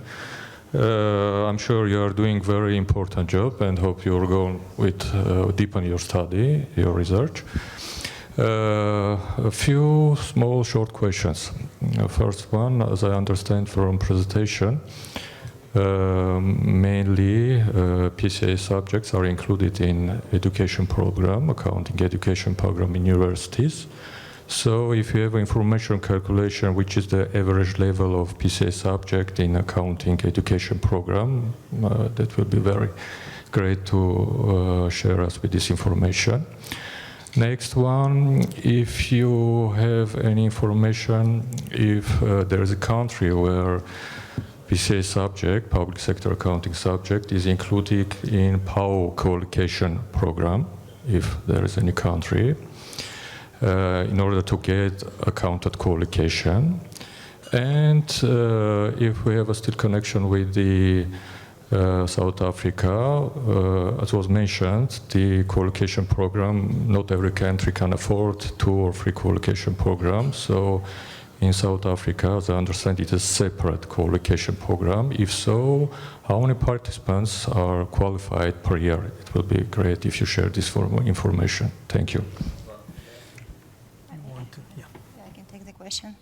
Thank you very much for the questions. I will take the first 2. And Trudy, if you are connected, I will ask you to take the third one question on how many professional accountants have a qualification of technician in public sector. And on the first 2 questions, yes, we reviewed and analyzed the curricula of universities in terms of covering the public sector accountancy specific subjects. It's difficult to say what is the average number, because in some cases there were no or very limited coverage, like one subject at a PSA-related subject at bachelor level and one PSA-related subject in master level. In some cases, it was a standalone program. So, like, for example, in Vietnam, there is a standalone program for public sector accountants at the bachelor level, so meaning that most of subjects are related to public sector accountant. So it's difficult or impossible to say what is the average. But you will have a chance to read the analysis on each of the 6 countries as soon as the report is released, and we hope that it's going to be released as soon as and later. And the second question was on PAO. Yeah, sorry, you want to?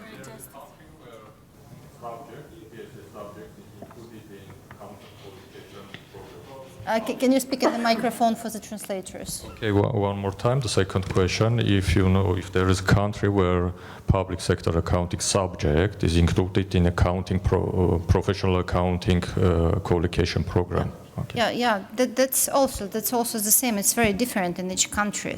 In some cases, there is a specific qualification for public sector accountants. In some cases, there are separate courses which provide equip accountants with PSA-related skills. And we have examples from Albania and Georgia, right? And Teresa, you want to? Yeah, you can add. Yes, sure. For the moment, in Albania, we have only one subject in the master level regarding the public sector and non-profit organizations. But it's not completely based on IPSAS. So there are some issues that are treated in the subject that are related to IPSAS, but it's not based all the subject in IPSAS. Of course, as I mentioned before, that we want to divide it and to present the subject in bachelor level and then in a master level. But for the moment, we have this only in master level, and it's only one subject for the students. Thank you. Trudy, would you like to comment on the third question? Are you still connected?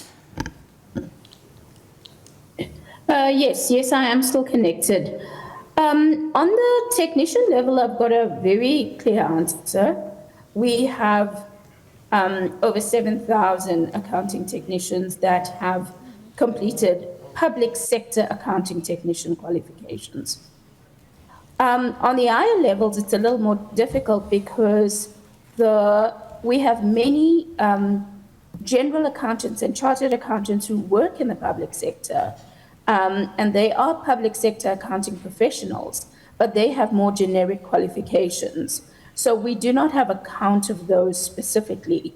If it's something that you would be interested in, I could reach out to National Treasury just to find out how many accountants in practice they have who have completed qualifications across the board, and then we could split out the 7,000 that have done the accounting technician qualifications.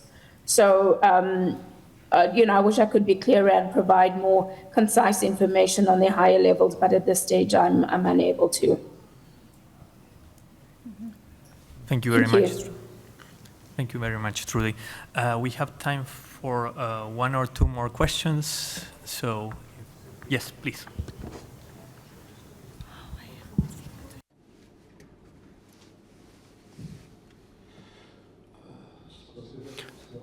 Thank you for your great presentations. I have a question.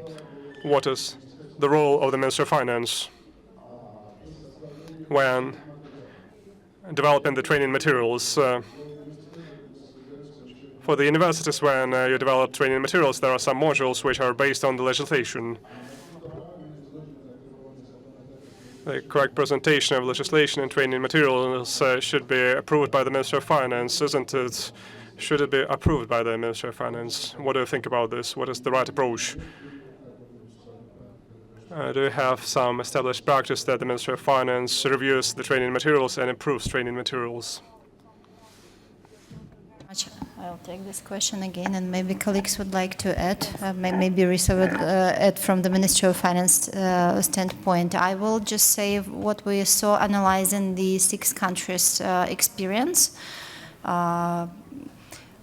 The approach may be different, and it depends on the country. Each country has to take a decision whether they are reviewing these materials, whether they have to approve, whether they have to set up certain guidelines, individually Ministry of Finance or in cooperation with the Ministry of Education and maybe in cooperation with the PAO. So the approaches are different. It may be a mixture of approaches as well.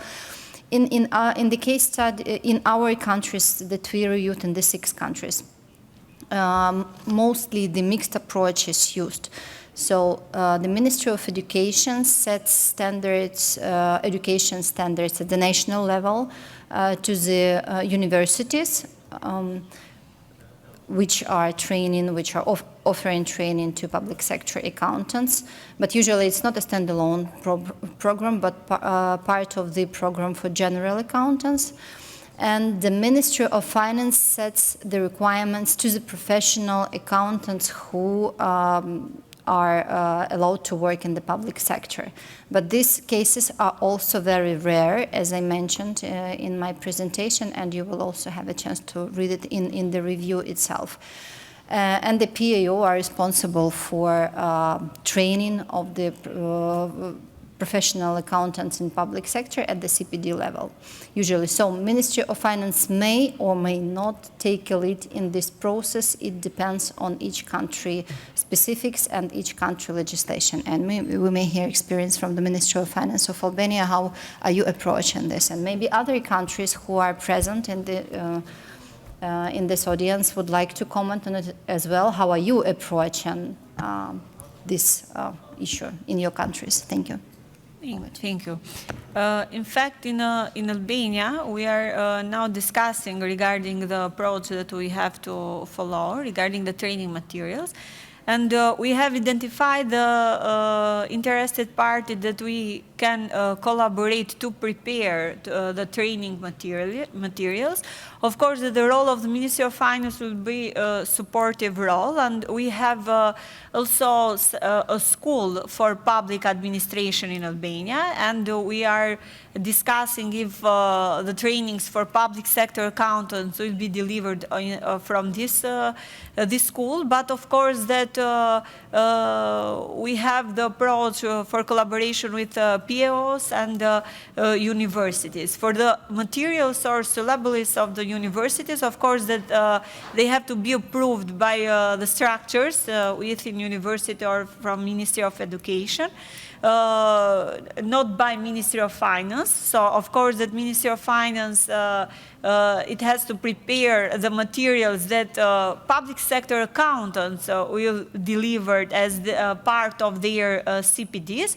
And they have to be distributed to the School of Public Administration or to POs. So this is the lesser of the approach, and of course that we will define how we will structure this training strategy in our regulatory framework when we when we approve our regulatory framework, and we'll specify all the structure that will be part of this cycle.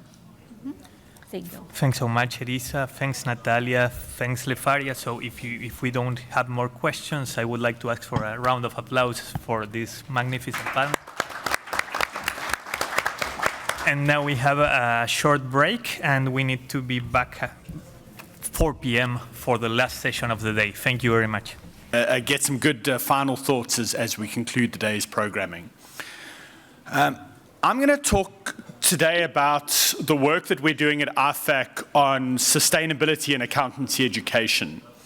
So we've got a project that was launched earlier this year with our International Panel on Accountancy Education to reflect on what these new sustainability reporting standards are going to mean for accountancy education. Now, I want to be clear up front that our project is not public sector focused.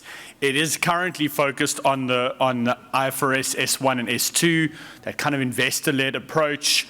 But we are taking a framework agnostic approach, meaning, you know, we're not limiting ourselves to S1 and S2, and we recognize that there are other frameworks out there. But I just want to highlight that because obviously there are these differences between the private sector and the public sector. Those were reflected on earlier today. We have not applied our minds fully to that yet from an education standpoint. But I think the things that we have been learning as we've been going on with this project, many of them are going to be relevant as we think about how sustainability and reporting in the public sector is going to affect the competencies required from professional accountants. So on that note, let me talk a little bit about what we are doing. So earlier today, there was a mention about the international education standards. I think a lot of you will be familiar or have at least heard of these standards, but just in case you're not, the international education standards are a global baseline for accountancy education for IFAC member organizations. And it gives a structure to what accounting qualifications should look like. So the idea that you've got to have entry requirements, a learning outcomes-based approach, an element of practical experience, and an element of assessment built into a qualification, and then that you should have commitment to lifelong learning through CPD. The standards also specify learning outcomes that should be in an accountancy qualification. And that's the part that's particularly interesting from a sustainability reporting perspective. Because we're asking the question, are those learning outcomes fit for purpose and transferable to the type of work accountants will do when they do sustainability reporting? And so again, we are focused on the private sector at the moment, but the exact same questions are going to need to be asked as the public sector reporting frameworks emerge through the IPSASB and others. So the project that we have kicked off is essentially to ask this question: do we need to revise the education standards? We're at the point, we've been doing outreach for the last 3 to 4 months And at the end of this month, we're going to be making a decision with the International Panel on Accountancy Education at IFAC about whether we're going to revise standards and what else we're going to do. So what is that other stuff? Well, guidance, thought leadership, so on. And to be honest with you, I would expect that it's going to be probably all of the above.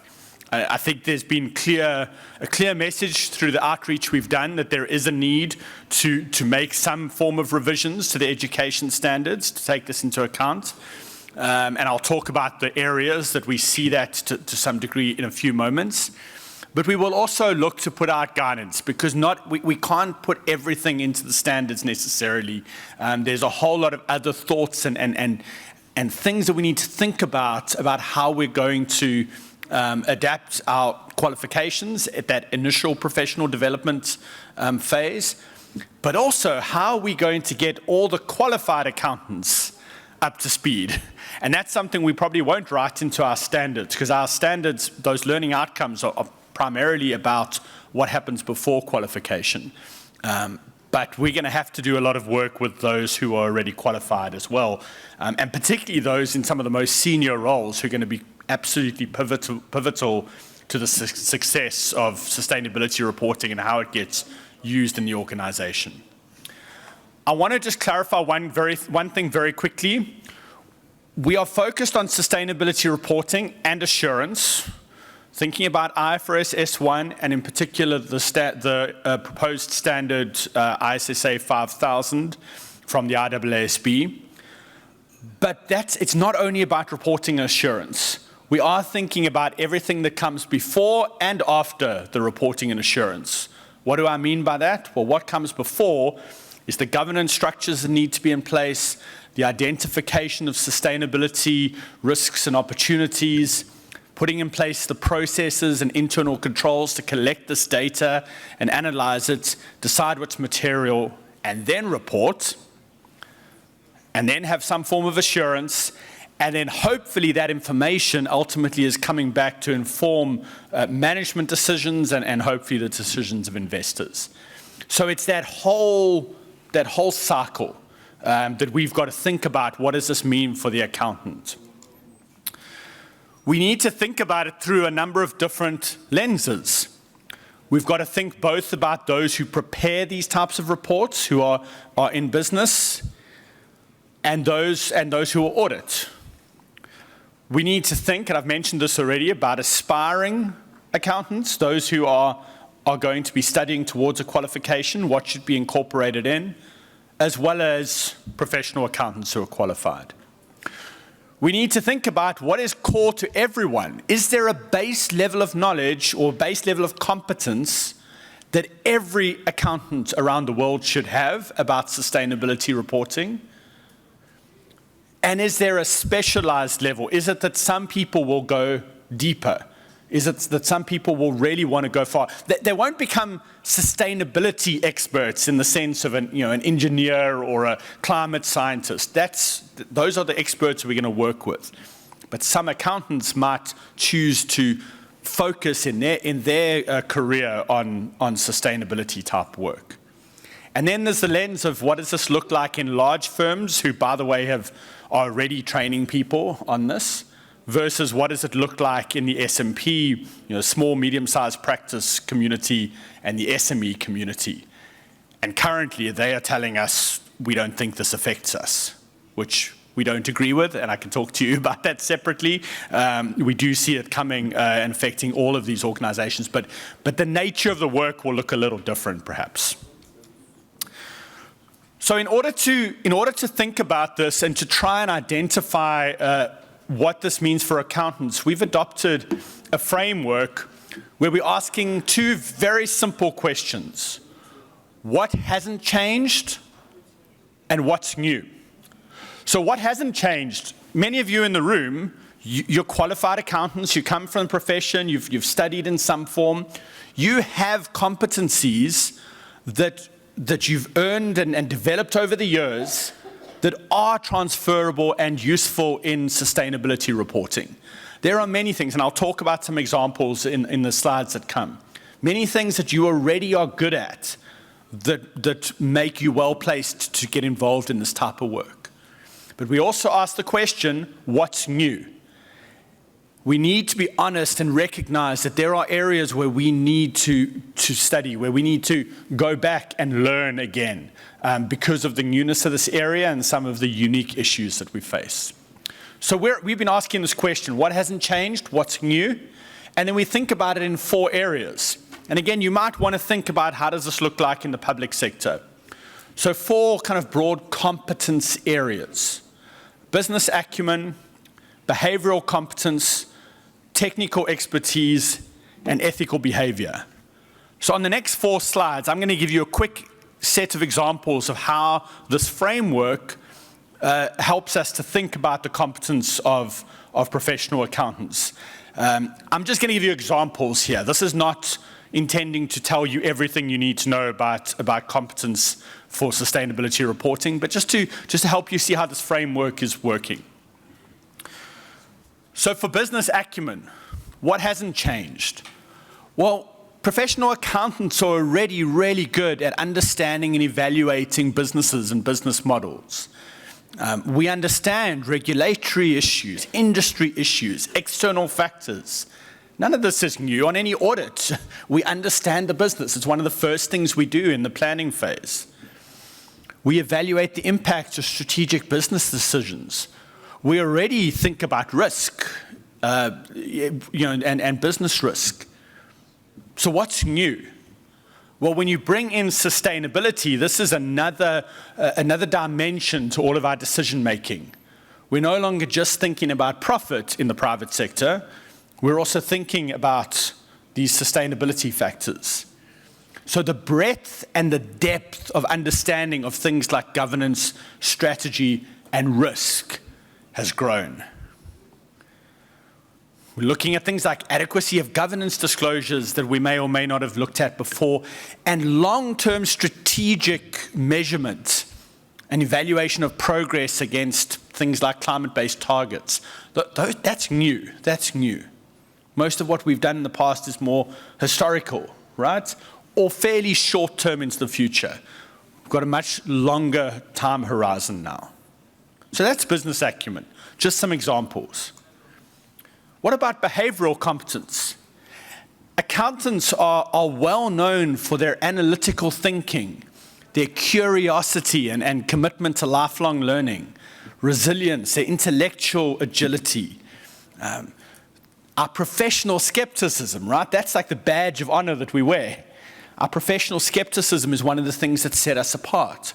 Our professional judgment as well. And we already collaborate and work in teams. So what's new? Well, there's going to be an even greater emphasis on self-learning. The amount that we've got to learn to get up to speed in this area is bigger than any other major change we've seen, certainly in my lifetime. We're going to be applying our professional skepticism and our professional judgment, but we're going to apply it to a different subject matter. So we've got to make sure we're able to make that switch. And we are going to be collaborating with experts more than ever before. New experts from different disciplines across many different organizations and perhaps even across the value chain. You saw on a couple of the presentations today mention a value chain. It's not just within these typical reporting entity boundaries that we're thinking, but we may need to think wider than that. Technical expertise, I won't spend too much time on this. I think it's fairly obvious. We already know the accounting standards, the auditing standards. We know how to do internal control. There are new standards to learn. There are new reporting standards. There's even new guidance on internal control that's come out from COSO to help us think about this, think about what internal control looks like for sustainability information. One of the things, though, that we've been hearing in our outreach is that the nature of the numbers, they are much more subjective than anything we've seen in the past. We work with estimates. I know we've done estimates for a long time, but there's very little that is certain in sustainability disclosures.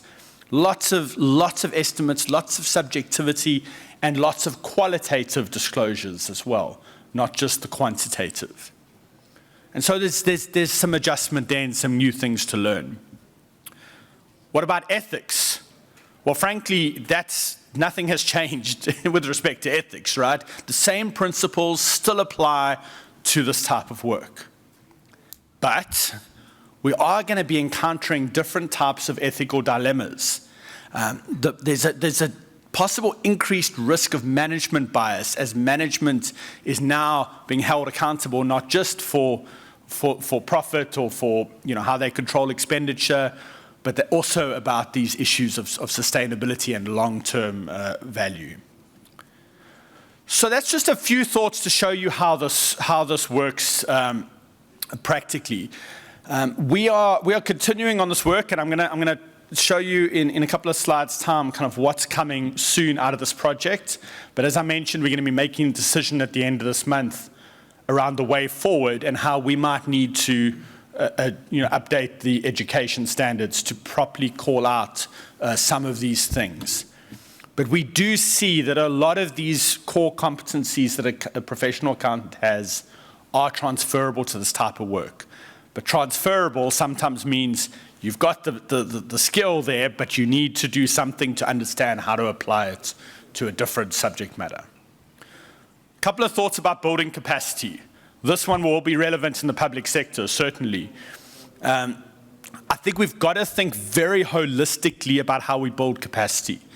This is a systemic change. This is a big shift for the world of reporting. This requires a whole lot of new people to be around the table, a whole lot of new people to be involved, and it requires many people to learn new knowledge, new skills, new behaviors. So we've got to think holistically about the capacity building, and that's through a few different dimensions.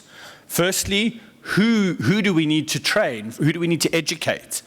Well, obviously preparers, obviously assurance providers, obviously our future accountants.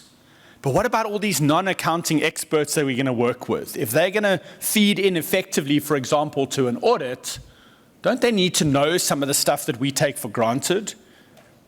Things like ethics, things like professional skepticism, things like what is sufficient evidence, what does evidence look like?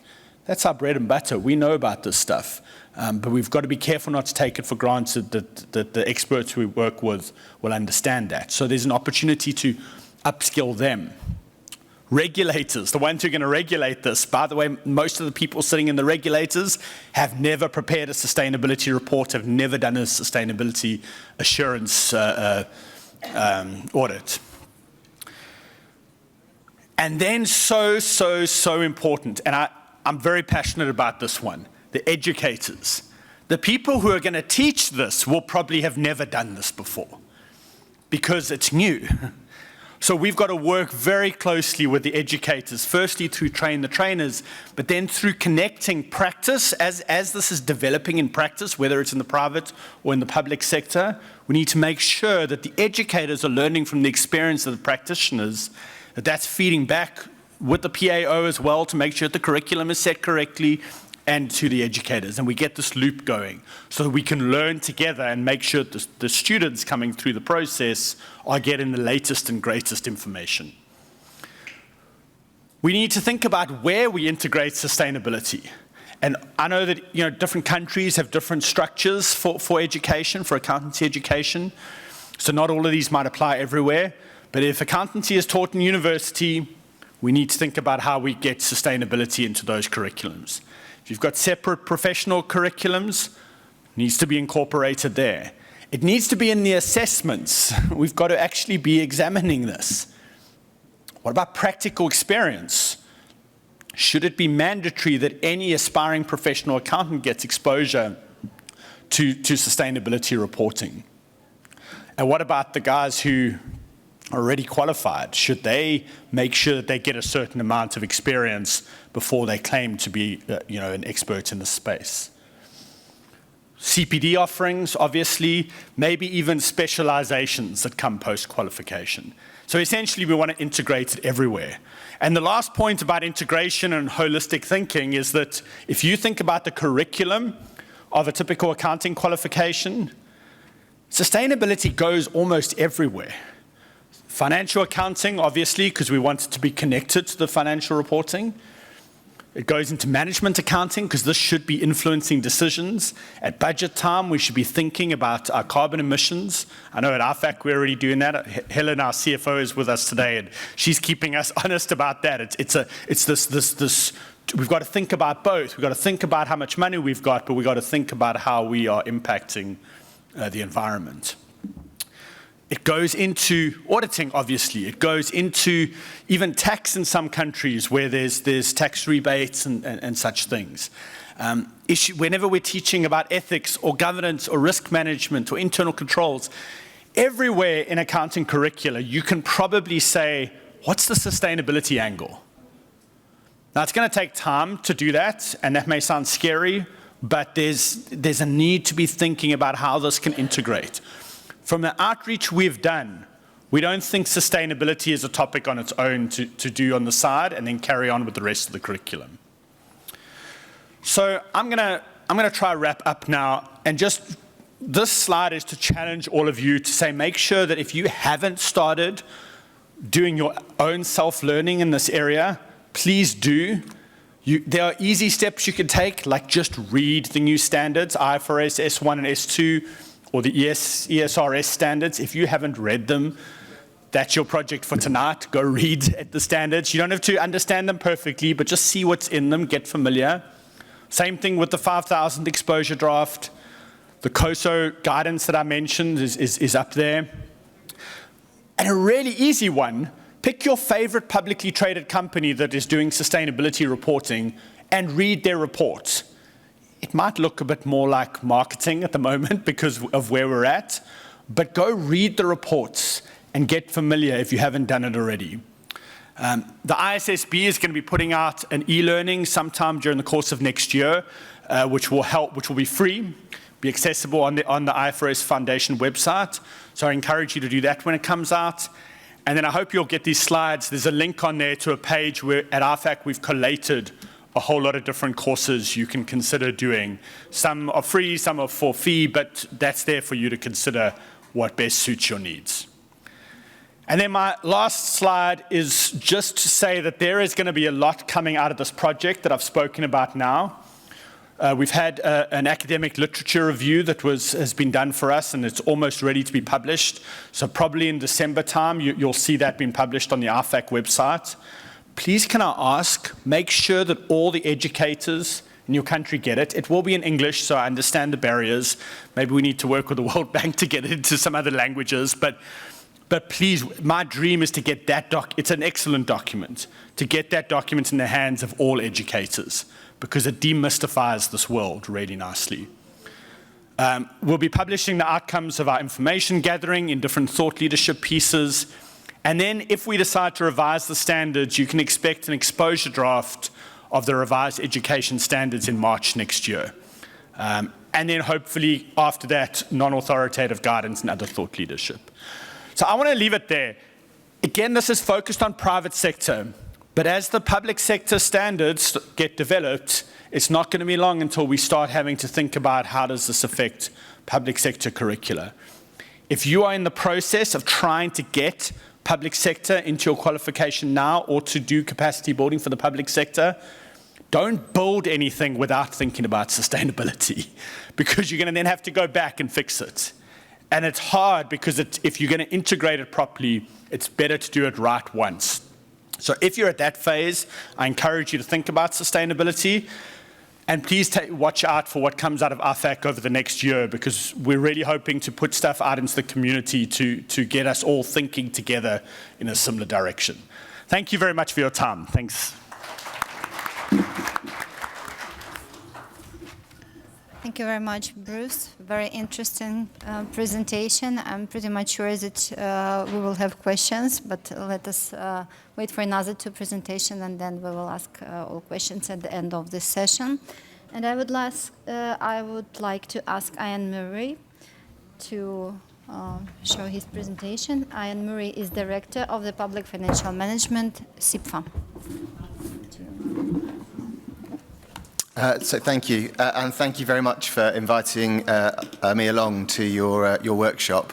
I've been here the 2 days, and it's been fascinating. I've been reflecting, sat at the back of the room, about basically how we're all trying to address the same challenges and problems, and we're all in different places along that journey. But the ability to share what we're all doing is fantastic. So I'm conscious that we are now, I'm one of a shortening list of things that are keeping you from the end of the day and whatever you have planned this evening. I'm also conscious that some of the things I plan to say have been said already today, and in fact I think Bruce and I probably could have compared notes beforehand, and we'd have come up with a similar list. I think that's a good thing. I think if we're all talking about the same things in the same way, then hopefully that's a way to take things forward in a meaningful fashion. So I wanted to just start with some of the work we've done at CFRR. So at CFRR we're UK based, but we're a global body, and our mission really is to champion public financial management across the world. We've had a look at sustainability reporting, and these are two of the thought leadership reports which we've published over the last 2 to 3 years. The first one was really just trying to capture a position, so looking at where everybody is and acknowledging that everybody is in a different place. I think there's this sense that the public sector is slightly behind our colleagues in the corporate world, and I think we could give ourselves a really hard time about that, or we could actually celebrate the fact that it means that we can be the first follower rather than having to be the leader. And a lot of the learning that's going on in the corporate sector at the moment will be really helpful for us as we start to develop what sustainability reporting means in the public sector. The second one, which we published this year, was looking at the picture you were shared this morning and during the day, which is the reporting landscape is uncertain. There's a lot going on. There's a lot going on at quite a lot of pace, and I think that can feel a bit disconcerting. I think what we've done is we've tried to summarise a lot of what is out there, and I think really what we think is that although there's a lot happening, there is also quite a lot of consensus. So it might be that some of the reporting looks and feels a bit different, but there is some consensus and there is some alignment, and that means that actually we can start to get moving along the road. And the focus is climate change. And I think that's really clear. And so through the second report, sort of time to step it up, the message we want to leave people with is that whilst we might not know exactly what the endpoint looks like in reporting, we don't really want to wait to see what that looks like before we take those first steps along the journey. So DAG shared with us yesterday the sort of financial reporting, and so we've had millennia, I think, thousands of years of collecting financial reporting information and using that. But we haven't been doing that with non-financial reporting in the same way. And in many ways, I think we are at the foothills of a new profession. And that's quite daunting, but I think it's also quite exciting at the same time. So what does that mean? Well, that means that we need to think about how do we start to take some meaningful steps along that journey. And as I said, being the first follower is there's some opportunity in all of this for us. We had a presentation from Thomas yesterday looking at how artificial intelligence could be used in consolidation. Well, actually, we've been looking at blockchain, and we've been looking at blockchain and how blockchain can be used to share information across partner boundaries. And using some of these technologies, actually, as a sector, we can take some leaps. And we can actually evolve things, in a much faster way than we might have had to do traditionally. When we were developing financial reporting over the last thousands of years, we didn't have these technologies available to us, and we need to make sure that we're using them to hasten our way along the journey. Touching on some of what Bruce has said, we think it does put the whole accountability, integrity, ethics, all of those things are going to become even more important than they already are. There is just inherently more subjectivity in sustainability reporting. Everything to a greater or lesser extent is about telling a story. There is a real risk that people will always want to tell the best version of that story, and we need to make sure that professionally we guard against that. And although there are very real pressures in a corporate world around, I think this is something that investors are looking at in terms of people's climate change credentials. In our world, there's the political element as well, and I think that's something that makes this makes those considerations even more important. Similar to what Bruce has just said, we really need to integrate this into the journey. We really need to integrate this into everything that we do.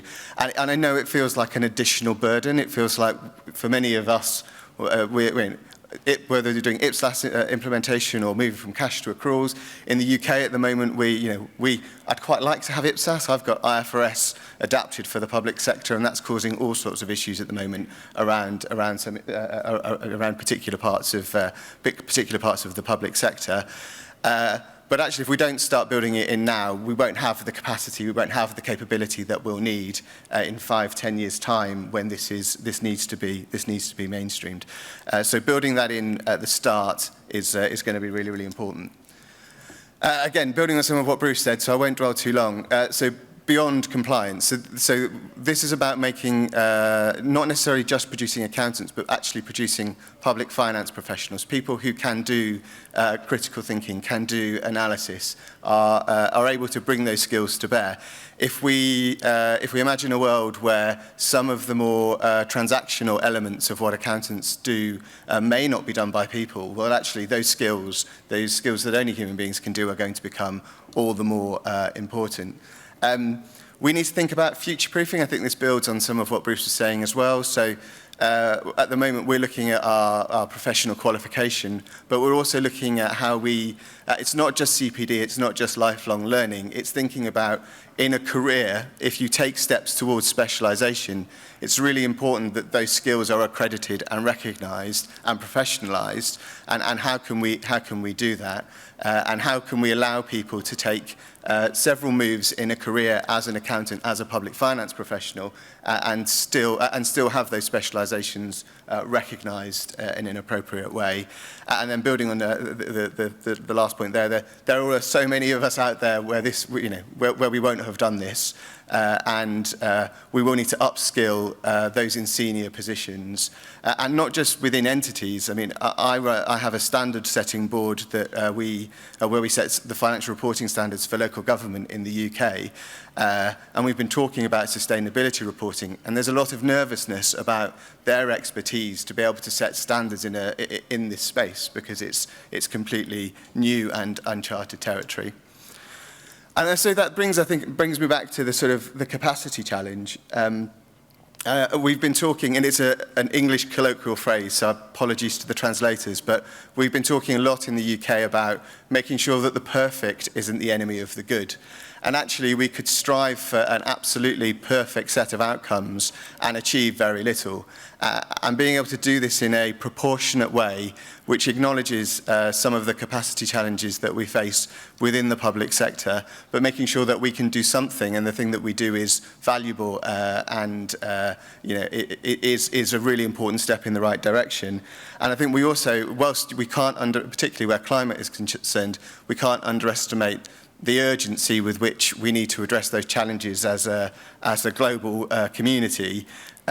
We also have to allow ourselves the space to acknowledge that we're at the very early stages of something. There will be some trial and error, and we do need to allow for this thing to iterate and evolve as we go forward. So just very briefly then, in some closing messages, some sort of final thoughts before I let somebody else have their say. So we're often struggling with financial reporting frameworks, and we're still trying to get people into full accruals, and there has to be a bit of first things first around this. There is some opportunity in that, as we've said, to think about sustainability as you do that, rather than do the IPSAS or do full accruals and then have to come to sustainability later. Sometimes if you've got to make a change, making a bigger change once is easier than making two smaller changes. Training and qualifications, we're rethinking all of our training and qualifications at the moment because it may well be out of step with the needs of organisations and emerging need. And there's a risk that a lot of the data that gets produced in this space can't be assured, and I think that risk is very real, and we might need to accept that some of the uncertainty that we know exists in estimates that we deal with as accountants, well, there's going to be a lot more uncertainty that we're going to need to deal with in some of this space. We need to have some consistency, but we need to avoid one size fits all. We need to acknowledge that in some jurisdictions it may not be appropriate for full application of a particular set of standards, but having something which allows the spirit and the principles behind those standards to be applied might be appropriate, particularly in the early stages. And I think there's an opportunity to consider those maturity models and to think about are there some bolder ideas we could think about in terms of, particularly where we've got either less complex entities or smaller entities, where sometimes as standard setters and as accountants and auditors, we introduce complexity which maybe doesn't add value when you step back and ask the bigger picture, which is, well, so what? So I think, to summarise, I think we think this is very exciting. We acknowledge that the public sector globally has a long way to go. We're very committed to making this front and centre of what we're about as an organisation. And I think events like this are really, really important as an opportunity to come together, share stories, share practice, and hopefully make sure that we don't leave, those of us who are strong get stronger, and we don't leave the rest behind. So thank you very much, and look forward to any questions if you have them.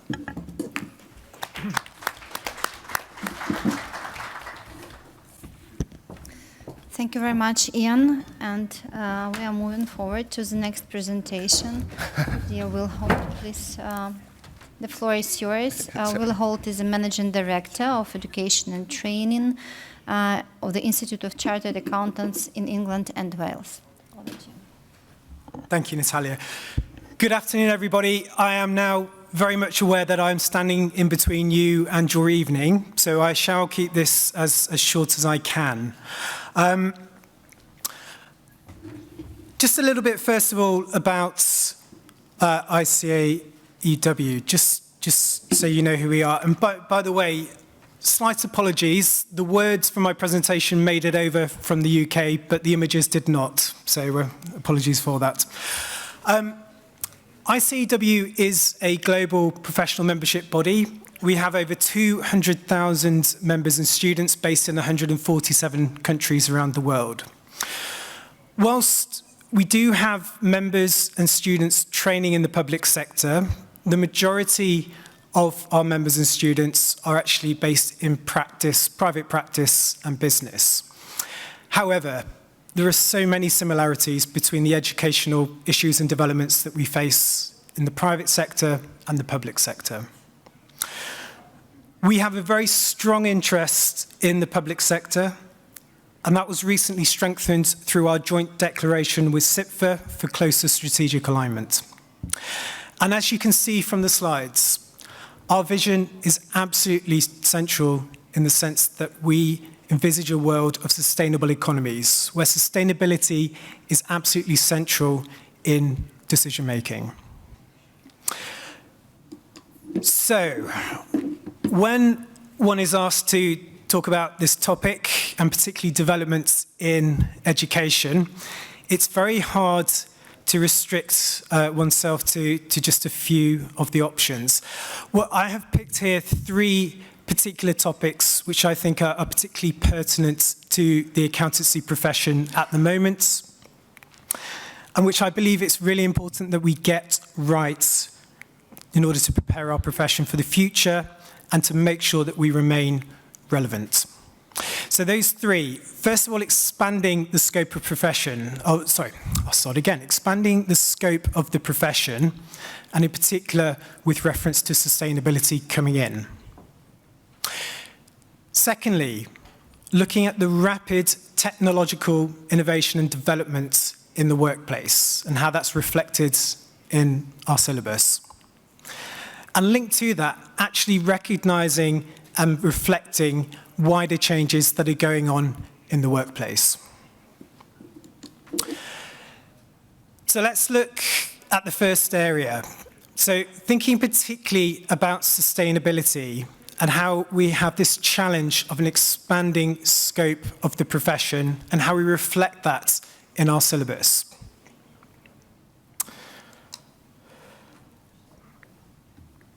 Back in 2022, we made a decision as a professional body to embed sustainability across our syllabus for our main flagship qualification, the ACA. We felt that was important because alongside climate, social, and nature, all of these elements apply to the broader syllabus of what it means to be a chartered accountant. So rather than focus or dedicate one part of our curriculum to sustainability, that decision was taken early on to embed it across our topics and across our modules and within our assessment. Our starting point for doing this was to build a competency framework, looking at the journey from, first of all, having awareness, to then developing knowledge, and in time, competence, and where applicable, in the future, expertise. We undertake an annual syllabus review exercise as standards, and that agility allows us to reflect emerging standards as they come into our syllabus. So when a standard is released, it is now reflected across the qualification where applicable. Bruce will be delighted to hear that we are actively assessing sustainability within our qualification. We have non-financial assurance, which was recently assessed within our advanced level corporate reporting. And we recognize that this journey is not limited to our students. In fact, in a lot of ways, perhaps the need for learning is greater with our members, and those particularly at the very top. We think there is a real need to be frankly very academic about it, Sustainability 101, to promote that awareness of, in effect, what we don't know in terms of sustainability. So we have developed and now offer a certificate in sustainability and one equivalent for the public sector as well, which aims to really enable the basics and the foundation of sustainability for not just our members, but also the profession, and particularly at that leadership level. Going back to the overall challenge here, though, of course, as you start to introduce more topics into a syllabus and into a curriculum, it will start to expand. And the challenge really here is, how do we maintain that? So as more emerging areas, as this area grows, and of course it's incredibly relevant to the accountancy profession, how do we reflect that in our syllabus in terms of what comes out versus what remains in that syllabus? There becomes a point where you can't keep bolting on new and emerging areas, and I think that's a real challenge for professional bodies such as ourselves.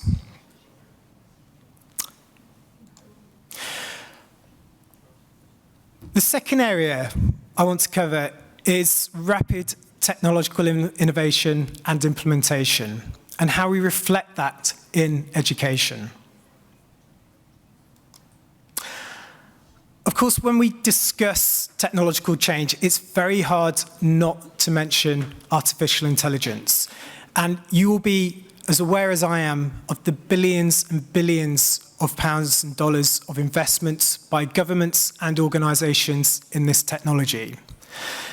And the added complexity is that this technology is changing exponentially on a frequent basis. So the challenge I would pose is, where do you actually start with this? With a topic which is rapidly coming into the workplace, which is rapidly changing, how do we start to reflect this in education? The approach we've taken as a starting point is to go back to the very fundamentals of what I believe chartered accountancy to be. That is the ability to take a piece of information or data that has been produced by a third party, whether that third party is human or whether that third party is a large language model such as ChatGPT, and to actually review and question the integrity of that information. That is a core skill of a chartered accountant. And thinking about that approach in terms of our qualification, it's important, therefore, that we really do focus on the fundamentals of our profession. That is professional skepticism, critical thinking, ethical behavior, and so on. Making sure that our learners have a really strong grasp of the fundamentals so that they are in a position to really assure the integrity of this information that is coming through. And equally, thinking about this from another perspective, it would be remiss not to think about the amazing, infinite opportunities that technology and artificial intelligence present for the profession, and actually thinking about artificial intelligence as a future co-worker for an accountant. Another way of perhaps thinking about this is intelligent assistance rather than artificial intelligence. But if we look at opportunities such as co-piloting technology and the efficiencies that may bring in the future, then again, there becomes a very clear training need for the future. That being helping our members and students and the profession to get better at providing the inputs that will drive a quality of outputs. Some may call this prompt engineering, but we think there's a real key area here. And the other area I wanted to touch on is the impact of technology on assessment itself. Again, I'm very much an optimist when it comes to technology. And in terms of the future assessment landscape, I think there are a wealth of opportunities that technology such as artificial intelligence may afford us in the future, specifically around helping to create more realistic environments in which to assess, and also the infrastructure around assessment.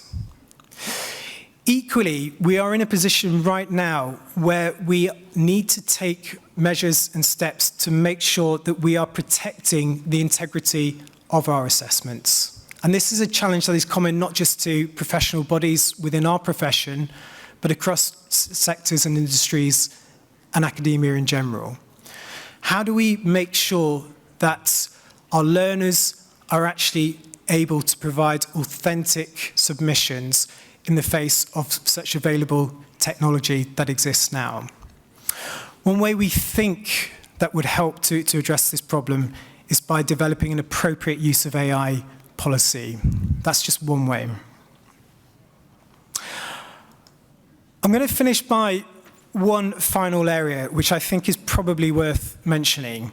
How do we reflect ongoing developments in the workplace? And there are a broad number of areas here which I think would be worth bringing in. It's well known that there is an ongoing hot topic around market attractiveness and attracting talent into the profession. Making sure that the supply of good quality talent is coming through against the call of other potential careers and professions. We think there is a part to play with professional bodies and with the qualification itself. The average 18-year-old or 21-year-old embarking on their career now is unlikely to think about their career as one job or one career. So it's important that we reflect the broader skill sets that chartered accountancy provides to enable a springboard to a range of careers within and possibly even outside of accountancy in the future, and also to those leadership roles. Linked to this as well is actually how do we better reflect what is happening right now in the workplace within our assessments. So we keep hearing, and admittedly this is more from a private practice perspective, but this will apply within the public sector too.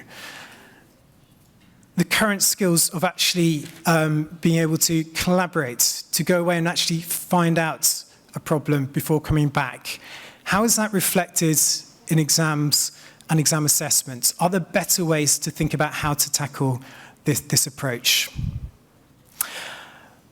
I think promoting diversity and inclusion is something that is worthy of a mention. Not just reaching wider parts of society who have the aptitudes and the motivation to really thrive as chartered accountants, but equally being able to support them, building a support mechanism around the qualification itself. Simple things such as plain English reviews to help make it easier for students whose language is not, whose first language is not English. And a final thought, which has been mentioned by the other two speakers, but I think is really worth emphasising, that actually gaining a qualification, getting a chartered accountancy qualification is a benchmark, but it's the beginning of a journey of lifelong learning. We have recently updated our CPD regulations, and we are building a wide range of resources to support our members as the scope of this profession increases further, to help enable specialism and to help enable that important process of lifelong learning. There are many more areas I would like to talk about, but I'm conscious of time. Thank you very much. It's been a pleasure to contribute to this conversation today. Thank you very much indeed.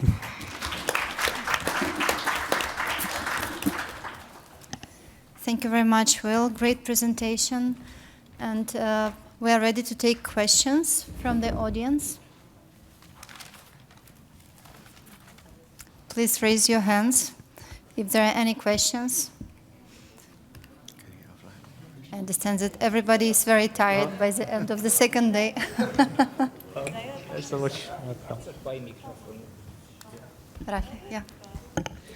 Thank you very much. I have a question for Ian. If I'm not mistaken, CFA is introducing new qualification for auditors working in supreme audit institutions. It's like a project. Can you provide some details on this project? Yeah, sorry, I don't need that. So we've got. So I should have mentioned this in the presentation. I'm sure Sarah will hold me to account for not doing that this evening.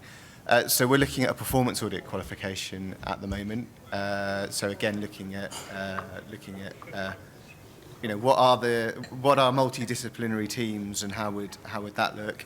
But we're also trying to do that in a way that we know that there are things out there that do that already, and we want to do something that kind of complements that. So that's in design at the moment, and we're hoping to have something out and marketable in the next 12 to 18 months.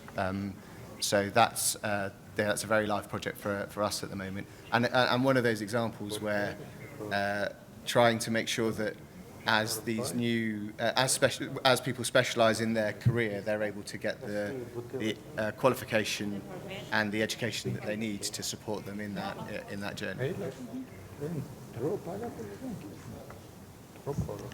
Thank you very much, Ian. Any more questions?